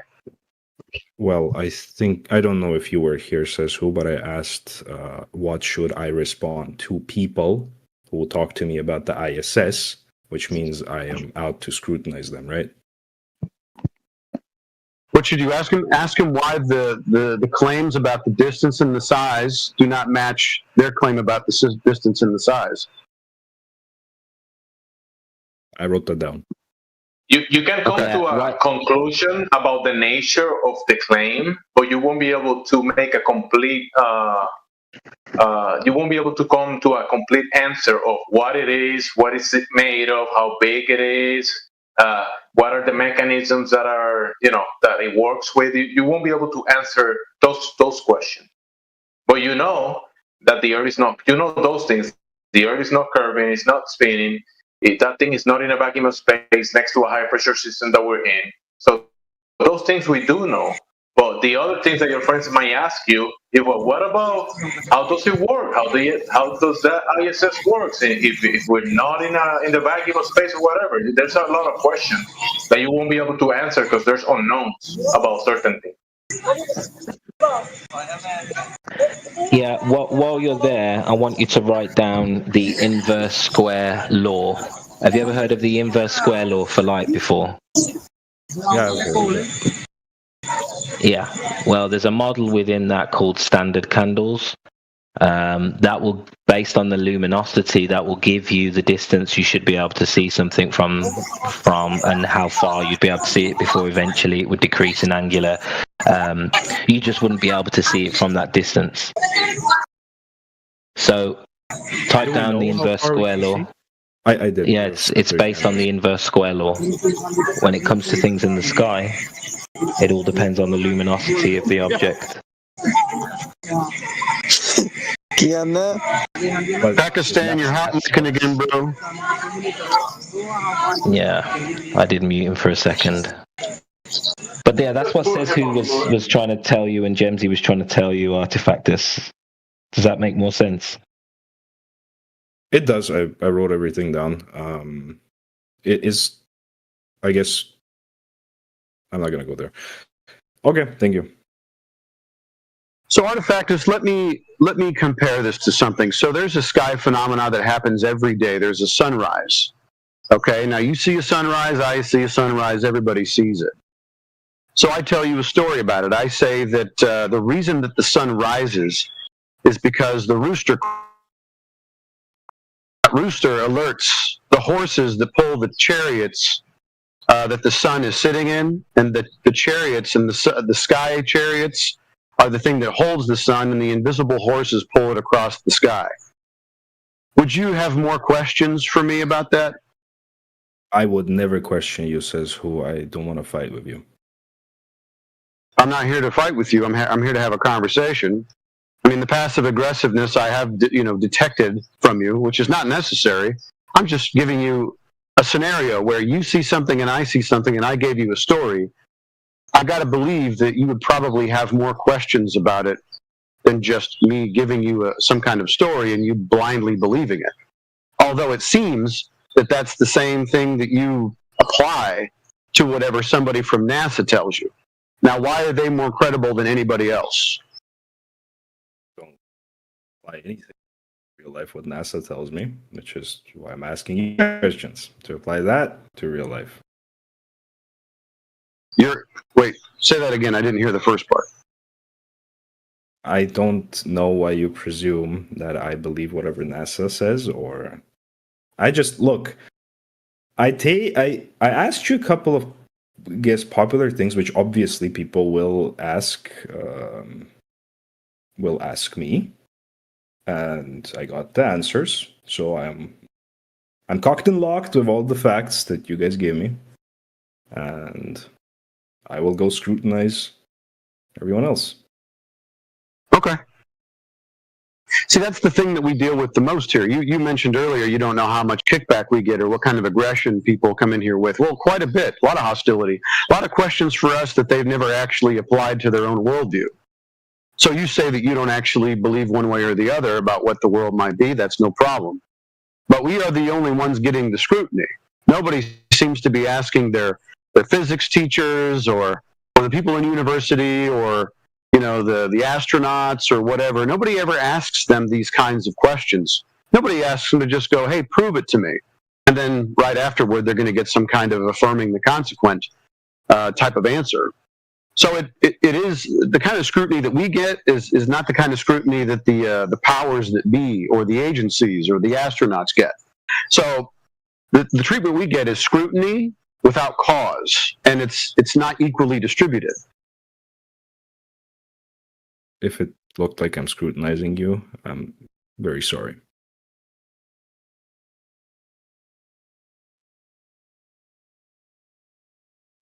Yeah, it's gonna sound like you might be gathering some information to see what answers you can give to people if the topic is brought up. You want to be kind of ready about what to say when they ask you about the ISS and what that is, and are they lying or whatever questions come with that frame of mindset and questioning. Is that there are things that are unknown, and we can only speculate. There are things that you won't be able to have a concrete answer, and people are just gonna turn the wheel and use their non-logical logic to just turn whatever you're telling them to something else. But there is other objective things that are not up for debate, like the Earth is not curving, like gas pressure requires a container, like the ground is motionless. That's not based on opinion. So those are the many things are objective, and then the other things are maybe up for debate and speculation. Like, what is actually that thing made of whatever they claim the ISS is, right? What is that thing exactly? If it's not what they claim it to be, that will be a speculation. What is the sun? What are the stars? What's the mechanisms of the luminaries? There's a lot of speculation there. It wouldn't be objective or empirical. You see, there's a difference between certain questions that you may be able to answer, and others that you're gonna speculate about with your answer. I mean, to things that I don't have an answer to, I'll just say I don't know. Yeah, there's things that we don't know. The Globers are going to tell you that they do know. They tell you how black holes work and exoplanets 7 trillion miles away, and there's water and methane and diamonds falling from the sky. They'll tell you those kind of stories. But that's the issue. The whole globe thing is just a fantasy fairy tale, and a lot of people just believe it, and they will speak about it like they are characters in a movie, and they believe they are the characters. They're the superheroes in the movie. They're trying to save the planet, and you are the villain trying to take away their planet and their outer space fantasy. You're going to be a villain if you try to take it from them. You see the issue? Some people will hear you. Some people, a lot of people are very logical, and they will follow the logic and come to a fundamental conclusion and an objective conclusion about many things. But don't expect that from everyone. They're gonna label you crazy if you question the ISS as if it is given in the TV.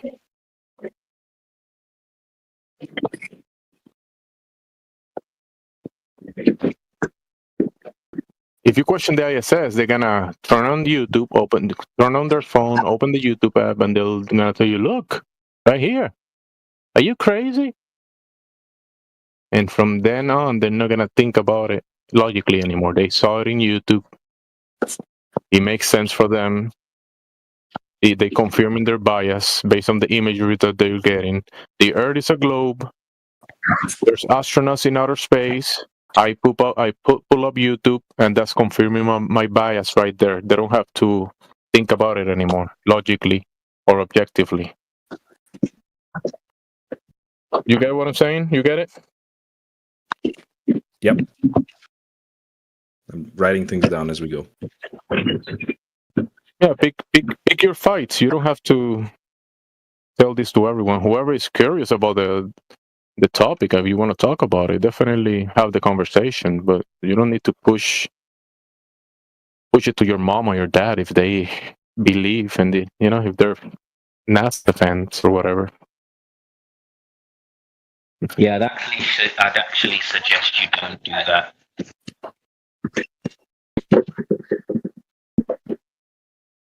If your dad is gonna disown you if you don't believe in outer space, just don't tell him.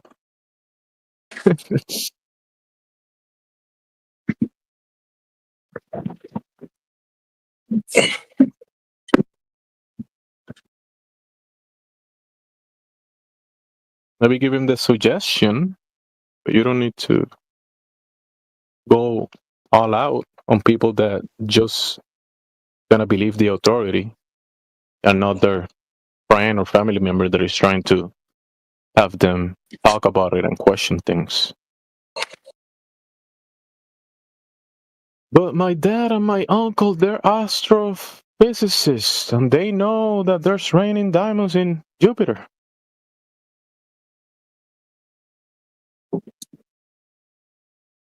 My uncle is an astronaut, aerospace engineer. Yesterday there was an aerospace engineer in here, and he couldn't answer a bunch of questions, and he couldn't prove that he actually works with devices that are taking the globe into account. Talking about airplanes and flight. He believes that what he's doing is on a globe. He believes there's outer space out there. He is an aerospace engineer, but he couldn't prove it. He couldn't prove that he's using the globe for any of those things. He just believe it. He couldn't put it into words. He said it himself. I don't know how to put it into words. Like when you're trying to talk about something logically that follows reality, and you don't violate that logic and that objectivity, if then you're trying to explain how fantasy things like the globe works in reality, and you try to mix those things, there's going to be a lot of confusion, like the outer space engineer yesterday was showing. A lot of the globe believers show they cannot put it into words how the globe actually works in reality. Why? Because it doesn't work in reality. They have to make stories about it and just believe. Go ahead, guys. I already gave my spiel. You go ahead.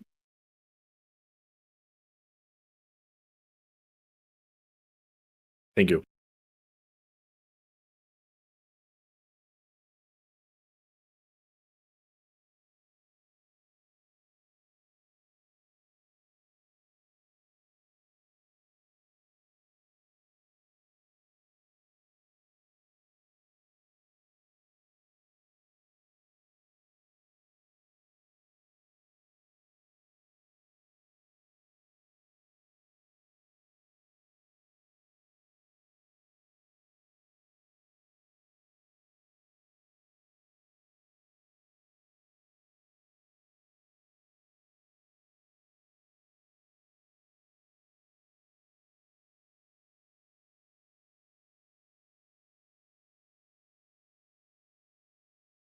While we're all quiet here,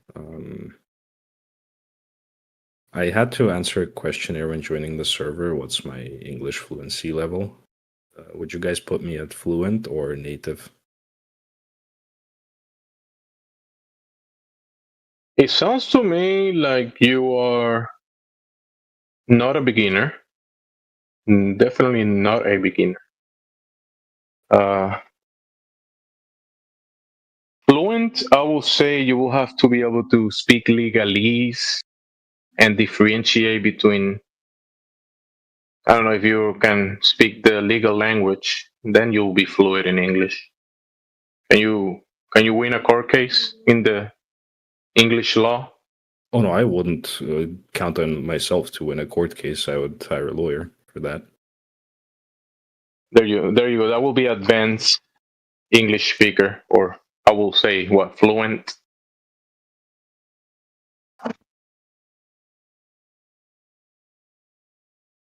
But then you can communicate. So you are, what's the other one? Intermediate. What's the other one?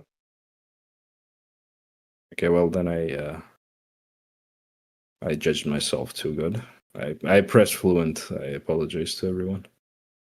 Do you get what I'm saying? Between the fluent and the intermediate and the beginner, you're not a beginner. But you wouldn't be able to win a court case in the English language, so you're not an advanced English speaker. You mean like self-represent in court? Something like that, or represent some. You wouldn't be able to self-represent because you cannot represent yourself. You can only present yourself. How can you not? How you gonna represent yourself if you are yourself? No, I mean you'll be a lawyer to represent someone else. No, if you go without a lawyer, I think you can do that and just self-represent yourself. Now that will be representing your strawman. You will be gathering the strawman version, your name. You'll be representing your name, but you're not the name. Yeah, that's the thing about certain legalese. You're not that legal fiction that is a persona on paper. You're not that thing. What's the gap between native and fluent then? I'm sorry. Native. That's a good question. I think natives will be like you were born in, I don't know, in England, and you learn English that is from England. You know, from that section of the world, and you're able to speak that English, even if it's the street English. You know, a lot of people speak the high school English, but the high school English, from whatever they are, versus the legal English, which is an advanced version of it in commerce and the dictionaries for the meanings of words. There's a difference. Yeah, excuse me, Jency. Native just means it's your native language. So anybody from Australia, America, England, anywhere where English is the native language in that country.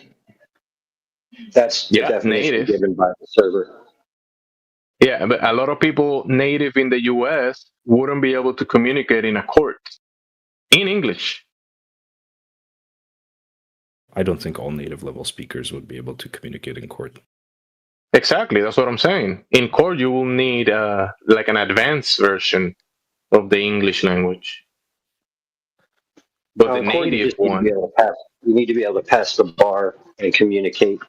You just need to know the codes of the different court systems. To pass that test, you will have to be kind of advanced in the language. I'd say you'd to pass the bar. Much more advanced than fluent.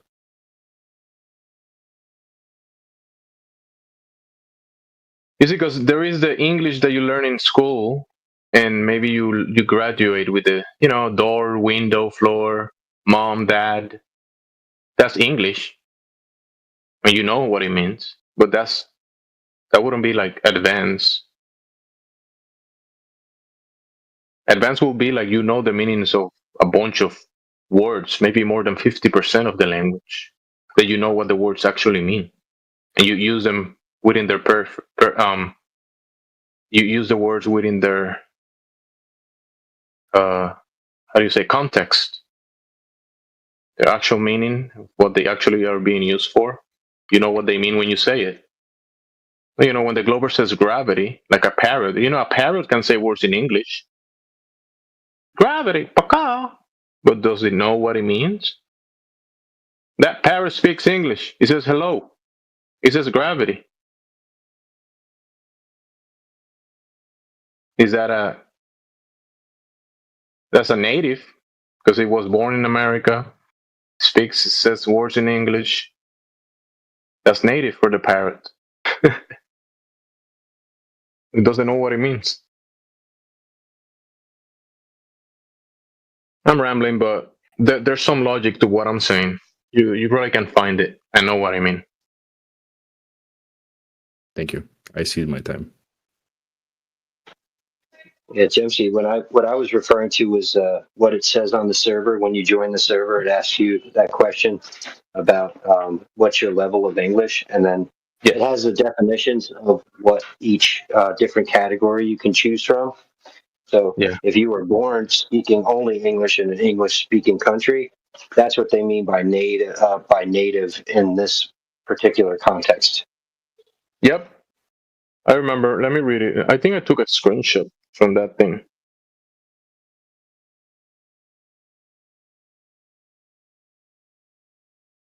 Yeah, you're going based on the server thing. I'm extending it a little bit, but yeah, I agree. It's the server meaning of whatever they labels of the roles.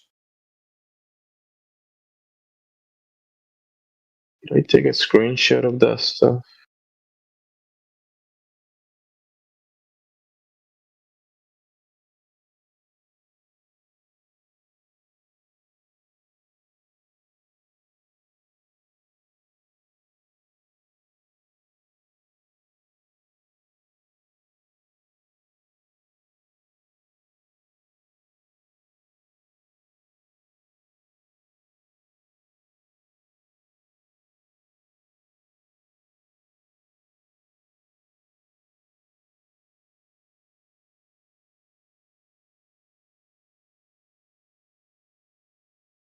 Hi, guys and girls. Thank you so much. I'll be joining later again. Once again, thank you. Sorry for my Thank early you. behavior. Bye bye. Have a good one. Thank you. You too. Take care.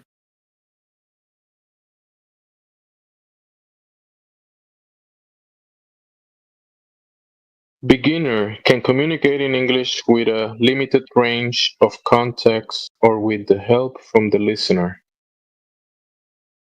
Intermediate can communicate essential points and ideas in familiar contexts, uses English effectively.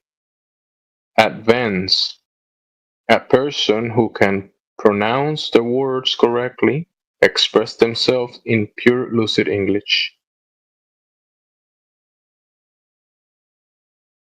Fluent, able to use English fluently and flexibly in wide range of contexts.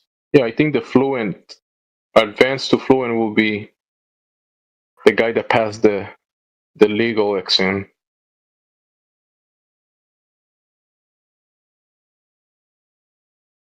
Oh, I don't have the screenshot for the native. It's cut. Let me see. Oh, fluent.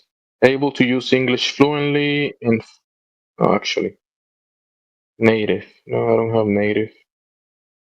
For those who have spoken English, that's the only part I got from it.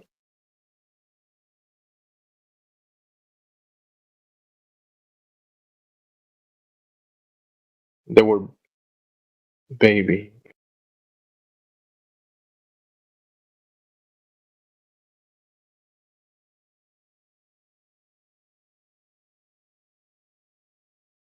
Yeah, a native English speaker doesn't necessarily mean an advanced or fluent, in my opinion.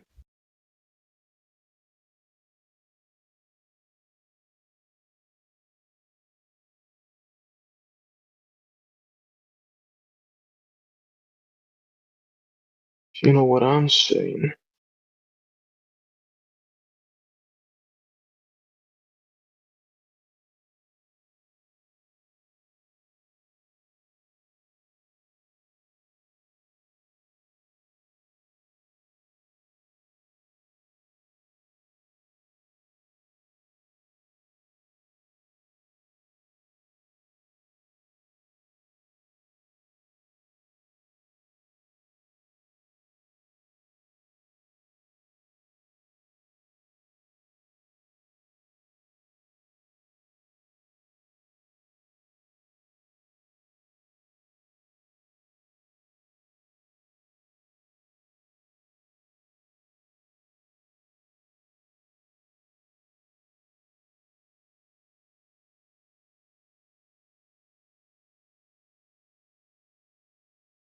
G, how you doing, G?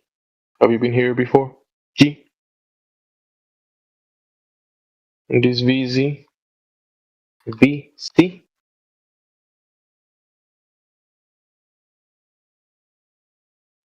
Yeah, Gen Z, I agree with you 100%. There's plenty of people who grew up speaking English that don't have a very good command over the language.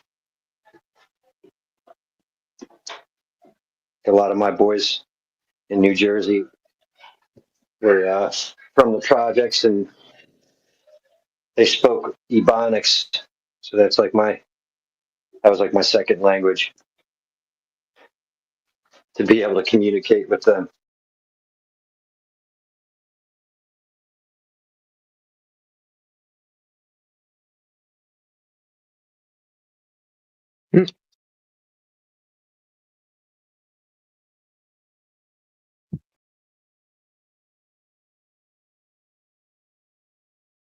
And there are people for sure that are not natives, but they are pretty advanced in English speakers. Oh yes, that goes without saying. I mean, there's some people who have a brilliant command over the language, and that goes for all languages, really. Yep. Have you ever read any Carlos Castaneda? He's an author from like the 70s, I believe. His command over the Spanish language was pretty impressive. Carlos Castaneda.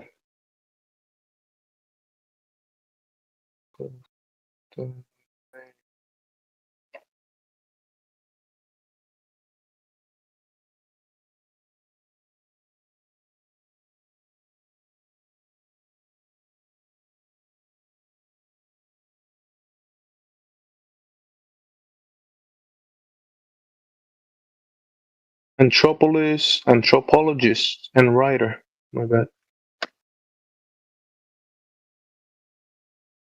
Anthropologist.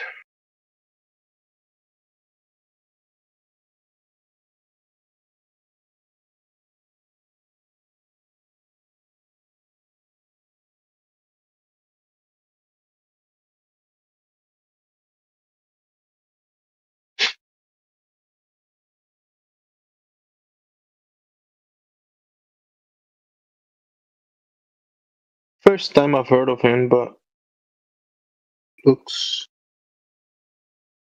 like there's information about him even in the Britannica Encyclopedia. Books, biography.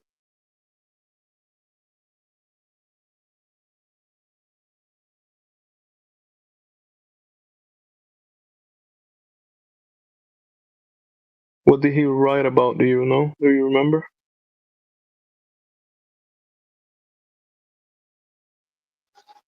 He wrote stories about his experience as a shaman's apprentice in, I believe he was in the United States. Don Juan. Yeah, the Don Juan. Yep, Don Juan.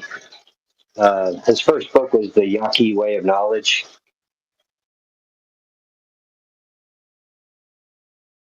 The trick is in what one emphasizes. We either make ourselves miserable or we make ourselves strong. The amount of work is the same. That's a good one.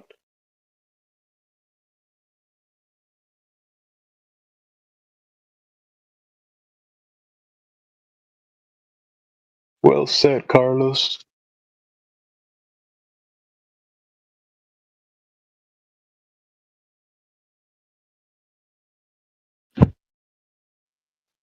Yeah, I read all his books. They're if the stories are genuine and true, he's got some remarkable stories he's told so far. So, yeah, pretty impressive stuff. But, another famous writer was really into his work. His name is Wayne Dyer. He wrote The Road Less Traveled. Another great read if you're into reading.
And you, like you've just said, you can now, you, AI Overlord, has stated, you can have level water on that spherical object, right?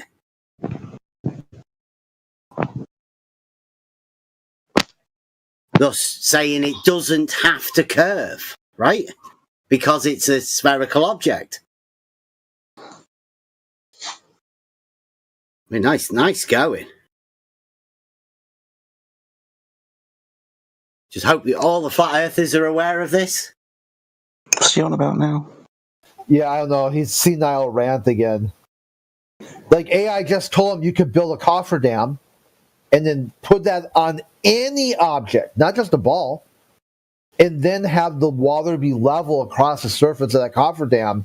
And Bev says, did all you flat earthers just hear that you could put a cofferdam on any object? And thought he won something. Dude, you're too retarded. Just like AI told you. You're too retarded to even grasp the concept. So he broke out clay. He used clay. Something that you could like play with yourself. And you could mound up clay and hold water inside it. And it'd be like, huh.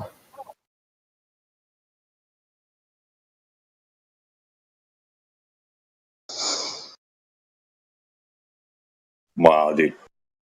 Come on. So the argument, right, that he was rebutting, the one he talked about, a video he went over, was an argument that states, if the Earth is a spherical object, E, then the surface of liquid water, at rest, brackets, must curve. And AI say that it doesn't. It could be level. So, thus disproving the fact that there must be a curvature on a spherical object.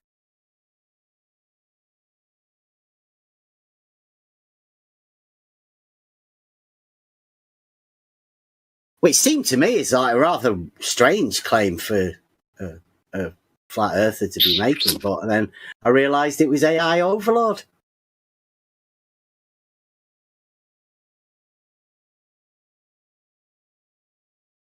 What I missed. He claimed victory. He said that he globe smacked you back to a true globe. Yeah, whatever. He disproved the modus tollens.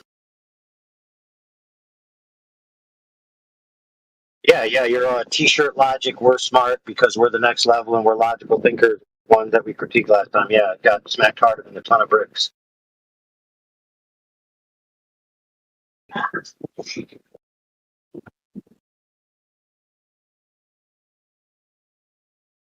So, what's your point? You got any other arguments I can destroy? Oh well, there's the Earth not being flat one, that one. But I mean, you mean the retard argument, right? You don't understand how flat is defined. You mean that one? Well, like I say, I do it as a visual surface. Yeah. Here, we could settle this right now. Give me a functional definition of flat that can be effectuated in tangible reality. Go ahead. A visual surface condition. What type of visual surface condition? One that you can see. Visual. Wow. So a visual surface condition is a condition you can see. That's your wisdom, dude? Are you dumb? Well, you said what type? I'm just trying to wonder, what do you mean by visual? Do you not understand visual? Or surface? No, dude. What you don't understand, is that there's nobody fooled by your retardation, dude. The audience can see what you're doing. We all can see what you're doing. You know what you're doing. Yeah, I'm defining flat. No, you're not. So if you look up flat in a dictionary, you're not going to find visual surface condition, and that's it, dude. Are you dumb? No, there's about 20 or 30 different definitions of what flat is, right? Yeah. Cool. So now give me one that we can use in tangible reality to call an object flat. Visual surface condition. Yeah. Okay, cool. Let's agree that that's the definition. So that means that my Red Bull can is flat because it has a visual surface condition. Wow, you're an idiot. Which bit has a visual surface condition and flat? No, I didn't. See, now you're trying to define the word, dude, with the word itself. Yeah, I'm trying to work out which surface of your... No, dude. Nobody knows. Nobody knows which surface is flat because all as you said is it's a visual surface condition. Every surface of the Red Bull can has a surface condition, you moron. So how do I tell the difference? The ones that are flat, you can describe as being flat. Right, so what does flat mean? Obviously not the ones that are curved. They're not the What ones does that are... flat mean? Bev, if we can define the flat ones as flat based on the visual surface condition, then what does flat mean? Just a visual surface condition. You dumb. All right. I think I've won this round as I win every round with this moron. So what do you define flat as then? Yeah, it's very simple, dude. It's where all extents of the surface quality on one axis are much, much lesser than the extent of the surface quality on the other axis in the sense of amplitude or direction. And all the other surfaces perpendicular are between two parallel planes. As a matter of fact, if you look up any machining handbook, you'll pretty much find that same exact definition because that's the only way you can actually define objects, because ideally flat, as in all points on the surface are in the same plane, is a geometric ideal that can't exist in tangible three-dimensional free space, which is why if you look in anywhere where they make flat products and you look at how they define it like I defined it. None of them define it as a visual surface condition, you dolt. And they certainly don't use a tautological loop where the definition is the word and the word is the definition, for goodness sakes.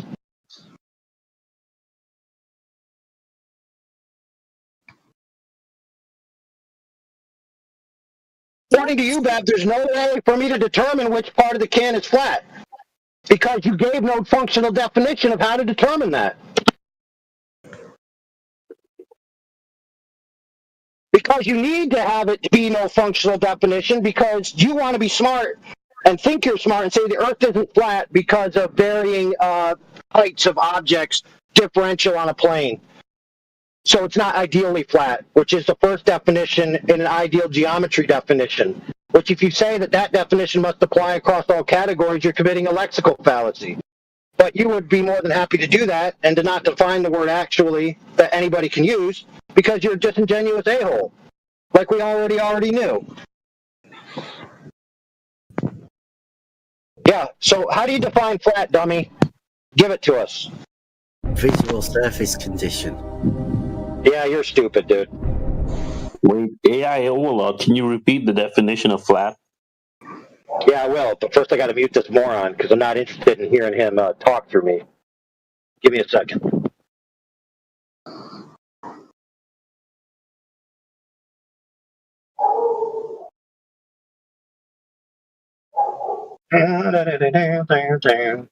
Man, this sucks. Give me 1 second.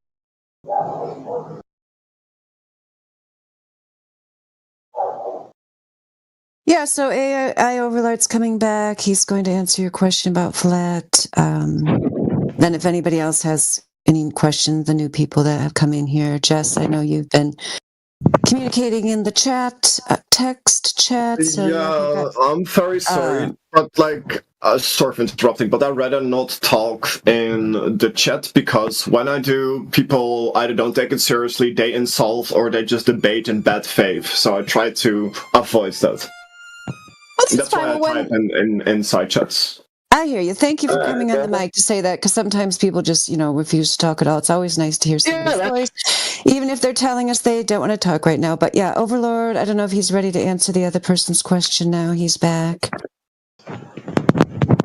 Well, right, so I went a little overboard with my definition because I wanted to parse out all the particulars and the exclusions. But the basic definition of flat that's functionally, in reality, is essentially the extent of the surface variance height is dramatically, or they use different types of words, but a certain boundary of a differentiation between the extent of the width of an object. So if the width of an object is like 5 and the height is less than 1, right, that you might not consider that flat. But in order to consider anything flat, all the points of the surface with the height and the depth. So, for example, the tips and the troughs, or if you're using the Earth, you'd use the tip of Mount Everest to the bottom of the Marianas Trench, right? And then you have a level line that passes through all those points, and all the points on the surface are between two parallel planes.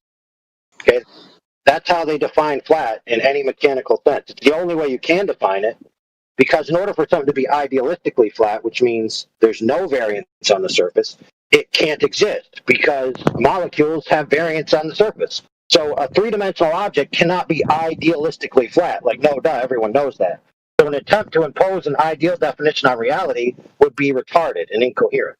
So we don't do that. What we say is that all the points on the surface variance, right, are between two parallel planes with a tolerance. That's how we define it. Now, what Bev said was a visual surface condition. Now, if anybody didn't know what flat meant already,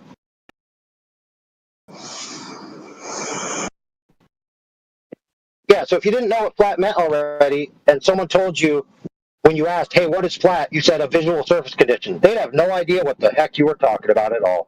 You'd go away still not knowing what they meant. So Bev's attempt to define what flat is just to beg the question that you already know what flat is, and to hide the fact that he has no functional claim of what flat is, so he can maintain his stupid critique of flat Earth by saying the Earth can't be flat because of variance in the surface. But we know that we define objects as flat that have variance in the surface. In fact, it's the only types of objects we can define at all, because those are the only types of objects that exist in reality. So, for example, when you're doing machining and stuff, you'll buy what's called a surface plate. And a surface plate is a standard of flatness at which you can judge your parts that you build against. And they machine these plates to be very, very flat. But guess what? If you zoom in on them with a microscope, you can still see crevices and undulations in the surface. Because why? Because it's not idealistically flat. However, all the points on the surface are arranged between two parallel planes. Right? It's that simple.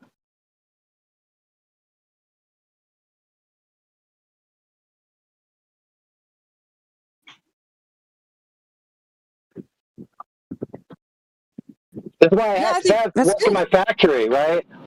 Yeah, Mary Mom, one day I asked Bev to work in my factory where we make flat parts, and I asked him, I want you to be my quality control engineer, and I want you to reject every part that isn't flat.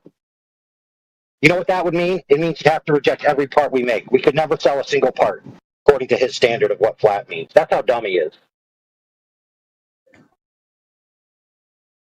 Yeah, it's the same theme with all the globe believers like Bev. You know, we choose to live in the real world, and they choose to live in their imaginary fantasy world. Yeah, well, we already discussed how I would have to use too many quotation marks to say that. I guess I could call you an RGK, and most people wouldn't know what I was talking about. Would you prefer that? You could give me a label of whatever you wanted, right? But you should know that I can actually prove this stuff. I mean, I'll just call you a Glober. I'll just call you. You're just a run-of-the-mill Glober. Nothing special. Same as all the other ones. Yeah, he keeps promising, Mary Mom, that he can prove these things, but anytime you ask him to do so, he hems and he haws, and he says, it's a journey. You have to take the journey yourself. I can't give you the destination. It's the journey, my friend. What the fuck? Hey, I think it's pretty obvious. Hey, Bev, argument, right? Yeah, it's pretty obvious that you haven't given an argument. How about you give one right now and prove it? Go ahead, prove one right now. Give it to Mary Mom. She hasn't been around for years. She might want to hear your argument. Go ahead, give it to her. Live, right now. Do it. Okay. If the Earth is a spherical object, P, then the surface of liquid water at rest must curve, Q. Antecedent consequent relationship. I think you can agree on that. We can then say a water level is a tool for establishing a horizontal plane of reference. And then we can say not Q. There's no curve to a horizontal plane of reference. So therefore, not Q, not P. The Earth is not a spherical object. All right, cool. So let's go back to critique your first premise. If the Earth is a spherical object, then the surface of liquid water must curve. How is that true? Prove it. Wait a minute. Mary Mom, what do you think of that?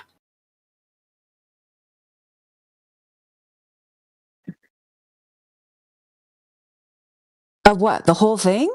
You're That disproving a sphere, but then you're still claiming Spherical globe. I object. mean, that's where I you're said it's going with not. I this. said it's not a spherical object, right? I did say. Yeah, but his first claim was that if Earth is a spherical object, then the surface of liquid water must curve. Now he left out a bunch of assumptions necessary to carry that premise. He left them out on the table, expecting that people would just bite on it without doing any critical thought.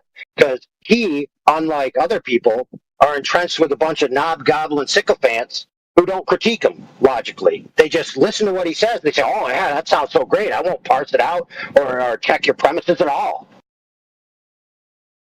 Yeah, so what do you think of that argument then, Mary Mom? What do you think of that? Yeah, your first premise is false. What, if the Earth is a spherical object? Yeah, if the Earth is a spherical object, then water must curve. That's not necessarily true. No, that's a. So how do you prove that premise? The Earth is a spherical object. B. That's the first premise. What? If the Earth is a spherical. No, that's not a premise, you dummy. That's a proposition, you dummy, not a premise. That's your P statement. Your P premise. Oh, yeah, prove that those two things are intrinsically linked, where if the Earth is a sphere, then water must curve. Prove that. That's what the argument does, right? No, the argument doesn't prove it, it claims it. That's not a proof. A claim is not a proof, in case you didn't know, dummy. But that's the argument, it's a modus tollens. Holy crap, dude. You're dumb as a brick, dude. Oh, well, you can critique the mind my P's and Q's. Is that... No, it has nothing to do with your P's and Q's, you dummy. It has to do with your premise, you retard. Why is so object, must the surface of liquid water, must that curve? You tell me, dude. It's your claim that you made in your proposition. Yes. I think Why? that's the idea. Why? Because the spherical object is the Earth. Why? And well, the water goes on the Earth, right? Oh, so what you meant to say? I don't know what object. Yeah, I know, dude. I know you don't know what I'm doing because you're dumb as a rock. Yeah, but you're you dumb said as a it rock. can be level, right? You're trying to say that it's not true, that it has to Someone help me out, because my mute's broken. Yeah, someone help him out. Come on. Yeah, help me out. Mute this guy so I can speak without him traveling right through. Oh yeah, I can mute him for you. Yeah, that's no problem.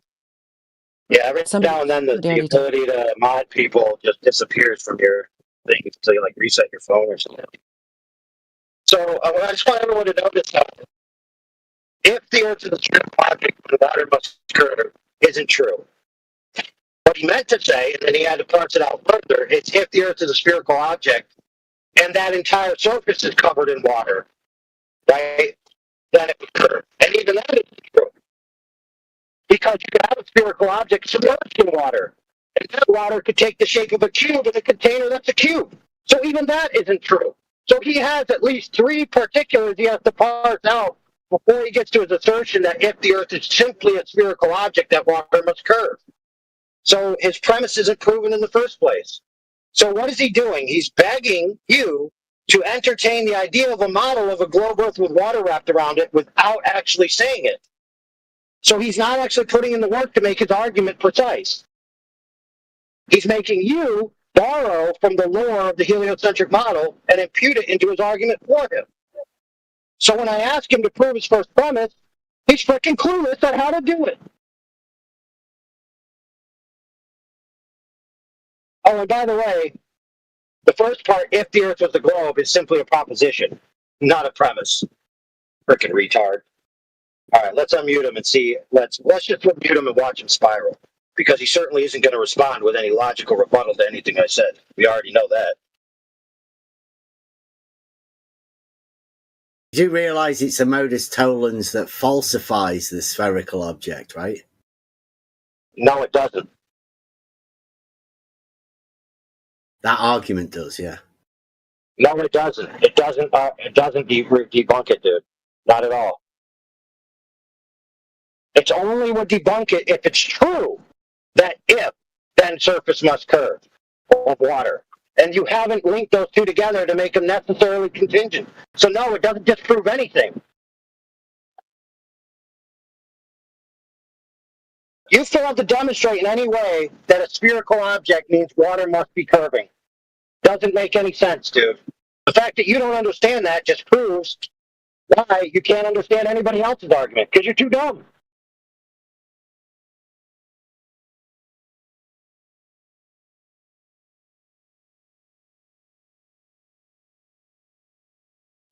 There's at least one step removed that you haven't stated or proven or claimed within your argument. And you have to do that. You have to link those two together. There is no antecedent consequent relationship that if something is a sphere, then that means water must curve. That doesn't exist. So for you to just gaslight the audience in passing as if that is the case, that it's an antecedent consequent, without demonstrating that it is, just shows how disingenuous you are. Either that or incompetent, or both. Could be both, don't get me wrong. So you say it's not a dogmatic globe claim? Dude, you never met. You see, here's the problem. You're begging the audience to be invited in their model affliction to assume a model based on what you're saying, rather than you to prove your premises. So you're an a-hole, dude. It's that simple. Yeah, he's the model afflictor. Yeah, you're trying to modally afflict the people you're speaking to, and you're relying on the fact that they are to make you not have to prove your point. That's pretty disingenuous jerk maneuver right there.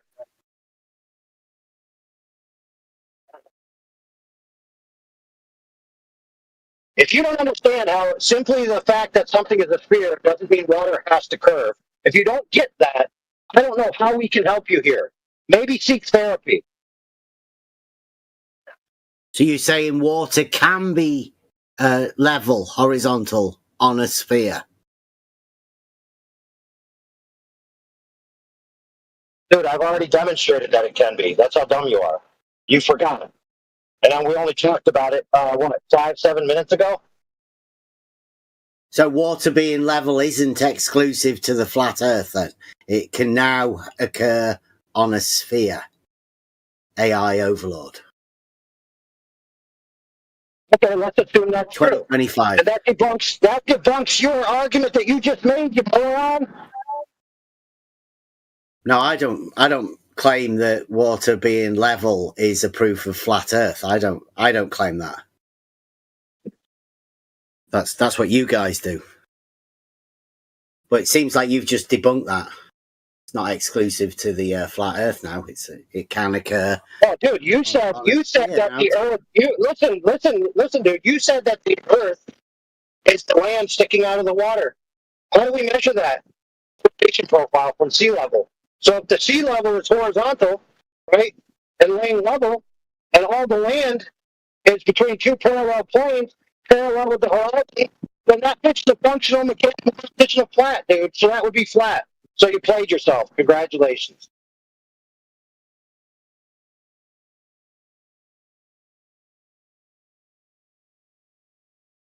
I don't know, dude. You need to have more powwows with your team before you come over here and get wrecked. Yeah, I mean, I can see. Go ahead. Go ahead. No, I said go ahead first. You did actually, yeah. Yeah, I mean, I can see like, yeah, you think you're getting some kind of gotcha moment here or something, but yeah, people here will sometimes say, like when I use that argument, and other people do too, about over 70% of the Earth's surface, as we're told, being covered in water, and we observe water lie flat and level. Like when I use that, it's more of because it's when people have been indoctrinated with the globe for so long, it's hard for them to even imagine something different in their mind, especially with the way propaganda works, especially visual propaganda, without even realizing it, and subliminal propaganda and so on. It's like that's all they ever have envisioned being on a globe. But especially if people have spent time around flat water at the ocean or a large lake, they can usually envision like water being flat as far as the eye can see and the horizon being flat. And so to me, it's more of like it's a tool to get people to kind of open up their brain and get away from the indoctrination. But it's not, we don't need to, like, that's not I would never put that out as a proof, because you can also come up with other models, as AI Overlord has demonstrated to explain that. We have the lack of drop over distance and then the horizon consistently being observed far beyond where its maximum distance would be if on a sphere the dimensions claimed. So I don't hear anyone in here using that water argument as like a slam dunk, here's your proof. We don't need that. At least I'm just telling you from my perspective, it's more just kind of a thought experiment type thing. So you really haven't won anything here, Bev. If that's what you were looking for, I don't think you got it. I don't think you got your gotcha moment.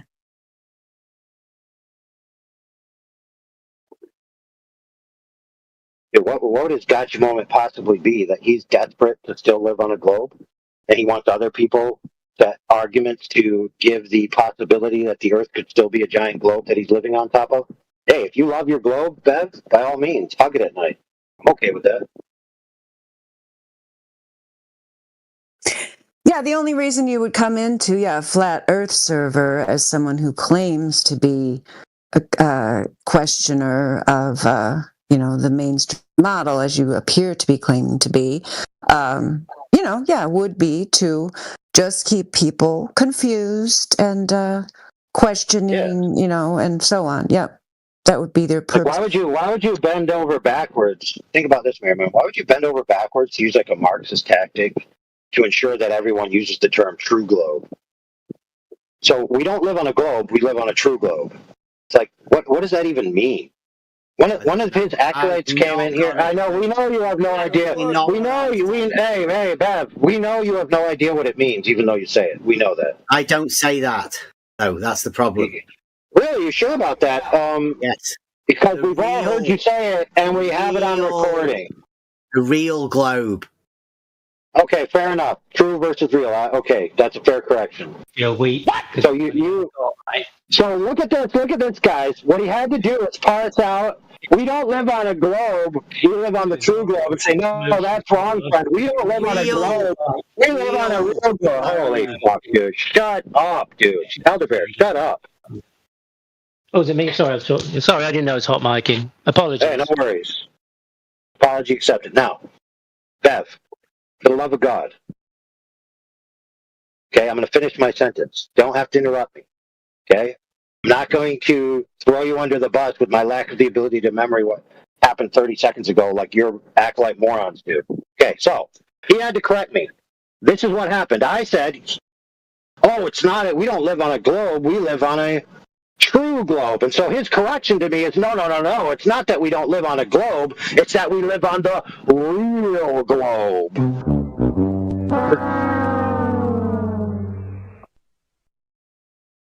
So, at the end of the day, you're a glober. Thanks. No duh. We all knew that.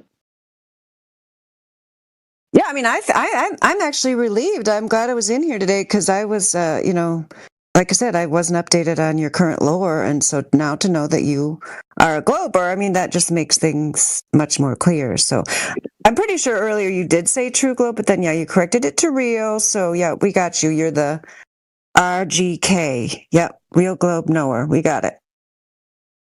You dumbass. You know what's hilarious? We can say then that water seeking, large bodies of water seeking level is not exclusive to the flat Earth any longer. No, dude.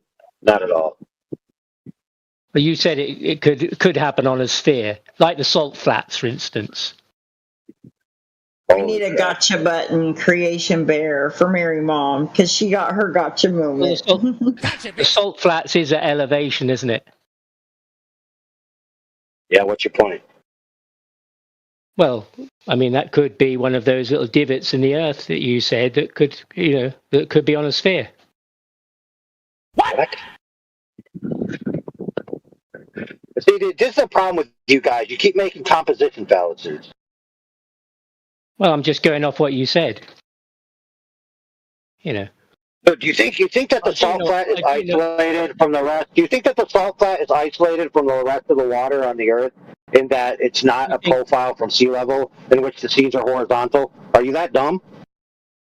Well, that would also correlate with that you described on the sphere, would it not? Would have the same properties that you just described. What the fuck? Yeah, dude, that would make the entire known territory flat, dude. Would it not? The answer is yes. I mean, we know that mean sea level is a point on a vertical datum. May I ask the question? Well, before you go on, this moron thinks that if you measure something on a vertical datum, then the Earth can't be flat. That's how dumb he is. All right, go ahead and ask your question. No, it just means that the elevation change on the salt flats shows that it's not flat. Yeah, dude, because you're an idiot. That's why. We already parsed out the mechanical definition of flat, so I'm going to give you a chance. No, Elder Bear, we're not playing your stupid game. It's not flat. It's got an elevation change. Yeah, you're dumb. So, Elder Bear. Hey, sorry for interrupting, Overlord. No, I'm going to have you ask your question, but I need to give him his homework first, okay? So, Elder Bear, your homework is to go get a functional, mechanically real definition of flat that can actually be effectuated in three-dimensional free space with a tangible object. Go get me that definition and come back. When you can do that, then you can say what is and isn't flat. Until then, I'm just going to keep you on mute because you're too stupid to be here. All right, go ahead, friend. Yeah, we've got two people with a question. The first person who asked was Socialist Hex, and the second person was Jess. So let's hear Socialist Hex first. So my question is, if the Earth is flat, you should be able to see out at the ocean like for long distances, correct? No. Incorrect. Do you want to know why? Yes. Okay. So forgetting the angular resolution of human eye, which certain angles below an angle it can't see it anymore, so you have a limited field of view, but forgetting about the technology, eventually the atmosphere that we breathe is not going to be able to let light pass through it because it's not completely transparent, it's opaque. The more and more distance, the more and more atmosphere the light has got to pass through, and about 250, 300 miles it becomes like a brick wall where light can't pass through it anymore. But like 26 miles should be okay? Yeah, 26 miles seems to be fine. We can definitely see things at 26 miles away. Then why did the battleship Yamato need spotter planes to aim its gunfire in World War II? Because it's easier to see further from an aeroplane because it's above the surface. So yeah, spotter planes can see things that are further away because they have a high view. They needed a spotter plane because the ship couldn't see where the shells landed because they fired over the horizon. Yeah, the horizon, though, is not the curvature of the Earth. That's a misconception. The horizon is the limitation of the angular resolution, or the optic, the camera, the telescope, whatever. As the surface beneath your eye ramps upwards towards the horizon, the angles towards the horizon decrease and decrease and decrease until eventually the angle is so small you can't resolve any more of the surface. So like you can do is get up high in an aeroplane, the angle will open up, it will increase, you can resolve more of the surface. Horizon's not Earth curvature, dude. That's a misconception. But and now it could be horizontal on a sphere as well. Thanks to if the atmosphere is the limiting factor, shouldn't that also affect the airplane as well? Sorry. So height shouldn't make a difference. Yeah, but we were talking earlier about seeing across the entirety of the Earth, and I gave you a limitation of about 200, 250, 300 miles, something like that. Talking about an aeroplane. And we're still going to be talking about numbers within the 2-digit value. But then I'm still confused. So the limitation is 250 miles. Okay, and you're talking about going up in an airplane and seeing something that's 2 digits away? Yes, and the ship wasn't able to see its own gunfire at 26 miles. Yes. So what? So? Well, yeah, but if you say the limit is 250, then the ship should have been able to see it, right? Hold on, brother. We don't want to make a single cause fallacy here. He gave you a upper limit of the ambient atmosphere's occlusion, which means how much light would be dithered away over distance. Now that is a semi-hard limit. Sometimes it's a little bit longer, sometimes it's less. Some people calculate it out to approximately 300 miles. But the Rayleigh atmospheric extinction coefficient means that the ambient atmosphere will cause light to not be able to pass through it at between somewhere 250 to 300 miles. That doesn't mean there aren't other effects that exist. That's not the only reason why you can't see forever, dude. It's just one reason. Does that make sense? Yes, but I would think the bright flash of a battleship shell landing somewhere should be able to overcome this at 26 miles. Dude. Yeah. Do you have any evidence that they didn't see the flash? Yeah, dude, I saw yeah, the flash. That's why they had the plane. That's why they had the plane. Dude, otherwise, why would you bring a plane to a war zone? Yeah, brother. Yeah, brother, I saw the flash all the way from Kuwait in Baghdad, dude. All the way from Kuwait, I saw the flash from Baghdad. Right before we broke the berm and invaded the country. We dropped a bunch of bombs on the city. I saw the flash. Now what? Well, then I'm still asking why did they have the plane with them? Makes no sense if it's not needed. It's been answered for you. But the first answer was, well, you see, you can see stuff better. Now you're saying, well, the flashes should have been visible. So now I'm confused. Let's be clear too, that the bombs we dropped on Baghdad were much bigger than the bombs they dropped on little ships, right? No, I'm talking about Battleship Yamato. So like 20-inch caliber. Yeah, dude. Yeah.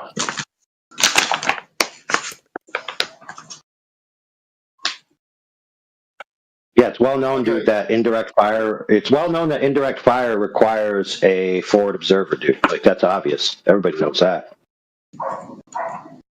Yeah, but then still, the artillery usually is able to make out the where the shells landed from just where the smoke comes up. But the battleship wasn't able to do that because they fired. No, dude. That doesn't tell you. Smoke coming up doesn't tell you where your rounds landed, dude. Not even close. Not even close, dude. No, I do agree with AI Overlord here because smoke tends to move a lot when it gets higher and higher, right? Because of the air currents and whatnot. Now, I'm not saying that the Earth is. Sorry, again. Go ahead. Are you finished or? Yeah, go ahead. Okay, so I'm not saying that the Earth is a globe or is flat, right? I'm literally a skeptic, okay? That's why I'm in here, and I would love to talk to Jedi. I don't know if Jedi is back, if Jedi is here. Yeah, well, currently we're speaking with Socialist Hex, who is trying to backwards engineer his evidence to assume that he lives on a sphere. So if you could wait patiently, that'd be fantastic. I mean, Hex, are you done? I don't think the continuation of this conversation will yield further result. So, yeah, go ahead. Okay. Well, let me just finish this. Let me finish it. So, well known. In fact, they did a test on a battery from a United States battleship with all the guns in the same battery, which means they're all in the same turret. They had the same firing solution and the same target coordinates. So they did repetition shots at 40,000 meters when they did their test, which is approximately 25 miles, which is right in the range you're talking about. And they found that the round uncertainty, with all the same variables being taken into account at the gun, was a circle of uncertainty of 300 meters. So that means that without a forward observer walking the rounds onto the target, there is no way they can accurately fire on something 25 miles away. Period. It's pure accident that they would hit it. Without any forward observers, that's what you say? Yeah, 100%. Dude, without any forward observer, you're not hitting your target, dude. With any certainty at all. Okay, then I have a question, because here in Europe we have a thing called the Panzerhaubitzer, right? Which is an artillery piece which can shoot up to 45 kilometers, like a can of Coca-Cola out of your hands, right? If there was no blast, right? No, it can't. Or if there was no... Well, okay. And why do you think it can't? Because I know for a fact it can't. The only thing you'd be talking about is a guided munition that is either guided by a laser or a GPS coordinate. A guided munition. An unguided munition cannot have that accuracy, period. Well, do you know what's the power or the Panzer Howitzer or howitzer is? Yeah. Okay, I don't care. Well, okay, so it's a very accurate piece of artillery with. Yeah. Power and accuracy aren't equivalent. I'm not saying that, though. That's what you're implying. Okay, but sorry, Jedi, I want to have the conversation with you because you are the only one actually responding to my messages. I'm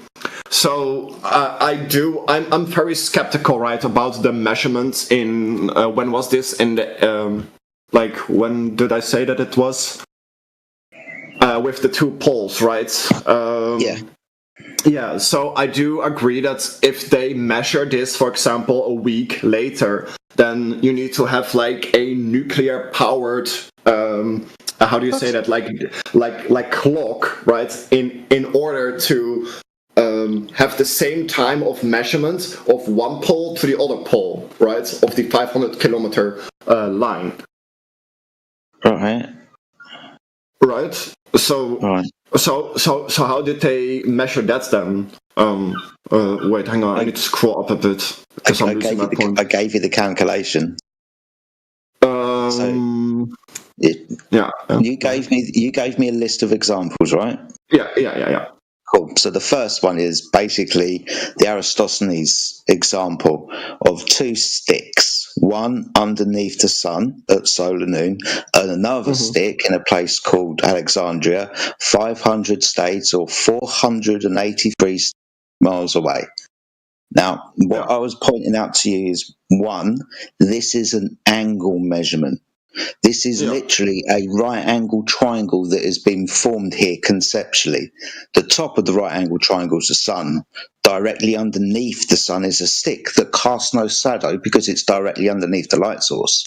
500 states or 483 nautical miles away, there's a stick that's not directly underneath the sun, causes a shadow.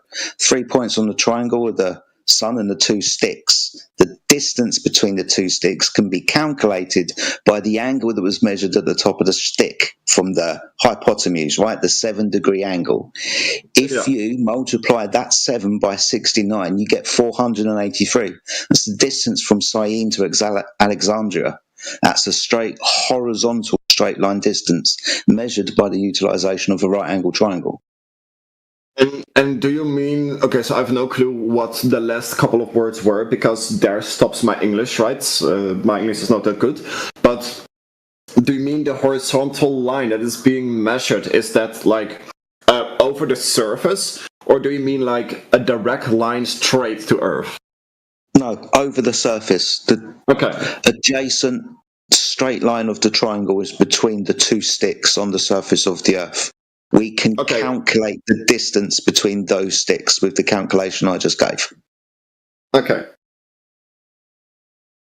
So, but in order for them to make this calculation, didn't they also need to like calculate in time of where the sun was 500 kilometers back, right? Because the time also changes with time zone, right? So sun moves throughout seasons and stuff. So in this location at this time, the sun is directly overhead, right? So they made this measurement there because the sun was in a good position directly overhead, forming a 90-degree angle between the vertical line down from the sun to the whale and then the horizontal plane of the Earth. 90 degrees. Yeah. The sun moves. That's good. Doesn't change the measurement though. There's a little bit of mathematics involved with this example from Eratosthenes 2,000 years ago. Yeah, but, I'm not good at mathematics at all, dude. That's fine. That's okay, buddy. I just wanted to explain that one to you. The second one on your list, which was I can't remember the French guy's name, but he measured by moving location different latitudes. Is that the second example? Do you remember? Arc measurement scientists like Jean Piccard and later the French geodesic mission measured degrees of latitude at different locations using trigonometry. Yep. Am I saying that correctly? Same process as we've just done. Trigonometry. We're going to be using a triangle. The difference here is we're not going to be using the sun. We're going to be using a star called Polaris, the North Star. The angle above the horizon is going to change the further away from it you get. This is what he did. So this is again an elevation angle taken from a horizontal surface. Yeah. Okay. No. Okay. Fair. No, but that makes sense. So that refutes the points that I made. Okay. Fair. So another thing, right? So I love space. Okay. I love like looking at space, at other planets, at stars, other stars, whatnot, blah blah blah. Right. So. When I was younger, I used to go to a lot of observatories, right? I would look into telescopes and whatnot. And now this is a serious question, right? Because this is how I come to more of an understanding that the Earth is a globe instead of a flat Earth. And please don't insult me because of this. But if I look at other planets, I see them being spherical, right? I see them being round. So how does that work then compared to a flat Earth? Like if I spherical. Okay. So if you look up in the sky and you see spheres that move, does that logically follow that you must and can only be on a sphere that moves? I mean, if I look at other people and that means that I am a human too, right? This is how I reason. Okay, so if I talk to you, I assume that you are a human. So that means that I am a human too, because we can reason with each other. Good. Yeah, you can reason, right? You can look at yourself and you can see that you look like other people. As compared to if you went to a forest and you saw a lot of trees, you wouldn't conclude that you must be a tree. You would look at yourself and evaluate that you were most definitely not a tree. So with this, when we look at the Earth doesn't measure to be like those things in the sky. The Earth doesn't measure to have curvature like those things in the sky, and the Earth doesn't measure to have motion like those things in the sky. So measurably, the Earth isn't like those things in the sky.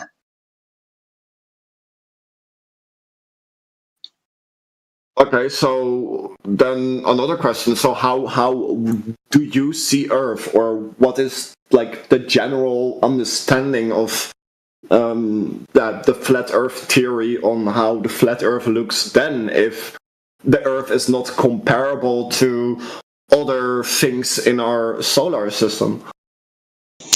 The Earth might be, and this is hard, right? Because overall understanding of reality, just because I know that the surface of water is flat.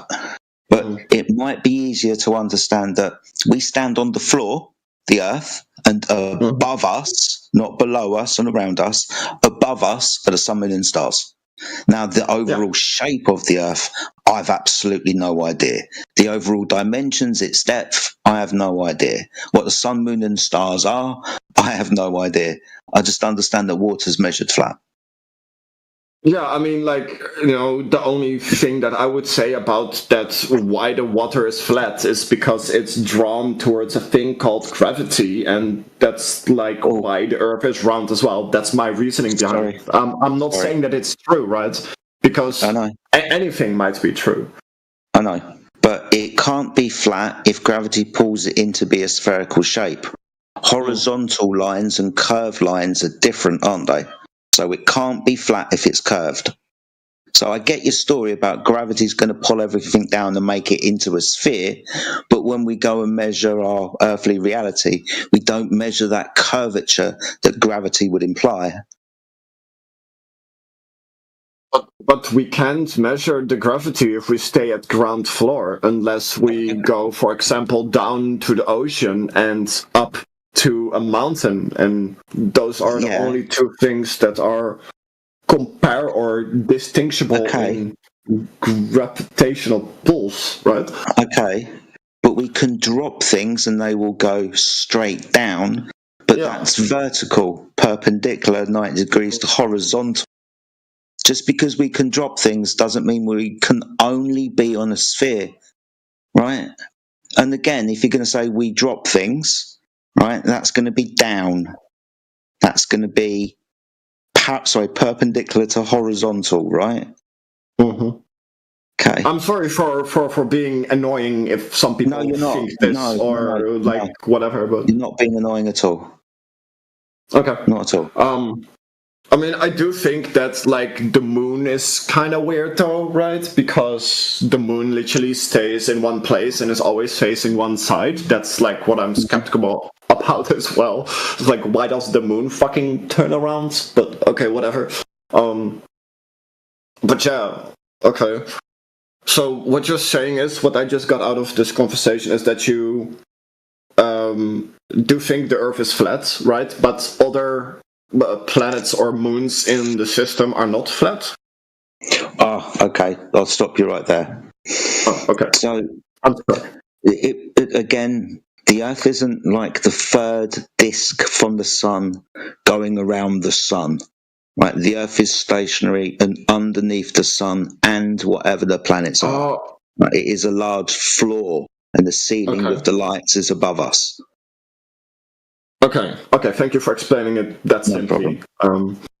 So then if you say that the Earth is like a disk, right? And no, I do apologise to interrupt, but I gave you no shape. I said I don't know the shape. You don't know the shape. Okay. Yeah. Okay. But okay, then I have another question, because I asked this to somebody in chat and he just refused to answer that. But if we would go to the horizon and let's say the Earth is flat or a disk or any type of non-spherical object, wouldn't we be able to walk off or sail off or fly off the sphere thing? Jedi. Yo. He keeps wanting to put... I just want to say something quickly. You cannot put a flat Earth in the solar system. It seems like that's what you're thinking right now. There's a lot of flat objects probably in your own vicinity right now that you could pick up and represent as a flat object. Yeah, that's true. Yeah, frisbee or a plate or something like this, a piece of paper. If your idea that flat Earth is like a flat object inserted into the solar system, none of your questions are going to get you towards what we're trying to show you. Okay, then can you explain me what you're trying to show me? Because I'm honestly trying to understand. Okay, this is not like bad faith in anything. I'm literally trying to understand. I'll be quick and pass it back to Jedi. Okay, thank you. This is my take. This doesn't necessarily need to represent everybody in this panel, but I think your best bet to think of flat Earth is to sort of think of the universe, because you probably don't think of the universe as an object or any type of shape. You don't know much about the boundaries or the edge or how big it is or what it looks like from some outside place. I think that your best bet is to probably think of flat Earth like that. Because you wouldn't ask things like, well, if we get to the edge of the universe, would we fall off? Or is the universe a disk? Things like this. Well, you might find some disagreements on that, because if you use the label flat Earth, or the Earth where we stand on, and the waters across, where we can navigate across, and we give it a description as flat, and we create the label flat Earth from it, that's an aspect of the surface, and the whole of the construct is not just one aspect. The whole of the construct has many aspects. So flat as a one aspect doesn't mean the whole. So if you're going to say that the whole is the term that describes one aspect of it, I think that wouldn't logically follow, in my opinion, CB. Well, I did say this isn't a representation of the whole, panel, but Yeah. I have a suggestion. If you think about it logically, though, it won't follow that the heavens above is flatter, that the sun is flatter, that the container is flatter. That's not it. That's my opinion. You're giving your side. I'm telling you, if you think about it logically, the flatter is the surface, that what we describe, that we can measure, we can travel across, observe, and describe it as such. Some people use that term. Some people use other terms. Some people say it's level Earth or horizontal Earth or motionless Earth. Flat Earth is one of the ones that are used, but I guess it's not the whole. It's the pedal or the, let's say, the ground of. Jimsy, you don't have to educate me, Jimsy. We're just trying to help someone new who thinks that flat is an object in solar system. That's all I'm Yeah, not an object. Obviously, there's many objects in it, but not an object that you can hold in your hand and look at it. Solar system. I mean, okay, so by my own logic, right, if I put my hands on Earth, I'm basically holding the Earth in my hands, right? That's my take on this, right? So, but how does that work with the rest of the universe? Are you saying that these pictures that are being made by scientists or by telescopes or whatever, are you saying that these pictures like show something fake or? Well, yeah, actually, because they do dress them up a lot post production. Wait a minute. But what about what he said though? What do you mean when you put your hands on the ground? That's like basically the Earth. That's the soil. Is that not the case regardless? Well, I'm not holding the Earth, right? I'm holding the air. I'm holding nothingness, right now. No, before your example. If you said you put your hand on the floor. Yeah, then I'm holding Earth, right? Then what's the difference? What's the difference if you're holding the Earth being a level place or the Earth being a Christmas ornament? That you still be holding it, right? I mean, if let's say the Christmas tree is connected to the Earth and the Christmas ball is connected to the tree, then I would be indirectly holding the Earth. Yeah, with my logic, I would be indirectly holding the Earth. Yes.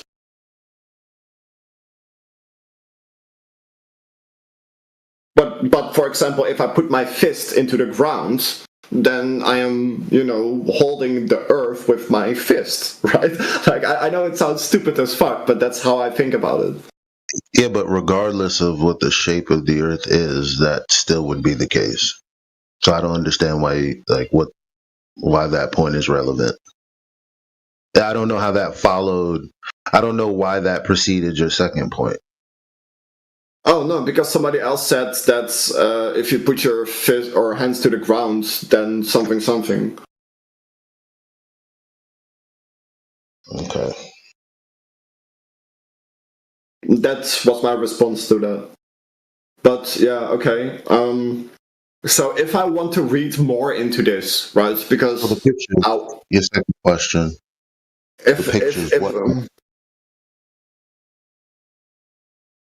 So if I want to read more into this, where should I read about? Ask you the new question. This question wasn't even asked to you. Like, this was to other people. I don't. Well, I'm answering. Everybody heard you ask what you asked about the planets and pictures. Are they fake or real? I'm literally trying to address that, and you just ignoring it. Why? Why? Because I don't feel like you can reach me with the answers that you're giving, to be fair, and this is my honest opinion. No, why? You asked a question, and I'm trying to answer that question. I haven't yet. Do you want to rude do you want a rude answer? I don't feel like you are going to convince me, okay? That's the rude answer that I'm going to give you, okay? Well, an even ruder response. Hey, Jess, an even ruder response. Hold on, don't worry about it. Don't worry about it. Jedi or CB, can you ask the same question that I asked? Because I'm sure you're aware of the conversation and how it went.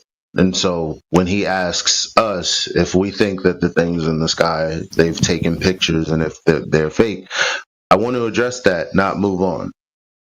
So if he doesn't want me to ask it, can you ask him about his question? Because I would like to know what pictures he thinks are real that we would be judging. Yeah, if you want to put it in the chat, we can take a look. Yeah, sure. How about this? He requested to speak to Jedi because him and Jedi are amenable to each other. How about we let Jedi take it like he was? How about that? Is that fair?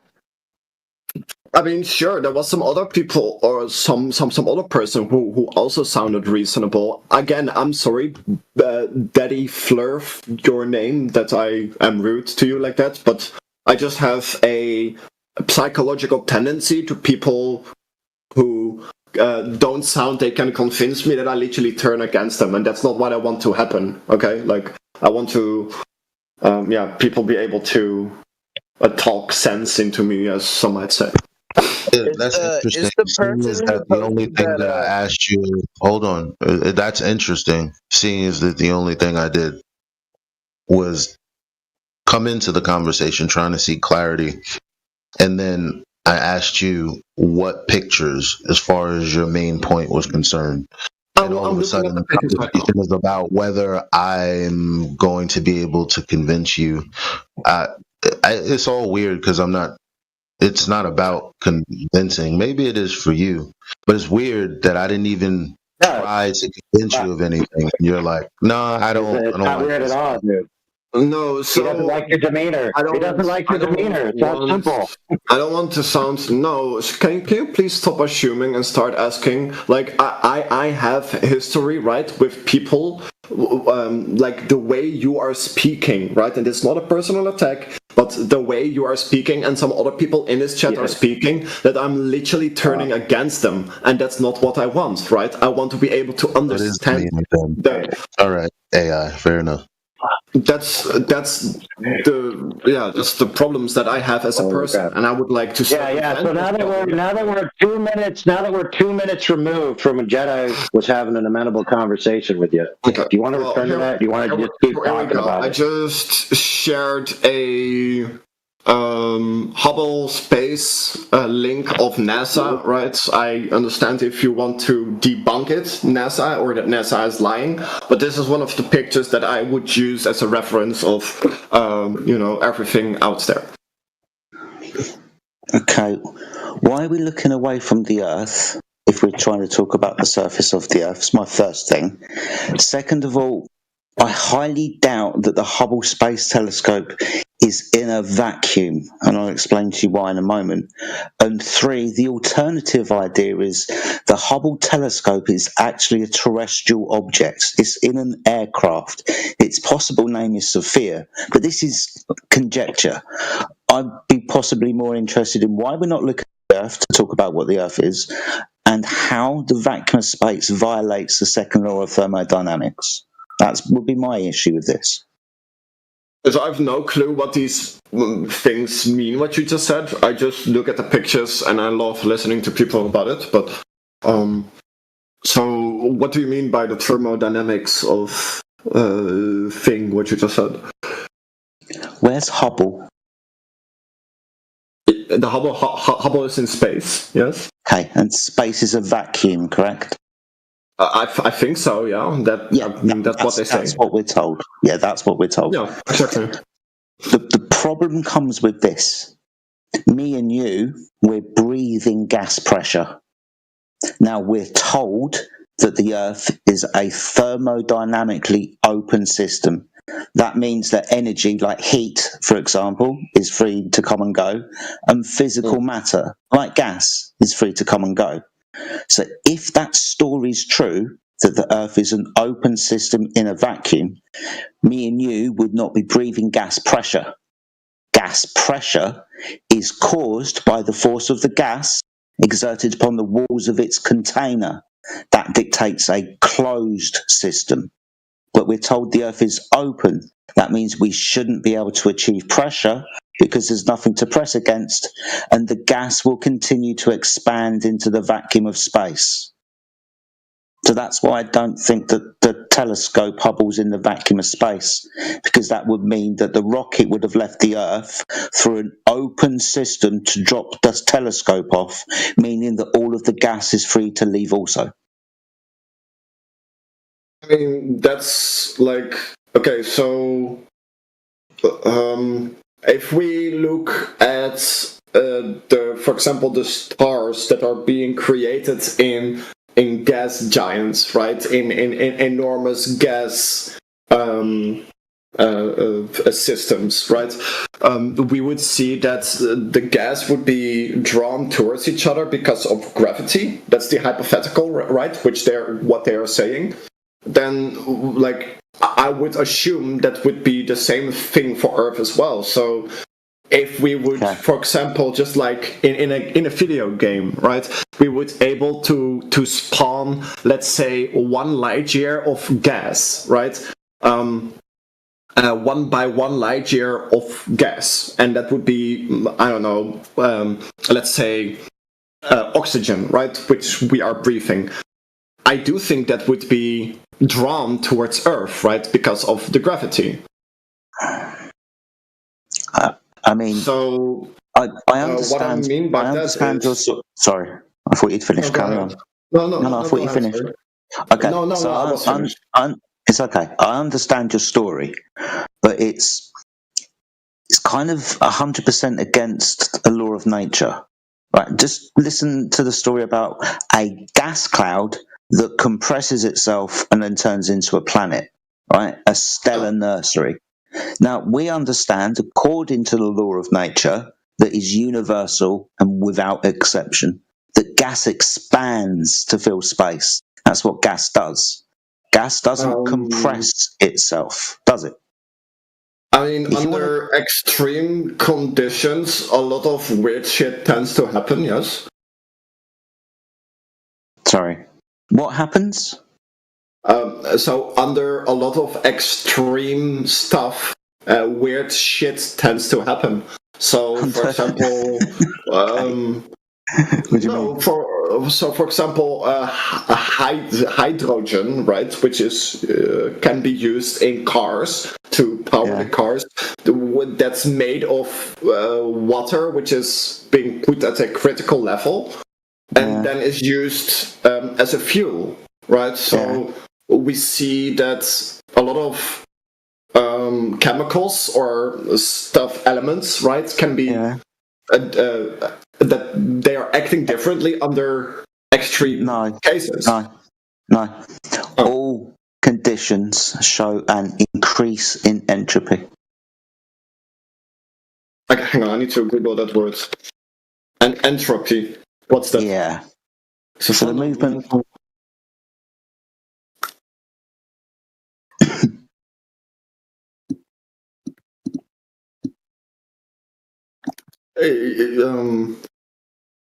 Quantifies the disorder or randomness of the system.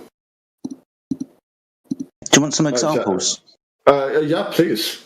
Okay. So if you boil water and then you stop adding the energy, the heat, you understand the hot water over time is going to mix with the ambient environment and go cold. The energy is going to leave, isn't it? Yeah, the hot water left, yeah. Yeah. So that's entropy in one of its simplest forms.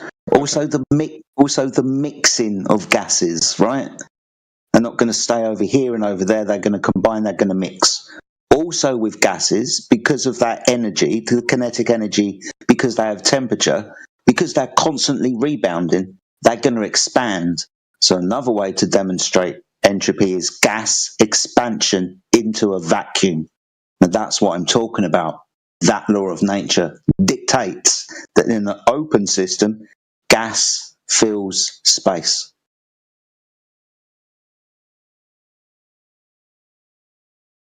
Yeah, I've no clue. I'm not that well read on these topics. Do you want a simple example? Yeah, if you want to take the time. Again, I'm sorry for wasting your time. You're fine. You're fine. You know what a car tire is, yeah? Yeah. Good. So you fill it with gas, and there's high pressure inside the container, the tire. It's higher pressure than the outside environment, right? Yeah. Cool. Now, if you were to take a knife and slash your tires, the high pressure gas would leave, mixing with the outside environment and reaching an equilibrium, right? Yeah. That's what I'm talking about. That's a law of nature. Happens like that all of the time. Yeah. That's it. So if the Earth is an open system, if it doesn't have a tire, the gas is going to leave.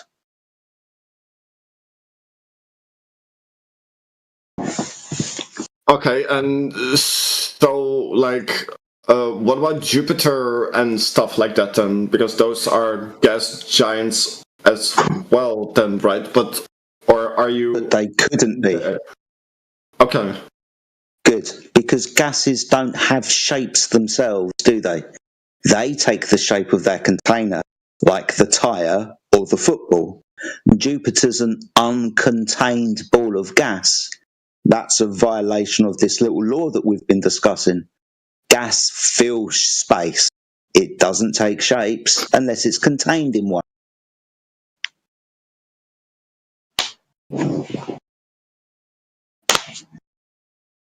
Okay, so I think I'm kind of getting it now.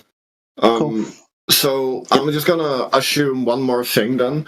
So, like, do you guys think then that that's the pictures, or if we look to a telescope at these gas giants, that these gas giants are fake, or that they are containers in it themselves? Or what do you mean by fake? Well, like, because when I look at Jupiter, for example, right, with a telescope, and I do this over a extended period of time, right, let's say a couple of weeks, then I see the storms moving of Jupiter, right? So No, you don't. No, you don't. Yes, I do. No, you don't know that there's storms. You don't see gas, and you don't see storms. Okay, so then what am I seeing in Jupiter? Wait. The issue with that is that there is the observable phenomena that he's observing through the telescope, and then there's the idea, the interpretation, all the assumptions that he replaces the phenomena with. Yes, I was getting there. Yeah. Okay, but so you see something. So you might see some movement. You see some color. You see some movement. You see a circular thing, right? All that's there's a story attached to all of that you've got in the back of your mind that you're applying to what you're seeing, but that doesn't necessarily mean that the story is true about what you're seeing. Okay, so then to add to this, and this is my last one because I think I've been fed enough information at this point to think about. So because I literally took pictures of the things that I call storms on Jupiter, right, and on Saturn, and I compared them to each other, and I literally saw movements in these, then how would I justify that then? You can also see the same type of phenomena, mixing of fluid. So, for example, a whirlpool can give you the same observed thing like a storm. It goes round and round. You've got no real way of telling what substance that is, but it could be many, but it couldn't be an uncontained ball of gas. It could be a super hot liquid metal, for example. Who knows, dude? Lots of speculation.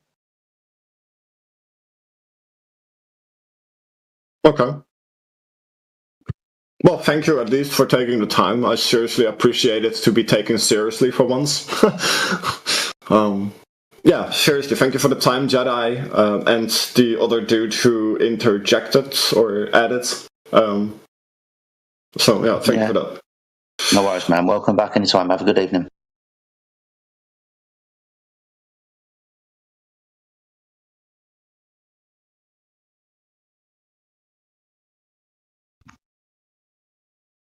All I wanted to say were things like what Rayleigh Criterion posted, like those aren't pictures.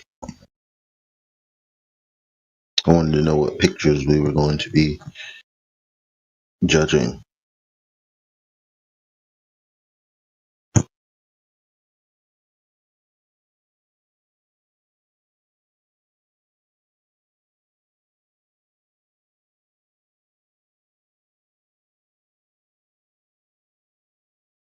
Hey, Jedi, don't forget to give him your number. Yeah, I think he's got a little crush there.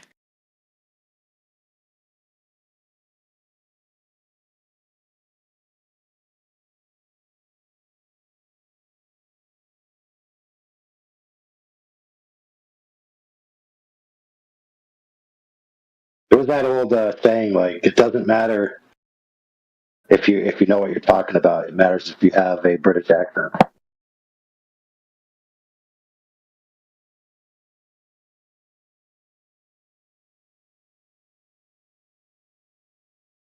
The American accent isn't doing it.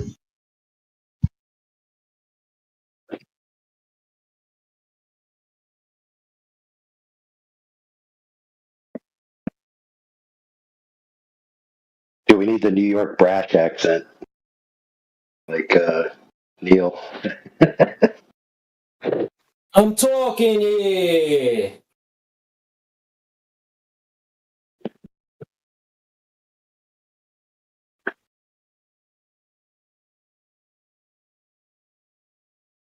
Yeah, Neil be like, "What's the matter with you?" And then we'd be like, "Hey, you can't talk about that here." Nice. Oh, everybody's here muted. What the hell? Waiting for you, Honey Bun. What's Honey Bun? What do you got? What's your question about the flat Earth there, Honey Bun? Well, I don't have a question. I was just pointing out that everybody, like, literally every single person in this voice chat is muted. Everyone? That's literally not true. Again, you and I. Almost everyone. So what would you expect? That it'd just be like 30 people talking all at the same time? Is that what you're expecting? There's nobody talking. That's the thing. No one. Right now, there's no one talking at all. You just when I joined, there wasn't. You just Everybody didn't was hear silent. you just didn't hear like 3 other people talking to you. When I first joined, there was nobody talking. It was dead silent. No, was it? Yeah, this is a recorded live stream. Yeah, it was. It was literally just a full conversation happening before you started talking. Yeah, dude, you are very, very confused. You joined. Why you guys getting so angry at me? What did I do? No one's angry. We're letting you know that you are very appeal to tone is one of the lowest lowbrow things you can do. I'm letting you know straight up. We are live streamed and recorded the whole time.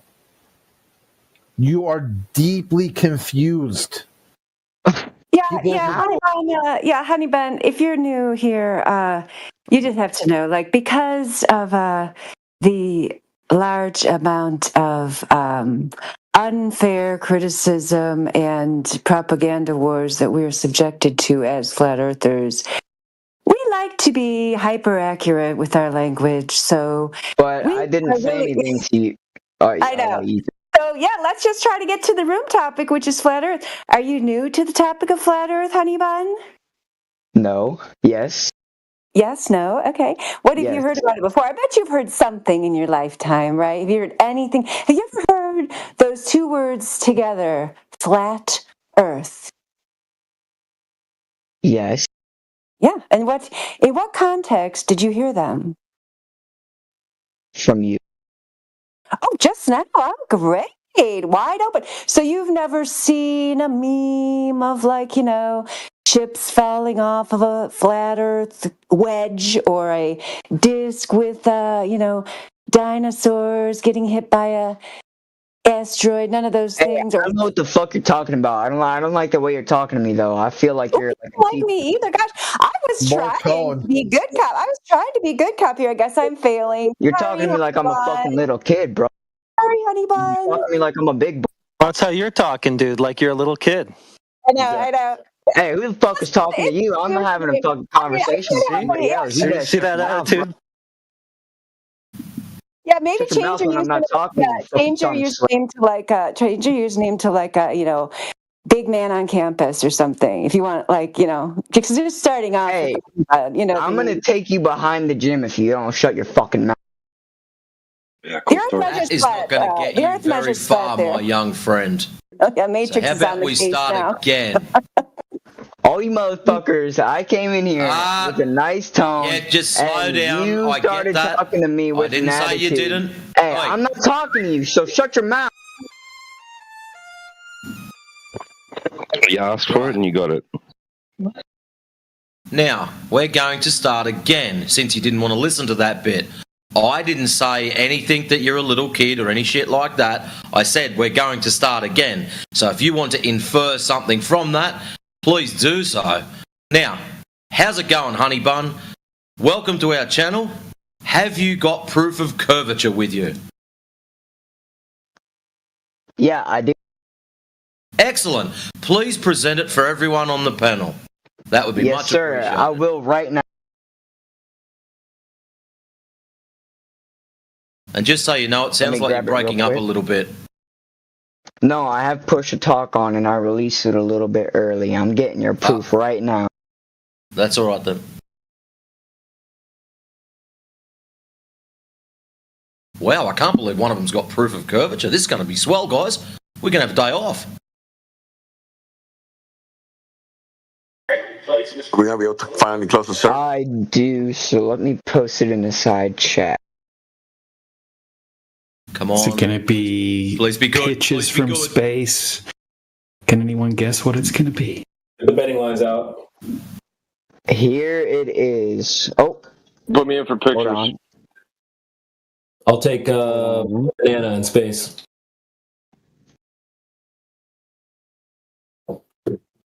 I'll take high altitude balloon footage with a fisheye lens. Big dinosaur meme he claims to have never seen. Picture from an airplane. The way it was kicking off, I thought it was going to be a Yappuccino or Cope with Lies. It won't let me copy and paste it. I have proof, but it won't copy and paste. Just, you can send it to me if you want. I can post it for you. Okay. There we go. Yeah, I will. All right, no, there we go. All right, I'm sending it in the Fingers crossed.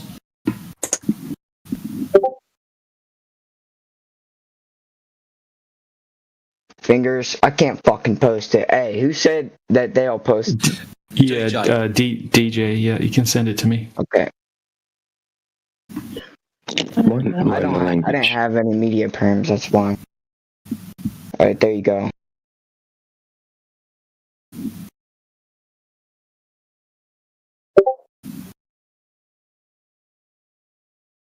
Drum roll, please.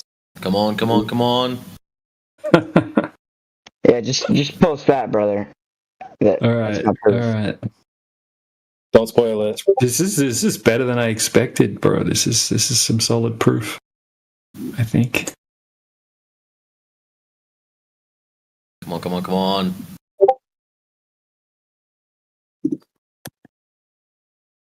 There's my proof. What? No. We don't live on a cartoon, my friend. That's a cartoon. This was his proof of curvature. Well, then why did the Disney show told me that? I think I win. I said random meme, right? Yeah, I think I win. You did. Random meme. You gotta be what meme? Hey, Australian guy. This is what the Disney show told me. What show? Like the Disney show. This is what the Disney show said. I call it Disney show. What's a Disney show? I just Googled that. There's no such thing as the Disney show. The Disney show. It's on every day. That's not the Disney show. Yes, it is. I swear to God, it is. Bruh. Search up the Disney show right now. What the fuck is this piece of shit?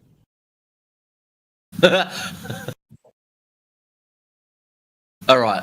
So you're watching cartoons, and cartoons is your proof of reality. Yes. So why would if I was Disney lie watching to me? cartoons, if I was watching cartoons, and someone was to say, "I need a cartoon representation of flat Earth," that's probably what I'd show them. Well, yeah. Why would Disney lie to me? I don't think Disney would lie to me.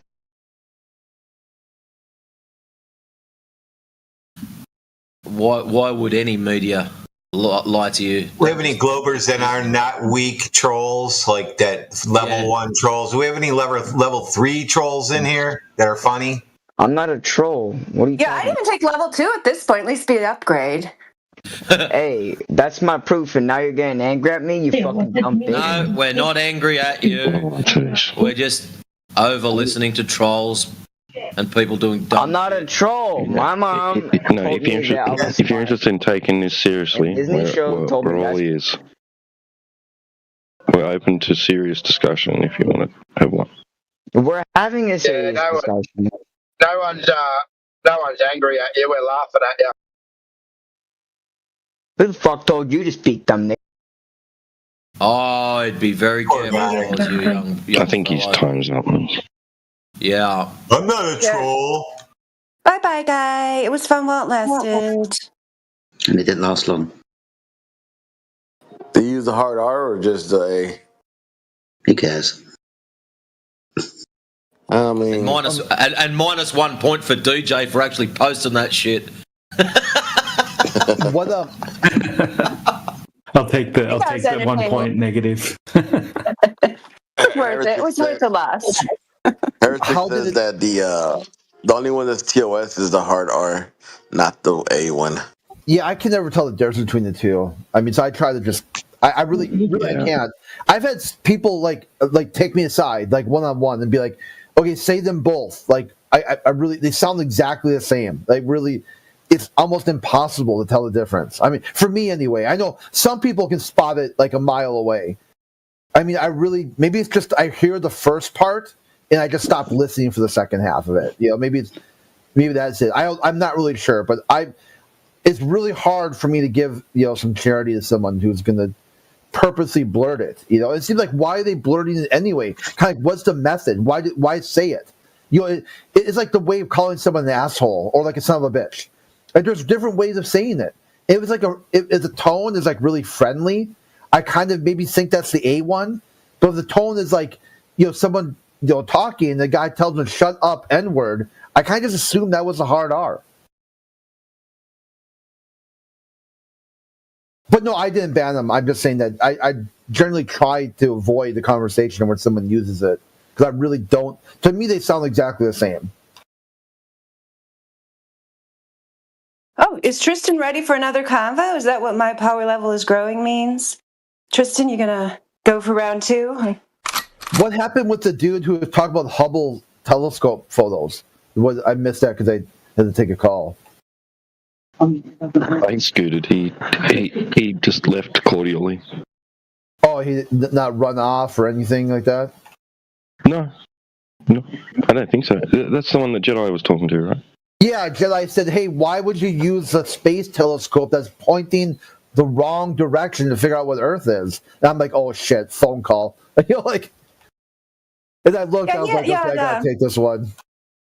Yeah, he and Jedi are pen pals now, and no one else is allowed to speak to him except Jedi, his best bud. So if he comes back, make sure you ping Jedi. That was the best part too. It's like, some of you people just get me mad, and when I'm mad, I won't want to talk, and I'll just start, like whatever. I'm like, okay, well, find who you can connect with. I mean, that's wisdom. If somebody knows a limitation, then they know when to talk and when not to talk. If he comes back here and is like, I only like to talk to Jedi, and then wants not to talk to Jedi, you're like, really?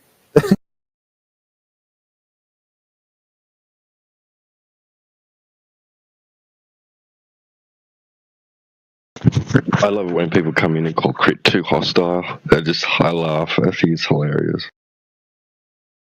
No, because Crit's always like really cheerful in his berating. Yeah, like he's not really hostile at all.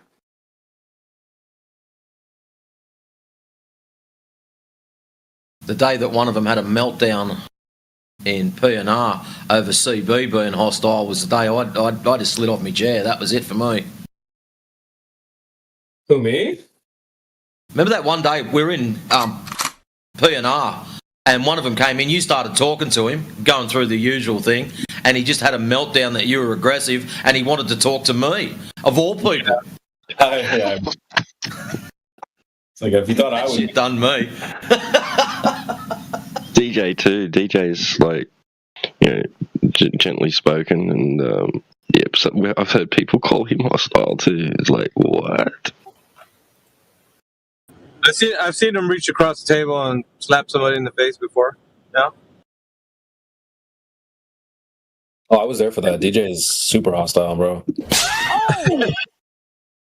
Shut the fuck up, man. Yeah, he's putting his, baby powder on his hand. before he uses it. And then there's Jedi. Well, I spit on it before I put it in. What are you talking about? Yeah, he's as friendly as a box of box of kittens, dude. That guy. Mm-hmm. That are hungry and have only been fed catnip. Yeah. He blocked me after the triangle test, so.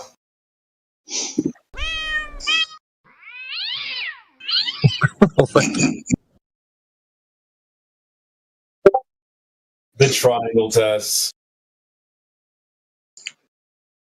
Classic. Yeah, we had some fun earlier today with Ben.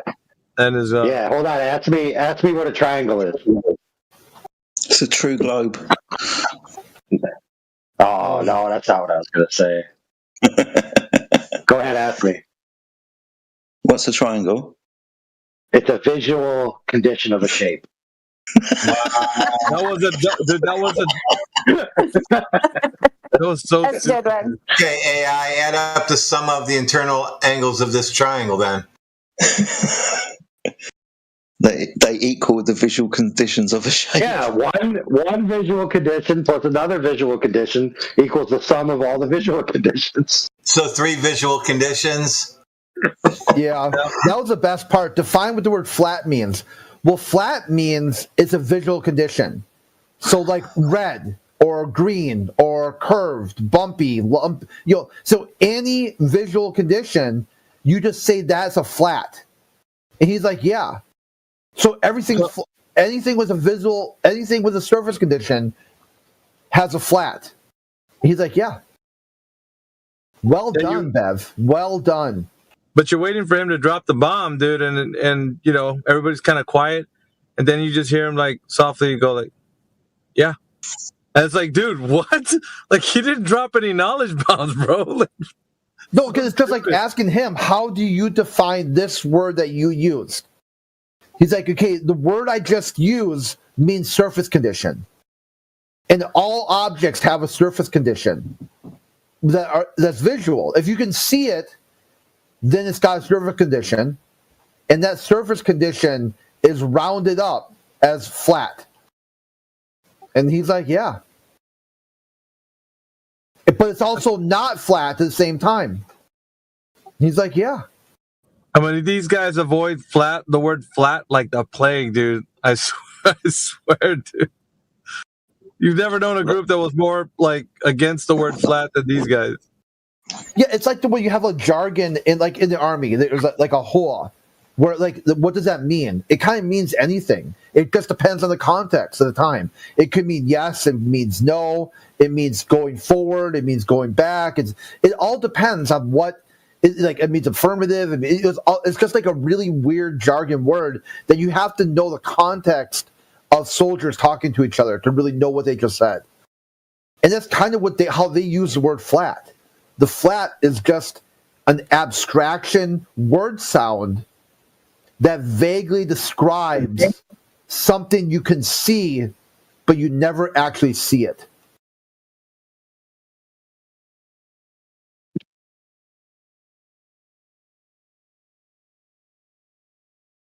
Every time he comes in here, dude, they hear your voice and they're just like, I know they cringed because his logic was just completely gone, bro.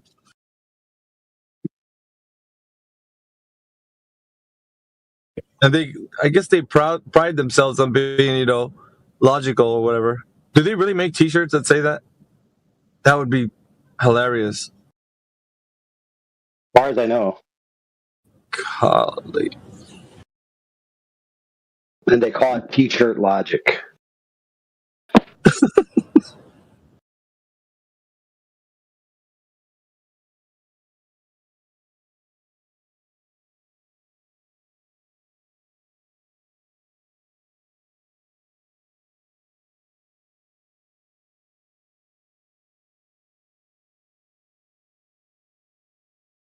Shoot, they were on pretty long this morning, dude. We're talking about earlier this morning. They were here. Mostly all day, actually. Yeah, it was quite interesting. They really, I mean, they got wrecked with, like, I think Mick was with them on with maybe Geos or something like that.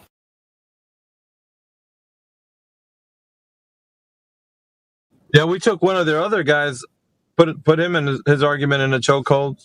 Buster? Yeah, I thought it's funny Buster getting triggered over the soundboard. Of all things to get upset by. Like a soundboard. It's like, really? You're going to get up. So you've got Elder Bear singing in the background, making animal sounds, doing all kinds of weird shit. No problem with that. But I play a few clips on the soundboard in between people's comments, and he's going to, like, full panic mode over that. Yeah, he actually filled in the gaps for you, CB, today. Yeah, hello guys, how y'all doing? Good, how are you? Hello, welcome to the channel. Tackling Joe again. I think today's the day, guys. Oh, it's that guy. It's that guy. No, hey, I think today's the day. Deadly. Dude, Deadly. Are you going to watch NASA Plus on Disney Plus?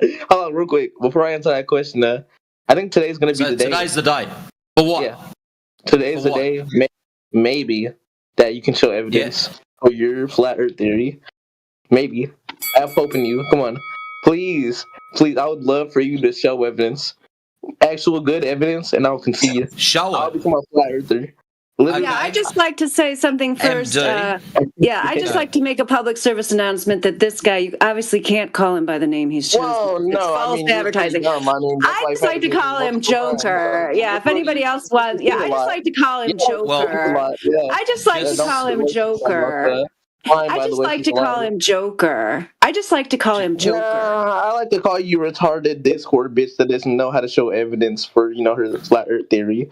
Right, I mean, that's pretty bad, right? That you can't show evidence for your flat Earth. Master, can you just shut up for like 10 seconds? Okay. Just so you know, the very first time I saw this kid come in here, or witnessed his presence, or got to hear it, he had a debate and he got destroyed. I think it was by Jedi. That's a lie, by the way. His score back then was only something like 35-0, and we abused him about not changing his score, and he still has not done it. Well, you have yet to defeat me. You're self-claiming a win-win. Master Wannabe, this is all recorded live. Every time you've been in here, you have been whitewashed out of here. Well, is me being whitewashed? How about instead of yapping? How about instead of yapping, young fellow, you do yourself a favour and provide proof of curvature, and we'll see if you can do it today. Okay, maybe you're laughing, but you're yet to do it. I've yet to do it. This is cope. This is just like cope. So, waiting patiently. Okay, so I record all of this too, and I have recordings too. I mean, I can show. I can go back and hear how stupid you are. That's brilliant. 24/7. I mean, can you just make a point now? Okay, can I make the point now? Okay. Yeah, let me give you all the old stuff that I said before. That you don't listen to. Maybe today is the day you're gonna listen. Okay, so are you aware of the horizon? Yes, the horizontal line. Okay, so hold on. Shut up. Stop freaking out. Okay. What are you talking about? What happens when they both? Funny what the horizon was. Stop spurging. Not. What happens? You asked me funny what the horizon was. You answered your own question. No, why are you spurging? Okay. No, it's not spurging. Good morning, man babies and group thinkers. How you doing? Okay. What happens when a boat goes to the horizon? Sorry, you asked me funny what the horizon was. When a boat goes over the horizon? Excuse me. Within your loaded question, the horizon, what's the horizon? No, you're not going to dodge. You asked me what happens when a boat goes over the horizon. I want you to tell me what it is.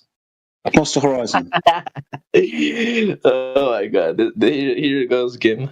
So, yeah, do you not know what the horizon is? The way to answer my question is to Master, he's trying to answer your question, but there's a word in there that has multiple definitions. He would like to know which definition you are using for horizon.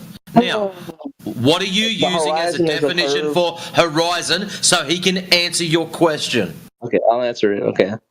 So here, I'll answer it because he's dodging my question. But the horizon is the curve that separates the surface, of the body from the sky when it's viewed. Did you hear me?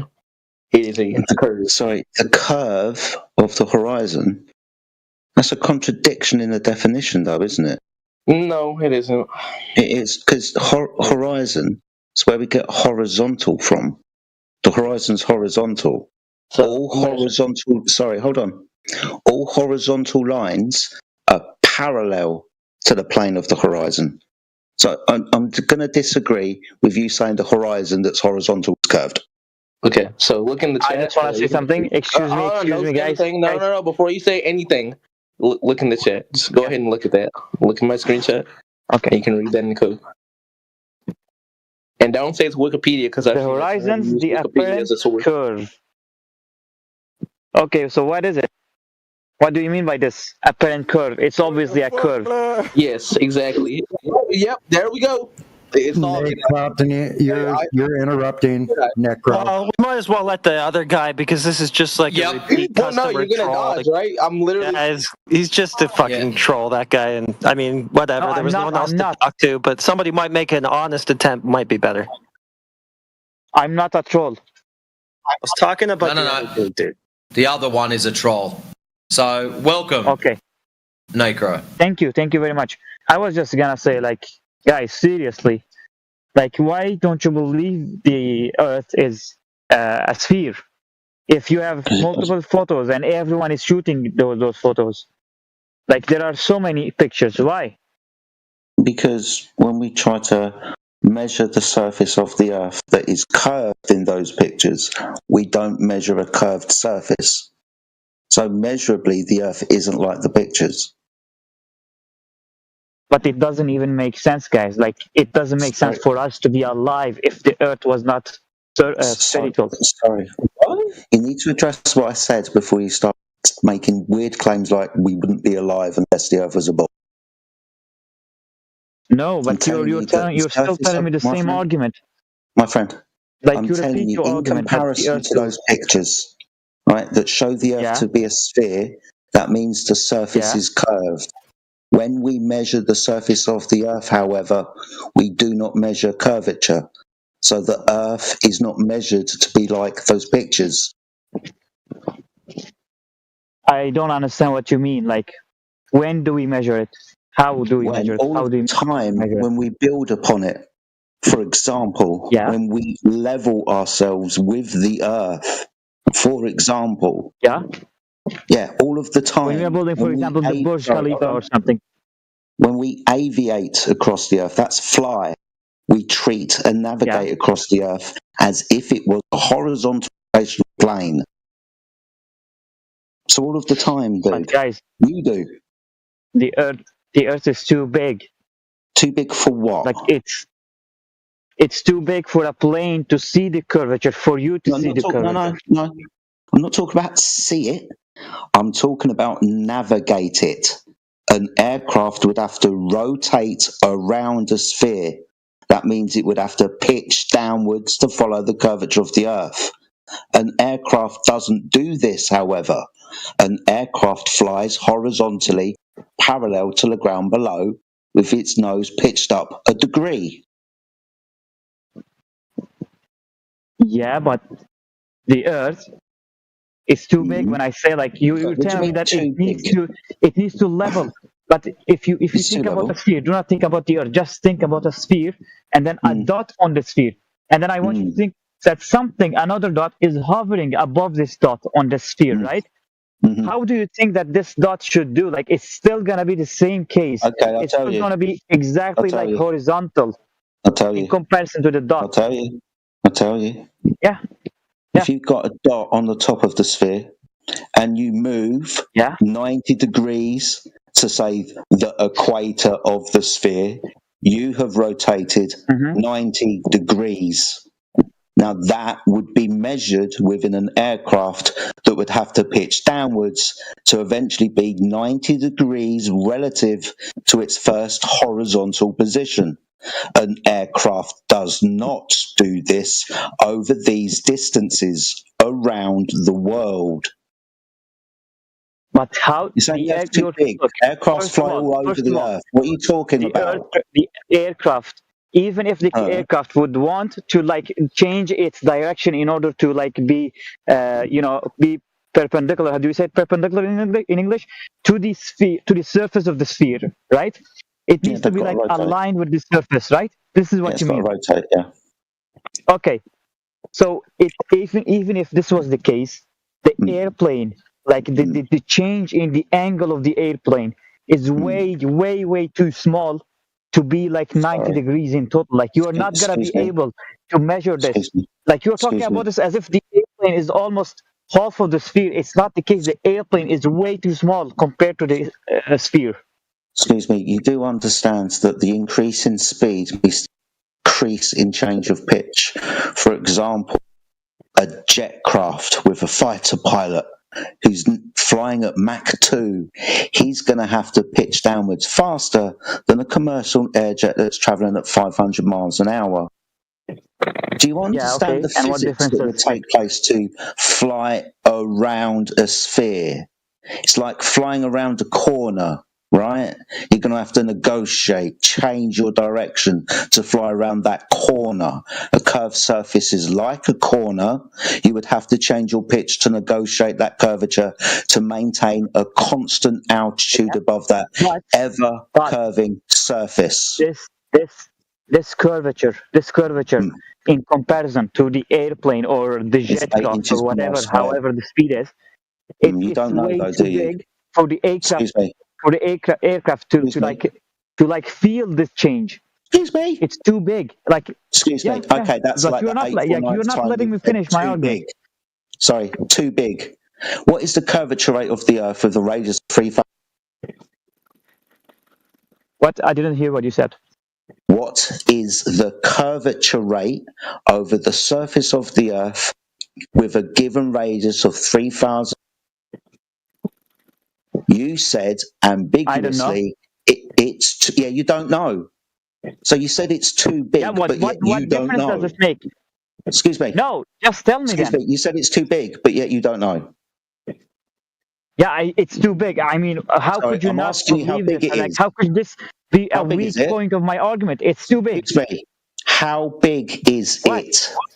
How big is it? The what? I think 1 degree of curvature is about 60 miles, 69 miles for 1 degree. Yeah, okay. Cool. So he's saying I was just giving you a figure. So is that too big? Yeah, it's in comparison to the airplane. Comparison it's too big. So an aircraft flying at 500 miles per hour. Look. That would be a rate. Sorry, dude. Let's I know the numbers. Would you like them? I actually know I do the not numbers. care about them because it's not helping your case. It's not helping you. I know the numbers. You don't. If the airplane was as big as you think it should, then yes, it would feel and it would need to change its direction to like just stay perpendicular or like stay with the curvature, right? It would need to. But if the airplane is so small, like a tiny little dot, it would still need it, but not as much. Hello? How much altitude would an aircraft traveling at 500 miles an hour, how much of its altitude would change over 1 minute if it didn't pitch downwards? You said it's too big. So I really do not understand this question. Sorry, over 1 minute. If an aircraft is traveling at 500 miles per hour, how much will it change? 8 miles. That's less than 1 degree of curvature. That's only 8 miles in 1 minute. So the altitude would probably change by, I don't know, a mile, maybe 2 at the most. About 2,117 feet. Over 1 minute, the aircraft will raise in altitude. It's traveling at 500 miles an hour. You understand that the aircraft wants to fly at a maintained altitude, right? If it rises in altitude, that's going to cause a problem. The problem's going to be exponential with more time, because with more distance, there's more curve. I'm pretty sure aircrafts have built-in technology to self-correct to account for Awesome. its Then show the curvature. correction. Show the correct in what way? That the technology has that they have this technology. You said it would have to correct. Okay, show the correction. No, I said I'm pretty sure the aircrafts have technology to self-correct. Okay, so show the self-correction then. It has the technology to correct. What way do you want me to show it? Well, show it within the measurements that are read out within the flight data. How is he going to give you the measurements, dude? Come on, seriously. Sorry, I can get them for you. It's no problem. I can get you the data from. Where did you get them from? Did you calculate them yourself or what? No, you can go to data recordings. Dude, do you understand that aircraft crashes are highly studied, right? You understand the flight before an aircraft loses its altitude and crashes in the ground, loses. Yeah. All of the data is recorded, isn't it? Yes, that's right. That's true, yeah. Did you get it from there then? Yeah, if you want it, and then I want you to point out the correction that this guy said. Would you like it? But you would not need this. You would just go and search up any aircraft and maybe look. Okay, I will search it up on chat. I will ask ChatGPT. ChatGPT would probably just do it quicker. Oh, holy ChatGPT! Please give me the answer. Yeah. I'm too silly to think for myself. Hey, are you fucking serious at this one? How am I supposed to know the details stop having a meltdown. Here's an idea. No, why don't you look inside chat? Talking over me is not going to help. Have a look inside chat. There's black box recording data posted up for your convenience. Please. Okay. So you don't have to go to ChatGPT. No, where do you go to when you have a fucking Google search and it's gonna take a time? I don't want to waste my time on a fucking Google.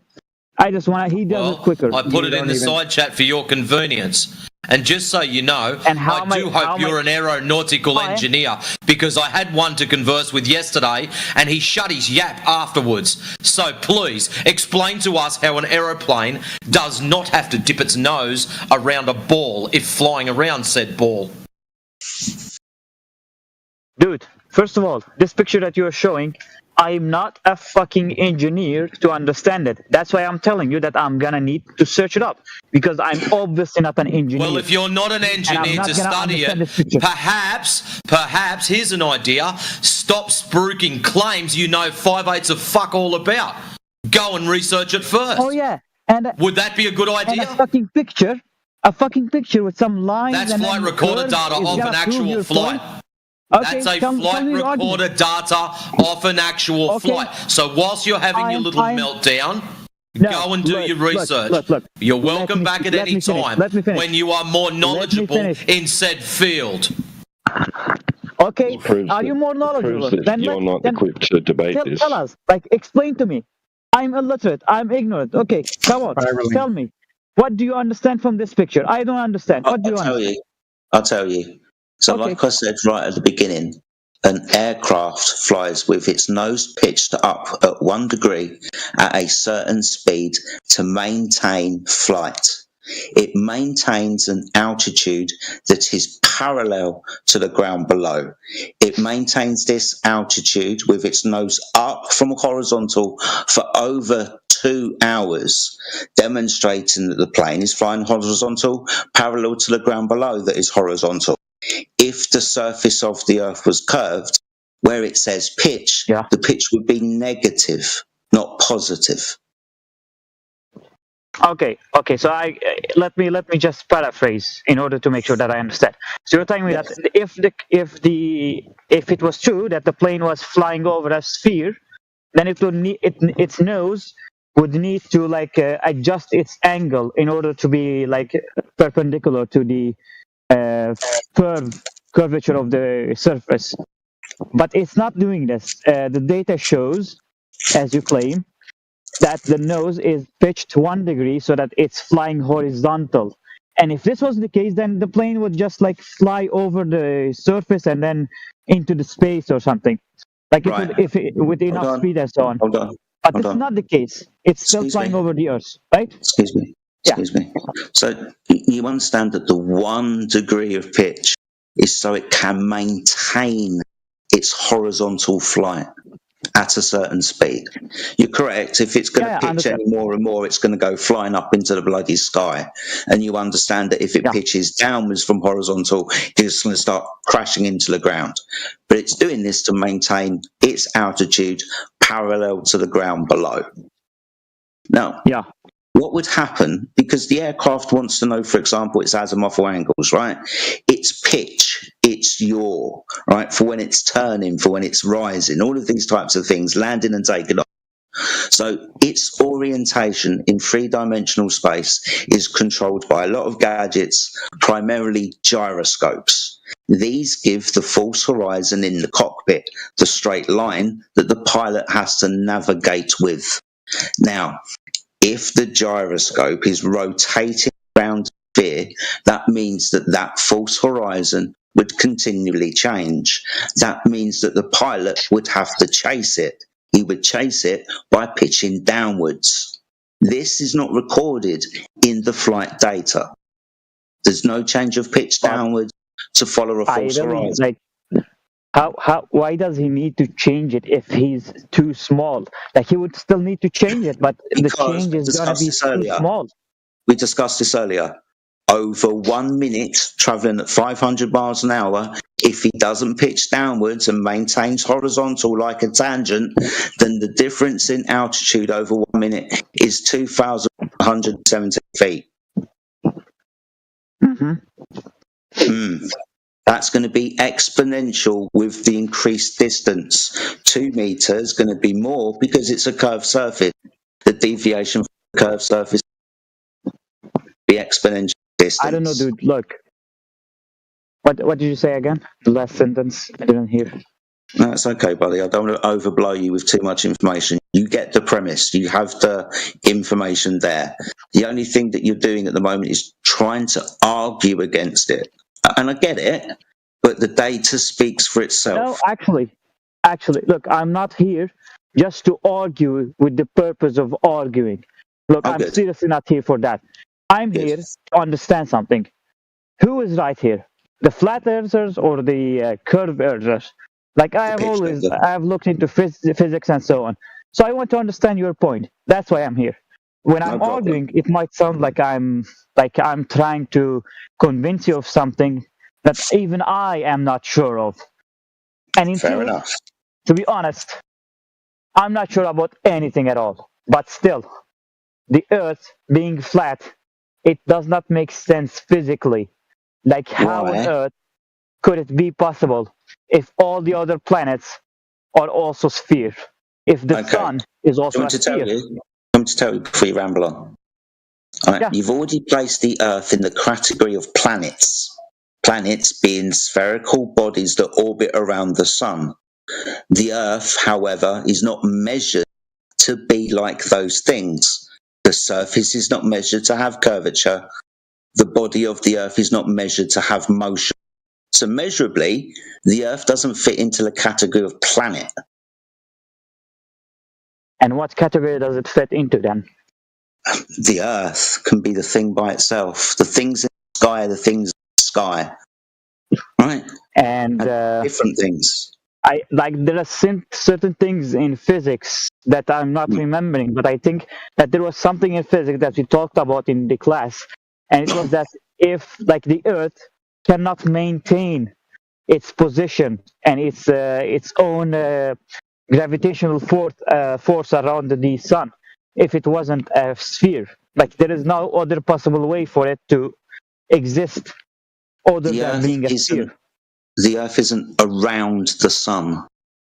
The Earth is the floor of the universe, and the sun, moon, and stars reside above the floor. Okay. And where does gravitation comes from? I don't know what gravitation comes from. The idea that you think that you're on a ball and you need mathematics to make your world go round. Yeah. Yeah. And how doesn't so in polite language, it's a mathematical folly. How is that? It's not real. Gravity doesn't pull how things. How do you determine into that the it's not real? Gravity, whatever that is, doesn't pull things inwards to the center of an Earth sphere because the Earth isn't a sphere. How does it work then? What, gravity? Why aren't we just flying around? Why would we be flying around? I mean, you're saying that gravity is not pulling things together. Is that not even, I don't know, maybe I understood. Not even in your not even in your current scientific rhetoric is gravity pulling things to the ground. Einstein doesn't say that. It's pulling things. It's pulling general things and special towards. relative. Sorry, mate, please. Trying to help you. Yeah. Good. You're describing the Earth pulling things down to it. That's not how gravity is described today, right? Einstein, general and special relativity don't describe this. Gravity is not a force, is it? No, it is a force, but it's one of the four fundamental forces, I think. No, it's not. Is Einstein's mathematics and field equations to do with space-time describing gravity as a force? Look, I did not look into this, but I know that it's one of the. There are four fundamental forces, and one of them is gravity. Dude, the answer is no, and that's like so out of date these days. I don't mean to poke fun in like education systems, but they teach this crap. It's been debunked for like 110, 15 years or so. Like Einstein, 1915, right? Mass attracting mass violates special relativity. Yeah. Yeah, so it's not mass attracting mass, dude. But then, what is pulling people and all the objects towards the Earth? I tell you, just like your scientists, I don't know. And I say your scientists because we've got multiple ideas of what gravity is. The one that you discussed, the one that Einstein discussed, and several previous and prior, sorry. What I didn't understand. Like, what do you mean they discussed? What idea? There's lots of ideas of what gravity is. I don't know which one is we real. are still like scientifically, we are not sure what it is. Is that what you're trying to say? That's even if it's a thing. But now I searched up Einstein's. Okay.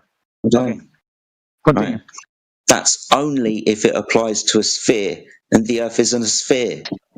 So these are just mathematical follies. I don't know the reason why some things go down when you drop them. Right? Just like why things rise, why gas expands. There's lots of different things that happen, right? Okay. Let me just we talked about Einstein's point of view about gravity, and here is the summary of what he says. So Einstein says the mass tells a space-time how to curve, and curved space-time tells matter how to move. Okay, I'll repeat it. So the mass tells space-time how to curve, and then the curved space-time tells matter how to move. And that's the core idea. Yeah, no, that's not the idea that the Earth is pulling stuff down to it. That's mass attracting mass. The Earth mass is attracting other mass to it. I also remember that Einstein came up with the idea that the Earth itself is like curving the space-time. So you gotta think about it as a piece of fabric, and then you put a huge ball and it curves it. I know. I'm well ahead of you. I was telling you. So yes, I know this. Now, this is all on the presupposition that the Earth is a ball in a solar system in a galaxy. The Earth is not a ball rotating around the sun. I mean, yeah, if you gotta think about it as a flat surface, then it's gonna change everything about physics. You're gonna need to come up with a new kind of physics.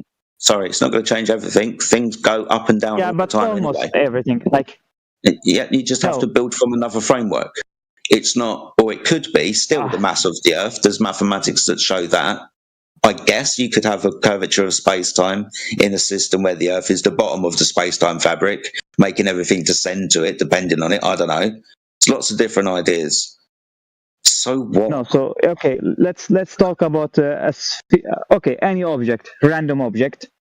It has a mass, right? It needs to have a mass, a bunch of atoms, the molecules, whatever. So stuff. Any object. Okay, yeah, stuff. It has a mass and it weighs something. Yeah. Okay, and this mass is going to tell the space-time how to curve. How does it do that? How does it do that? It's just going to, like, how does the fucking gravitation works? Like, it's just like this. It's like this. That must be. It tells it. When I say tells it, the verb tells it, I don't mean like it's speaking to it in any language. No, it's like curving it. Like, how does a plane fly up? The pilot tells the plane to like turn the pitch up, right? And then tells the engine to start and to give it enough force in order for the plane to fly. And this is the same idea. Like, it's curving space-time. Is space-time and then physical? This curved space-time. What is it then? If it's not physical. I'm asking you, is it physical? I don't know. I don't know. Who knows? Oh, it would have to be to act on physicality, wouldn't it? I mean, yeah, sure. Cool. Since we are not sure of anything at this point. Being as you're now catching up and trying to run ahead, does Einstein describe the space-time fabric as physical? I don't know. I don't have the entire history of Einstein, honestly. Okay, would you like me to tell you? Okay. No. What does he say then? It's a mathematical concept. It's not physically real in and of itself, but it's a good mathematical concept to try and backwards engineer phenomena. It's a mathematical concept. Yes. I mean, there's double check. So we have 4 dimensions: height, width, length, to give 3-dimensionality, and the coordinate of time. Within the mathematics, mass has the power, depending on where it is, to curve that coordinate system, the dimensions of space and time. That's what the math says. Just a minute.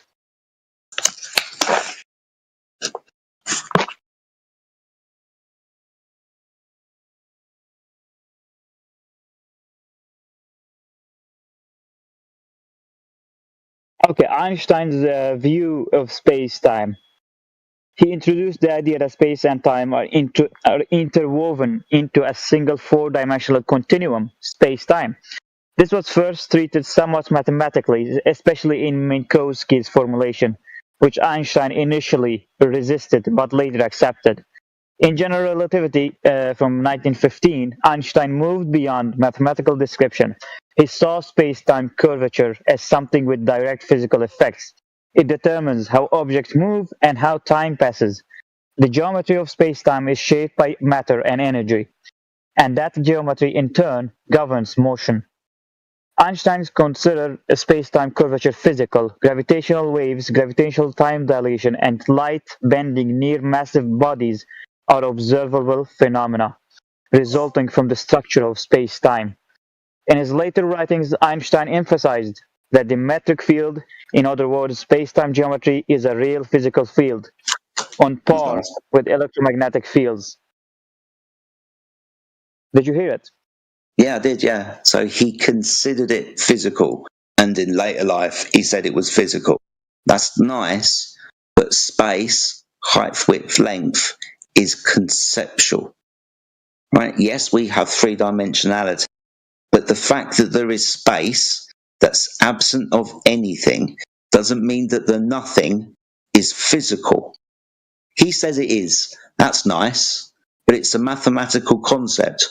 Within the rules of his concept, it's not physical. Space-time is considered physical in general physical with a nuanced meaning. Yeah, is what time physical means in this context? Let me ask you this. Let me ask you, right? Can you give me 3 foot cubed of volume of space? What the fuck is this question, dude? It's not a math. Exactly. It's not an object. Space is not an object. Yeah, nothing. Well done. Look, you're not understanding the core basis of physics, dude. No, thank you. It is not an object. It doesn't have physicality. Okay. And now you're going to jump up and down and get angry at me. No. Get angry at Einstein. Look, dude, you're just not understanding the concept of physics. You don't understand what physical means. No, Necro, do you know what you're not understanding the concept. You just told us space is not a physical thing. So if space is not a physical thing, how can... bloody Jedi just asked you. Can he have a 3 foot cube of space? And you got offended by such a concept. We are offended by the concept of space-time because it is not physical. Not everything that is not an object is not physical. There are non-objects that are still physical.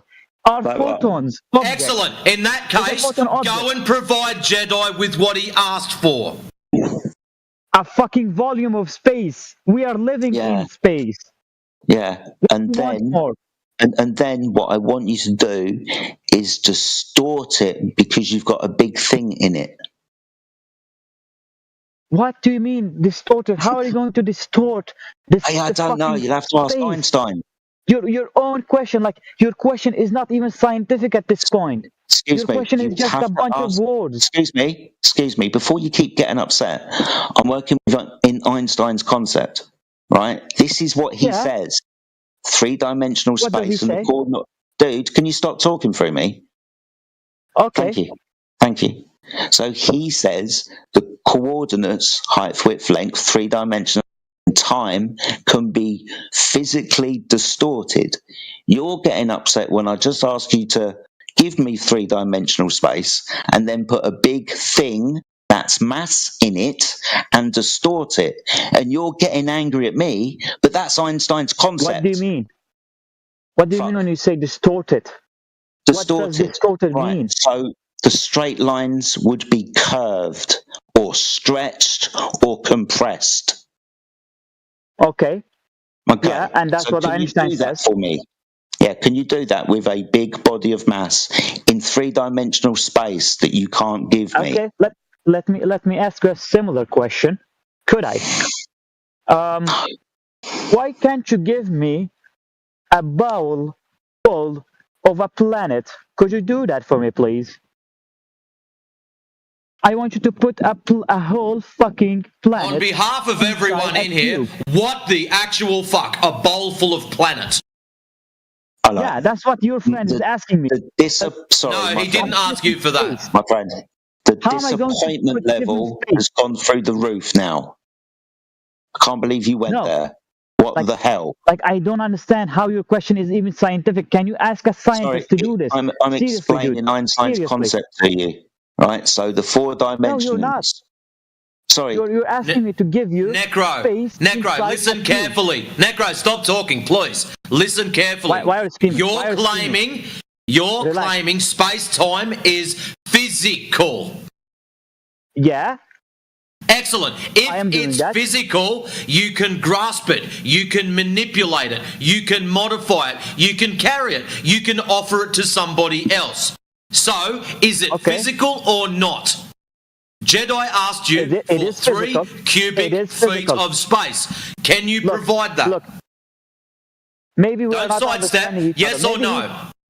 If it's physical, you can offer it to him. Can you provide him 3 cubic feet of space? And I will go for a cup of time. No. Can you? You can't. Why not? Why can't you offer it to him? Why not? Why can't I give him a planet? Why is this question? Well, no, stop. Don't sidestep. Why can't you give him 3 cubic feet of space? Why not? I can do that. I could do that because we are living inside the fucking space. We're living inside the space, and I could just. So it is physical. It is physical. So I'm telling you. Is it physical? Then go and get him some. Hold on. How am I going to get him some? My friend, maybe you'll get it if I say this. You occupy the space. The space isn't physical. Physical things occupy space. So is space physical, being that if it doesn't have something physical in it, it's described as empty? Look, dude, what was your name? What is your name? I cannot read your... No. Why, like, your question, the question even, I don't know, maybe I am not understanding the question, but it doesn't make sense for me. Like, it's like giving you a volume of something that is impossible to even put inside a fucking jar, for example. Could I ask you to give me a jar full of earth? It's not physical, is it? I can give you a jar of earth. I can go outside, get a spade and put it in a bucket. No, not that kind of earth. The planet Earth. Can you give that's the earth, isn't it? That's the rocks of the earth. No, I'm saying the planet. You will understand that the earth is physical. Dummy. Does the planet exist? Does the planet Earth exist? Listen. You'll understand that the earth is physical and occupies empty space. So I'm going to ask you again. Is empty space physical? It is part of it, yeah, of course, it's physical, because you can manipulate it and send fucking rockets through it, can't you? Okay, can you distort it? Can you stretch it? Can you bend it? Emptiness. Can you fucking stretch it? Yeah, of course you can. You are doing it right now. You're doing it right now. Listen, can you stretch nothing? Well, who told you that it's nothing? Who told you it's nothing? At the moment, it's empty space that physicality occupies. Yeah. If you take the physicality out, you're still left with the dimension. Is the dimension itself physical? Yeah, it is. No, the answer's no. God's sake. No, it is. How is it no? Like you have zero fucking proof. Because it's described as empty space that other physicality occupies. When you take the physicality out of the space remains, but it's empty. No physicality. Does no physicality have physicality? No, it doesn't. But then how does it apply to the space-time that we are living inside because right now? The space, how is it even connected to it? Width, length is curved and distorted by the amount of physicality in it. Are you not following along? Being as I educated you about Einstein, but you ran ahead, thinking that you were trying to educate me, and now you're wondering and talking through me why my questions sound silly. But I'm working within Einstein's paradigm, and you're having a hissy fit about it. No, I have. Look, there are questions that make sense, and there are other such very stupid questions that simply are not even scientific. Like there are questions that are empirical. You know what empirical means? You know do you know what scientific is? Yeah, I know. It means that your question needs to be formulated. Your question. Excuse me. You'll understand that natural science is based in the physical and natural world, isn't it? Yeah. Yeah. So physicality reigns supreme in science because that's what we're studying. I'm trying to get you to the conclusion that Einstein's mathematics is based in reification, taking non-physical things like concepts and giving them physicality. For example, the concept of three-dimensional space. That can be distorted in the math with physical mass because he says mass has the power. You understand that this is all mathematics, none of it is natural science. No, it's not. This is the problem. Look. This is the problem that you are not that you think that this mathematic does not make sense because it doesn't exist in real world, and you cannot in the real world, and you cannot. English isn't your first language. But what I'm trying to tell you, is that you can distort it, and the proof is the Earth itself. Also, show me. Show me the experiment that shows that you distort space-time with mass. Okay. Just give me a minute. Okay. I fear that we're going to get into a conversation about what scientific experiments are in a minute.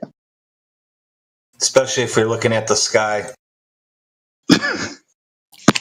Yeah, nah.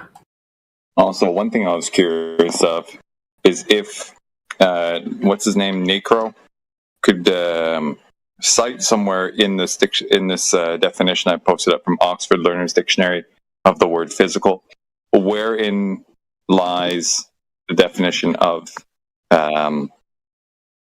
physical, or rather, where does his definition of space being physical reside in this? Like, what properties applies? I mean, there's many sections. There's real things, nature, science, etc.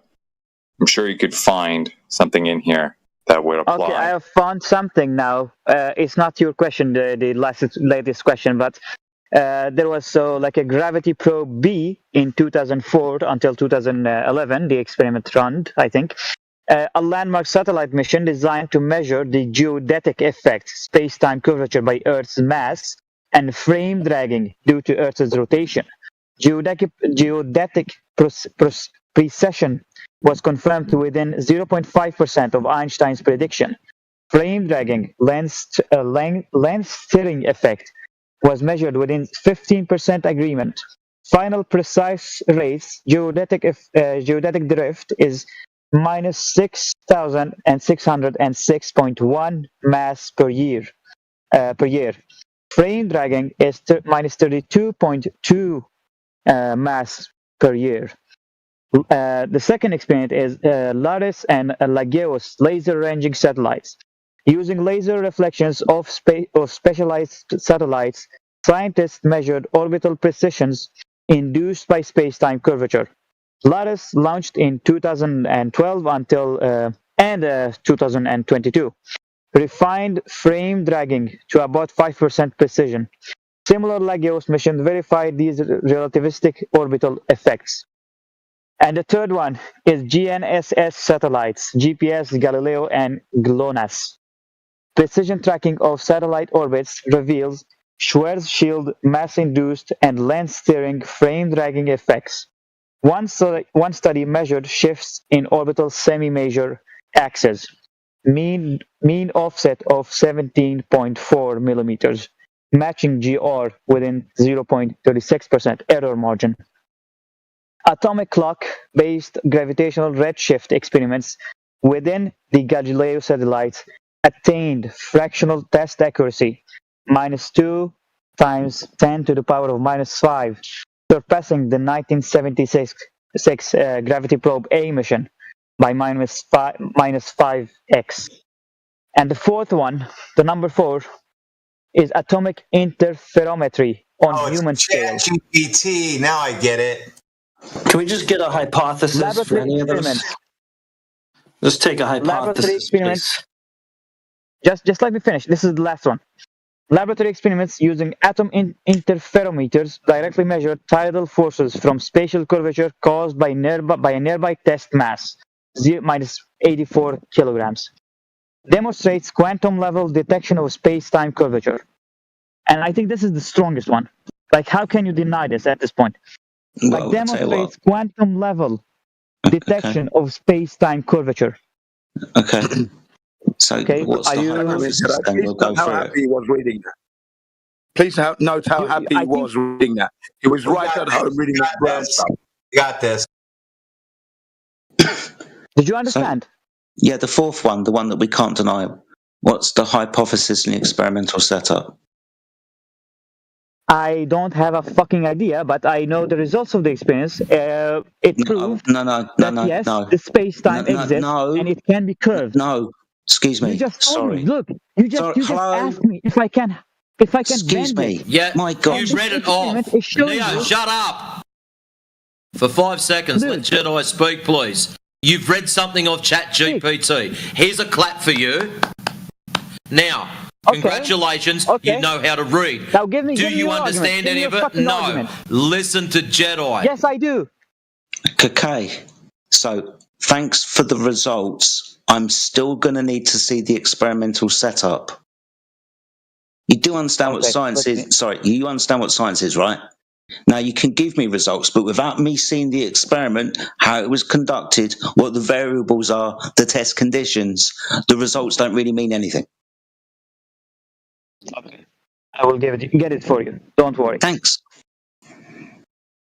Why does this seem unreasonable? I just want to see the experiment. I can draw the conclusions by looking at the experiment and seeing the results and going okay or not.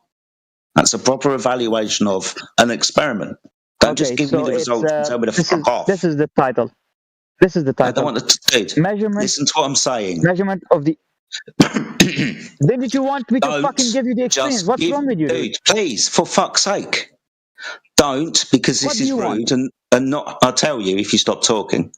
This is not how debate goes. You don't just say, "Here are the results. Fuck off." Right? That's not how it goes. Good. So don't just give me the results. I'm waiting for your response. Excuse me.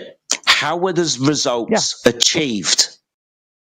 Okay, I will give it to you now. Thank you. Do you want me to read it, or do you want me to just give you the paper? I tell you what. You can cite the relevant position within the paper that gives me the information that I require. What information do you know what a citation is? I want the experimental setup. What do you want to learn? What do you want to know about this? You can start with the hypothesis. Okay. Let me just find it. Did you notice how happy he was when he was reading the other stuff, though? He was very happy. He had you there. Yeah, and it was all false, right? It was all false. It was all around. Oh, yeah, we haven't investigated it. Verbal diarrhea. Okay, and why was why me being happy was something that annoyed you? Hello, you don't like being challenged, do you? Yeah. Right. Okay. Look. Okay. You not want to dismissing it? Wait, shush. We're not dismissing it yet. We haven't been given the evidence yet. You've just given us the results and told us to fuck off. Okay, and now what are you even going to do about it at this point? Well, we're going to go through the hypothesis, look at the experiment. That's reasonable, isn't it? Yeah, it's reasonable, isn't it? Let me give you the hypothesis. Thank you. Okay, it is. Let's continue.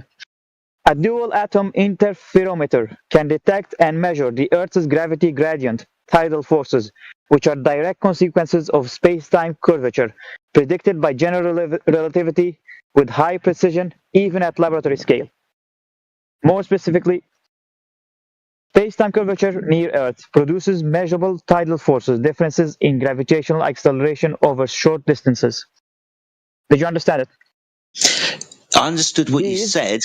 Sorry, hold on. I understood what you said, but I asked for a hypothesis. Do you know what a hypothesis is? I do, but did you know? Did you want the hypothesis in the experiment or my own hypothesis? Like, dude, right? I do actually have better things to do, and I'm actually sitting down to have this conversation. If you continue acting like this, I'll just fuck off. It's fine, but I'm just asking you reasonable questions. Can you stop getting so upset? Can you stop asking stupid fucking questions?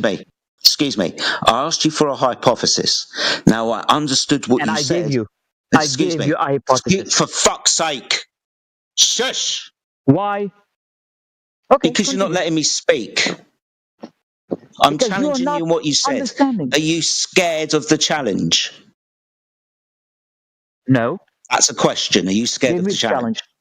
Right, shush then. No, I'm not. Good, then shush. Okay. Good. Do not fucking shush me. I asked you for a hypothesis. I understood what you and I gave you said.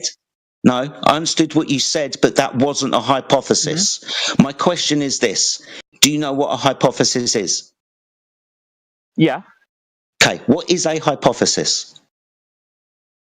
It's basically that you, before making any experiments, you need to have your own, it's not the complete truth, but you're gonna need to something to have like a sentence. For example, if I say that this car is a V8 engine, and then this is my hypothesis, right? But I'm gonna try to prove this, right? So if I check the car and do some experiments, I might find out that yes, it is, and I might find out that no, it is not, or I might find something else. No, that's not what a hypothesis is. A hypothesis is a special type of prediction that predicts how the independent variable will affect the dependent variable. The dependent variable being the variable that we observed in nature. So I'm going to point this out. Why the hypothesis? Sorry, my friends, excuse me. Like I said, I've got better things to do, and I'm going to bid you goodbye when I've made my point. Thank you. Sorry. Now, I asked you what a hypothesis was. You failed to answer that correctly. I had to ask you that because I asked you for a hypothesis, and though I understood what you said, that wasn't a hypothesis. So I'm going to do this. How it wasn't a hypothesis. Okay, I'll do this for you. What's the dependent variable, independent variable relationship within the shit that you just said? Okay, let us go through it one by one. What was the first one? No, I'm not going to waste my time with you reading again. I want you to isolate the dependent and independent variables. How am I going to fucking do this without reading? Are you serious? Dude, how am I going to do this without reading? I want you to read it out. Right, I just want you to isolate the dependent and independent variable. And how am I supposed to do that, please? You don't have to read it out. Explain to me. You can read it to yourself. If you would shut up and listen, this would go a lot smoother.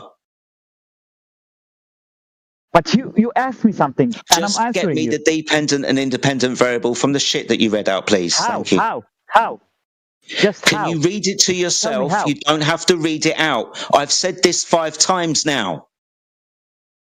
Okay, so you want me to tell you after reading it? Yeah, if you could.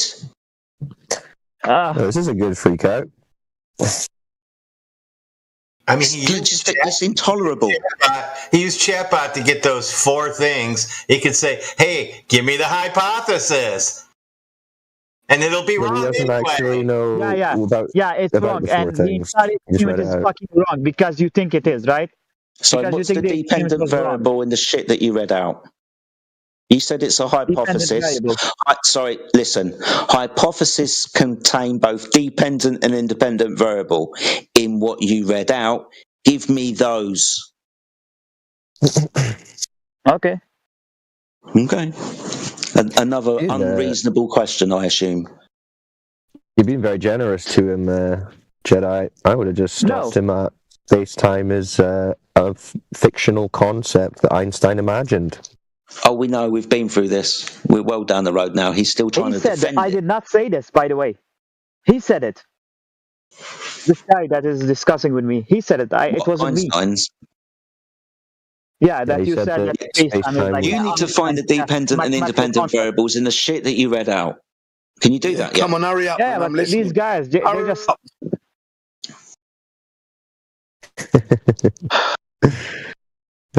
He was really laughing when he was reading them out, right?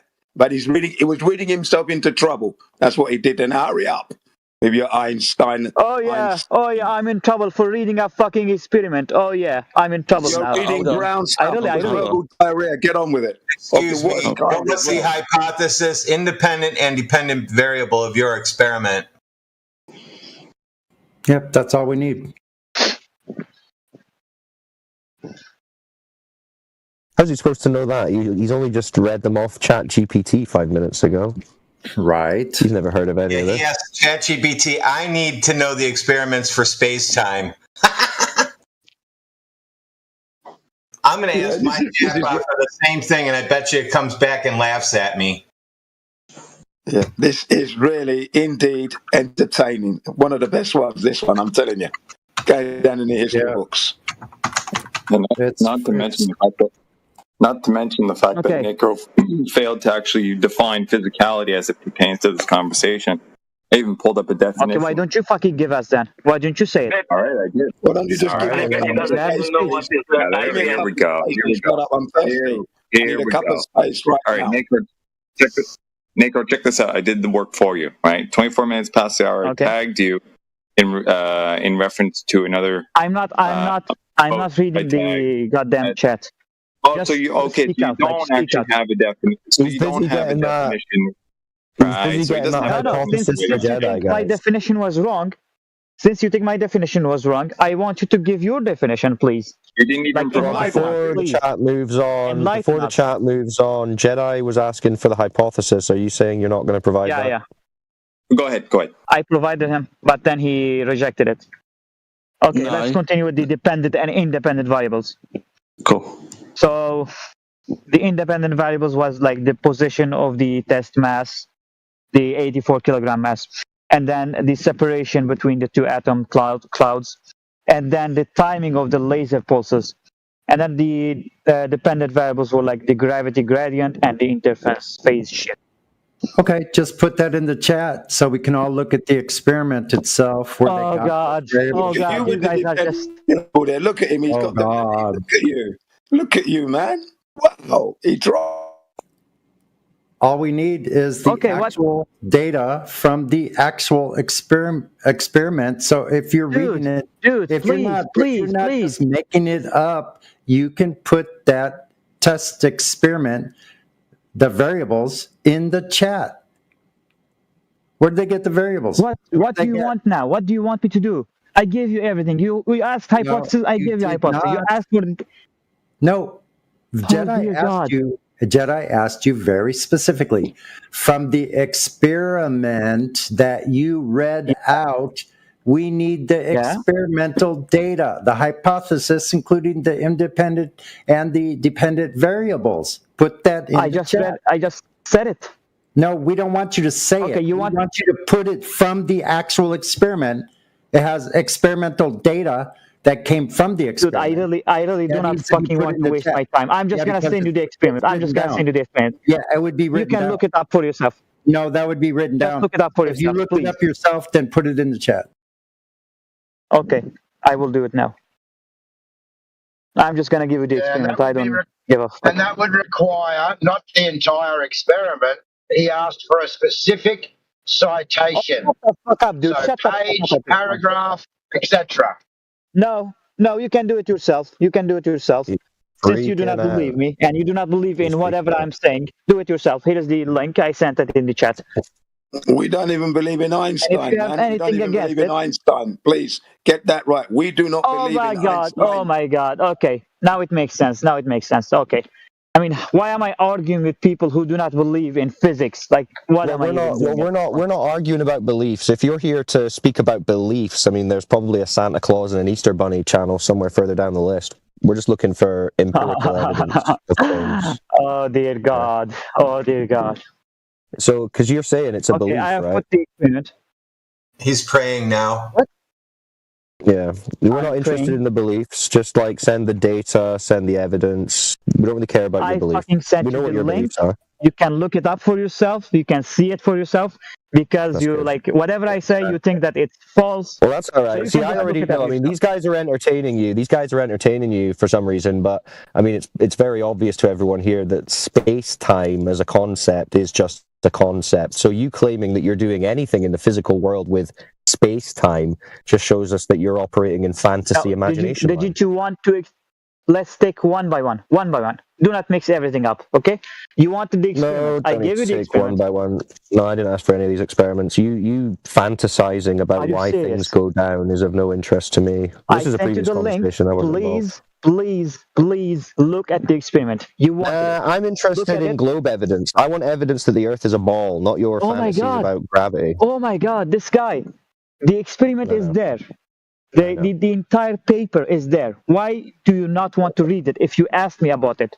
Why did you ask me about it? Because I want evidence that the Earth is a spinning ball. I mean, this is another conversation. Jedi, are you wanting to continue the conversation with him, or should we just kill it? Dude, oh my God.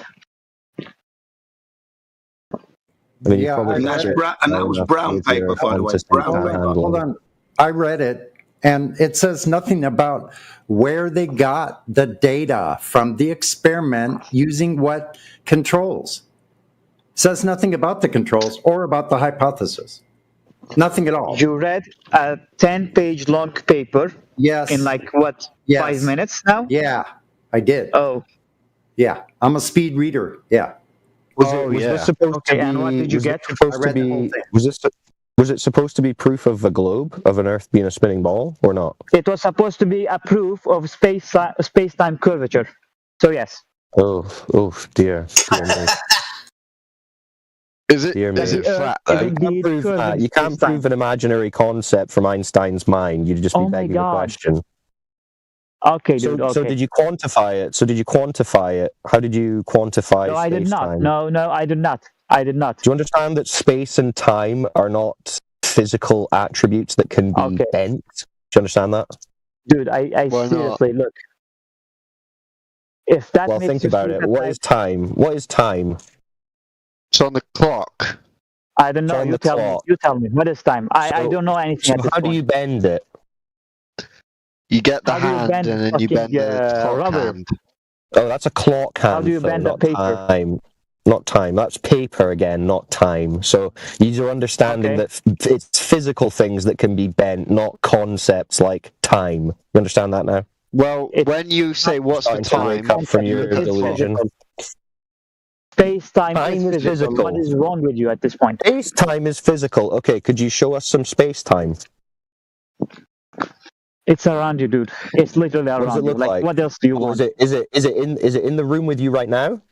What does fucking water look like? What does water look like? Huh? No, water looks like water. A liquid, a clear liquid. Water is wet. It's your claim. What color is it? Clear liquid. You said so now they don't know what water looks like. Mind you, don't knock it over. Don't knock over the space. He's asking me. That's crazy. That's crazy. He's asking me what does water look like. Yeah, what does it look like? Could you show me a picture? You said it's real and that it's physical, so could you show us a picture of it? Could you show us a picture of? No, don't ask me the question. This is your claim. Could you show me? Dude, there are That's things a no, isn't it? Can you show me infrared light? Can you show me infrared light? Imagine, right? Can you show me infrared light? So you can't show us it, even though you said it's physical.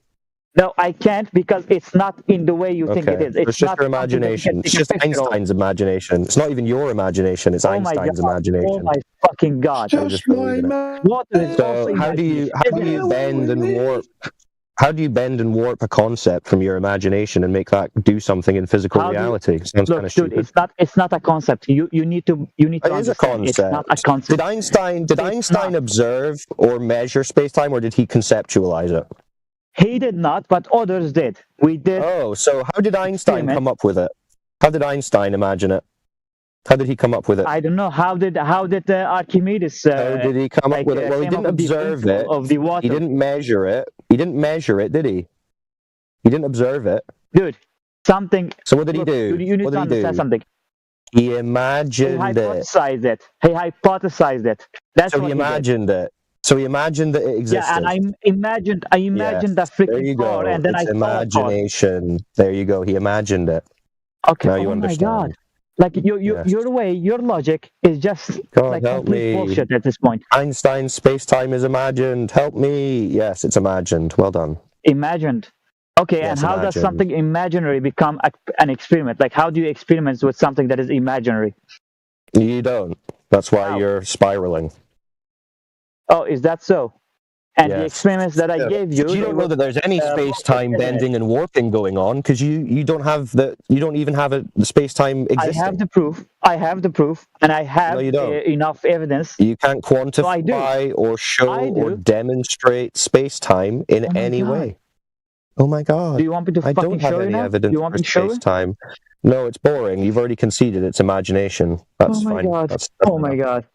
Oh you want the space time? Just ask the people in the ISS what the time is.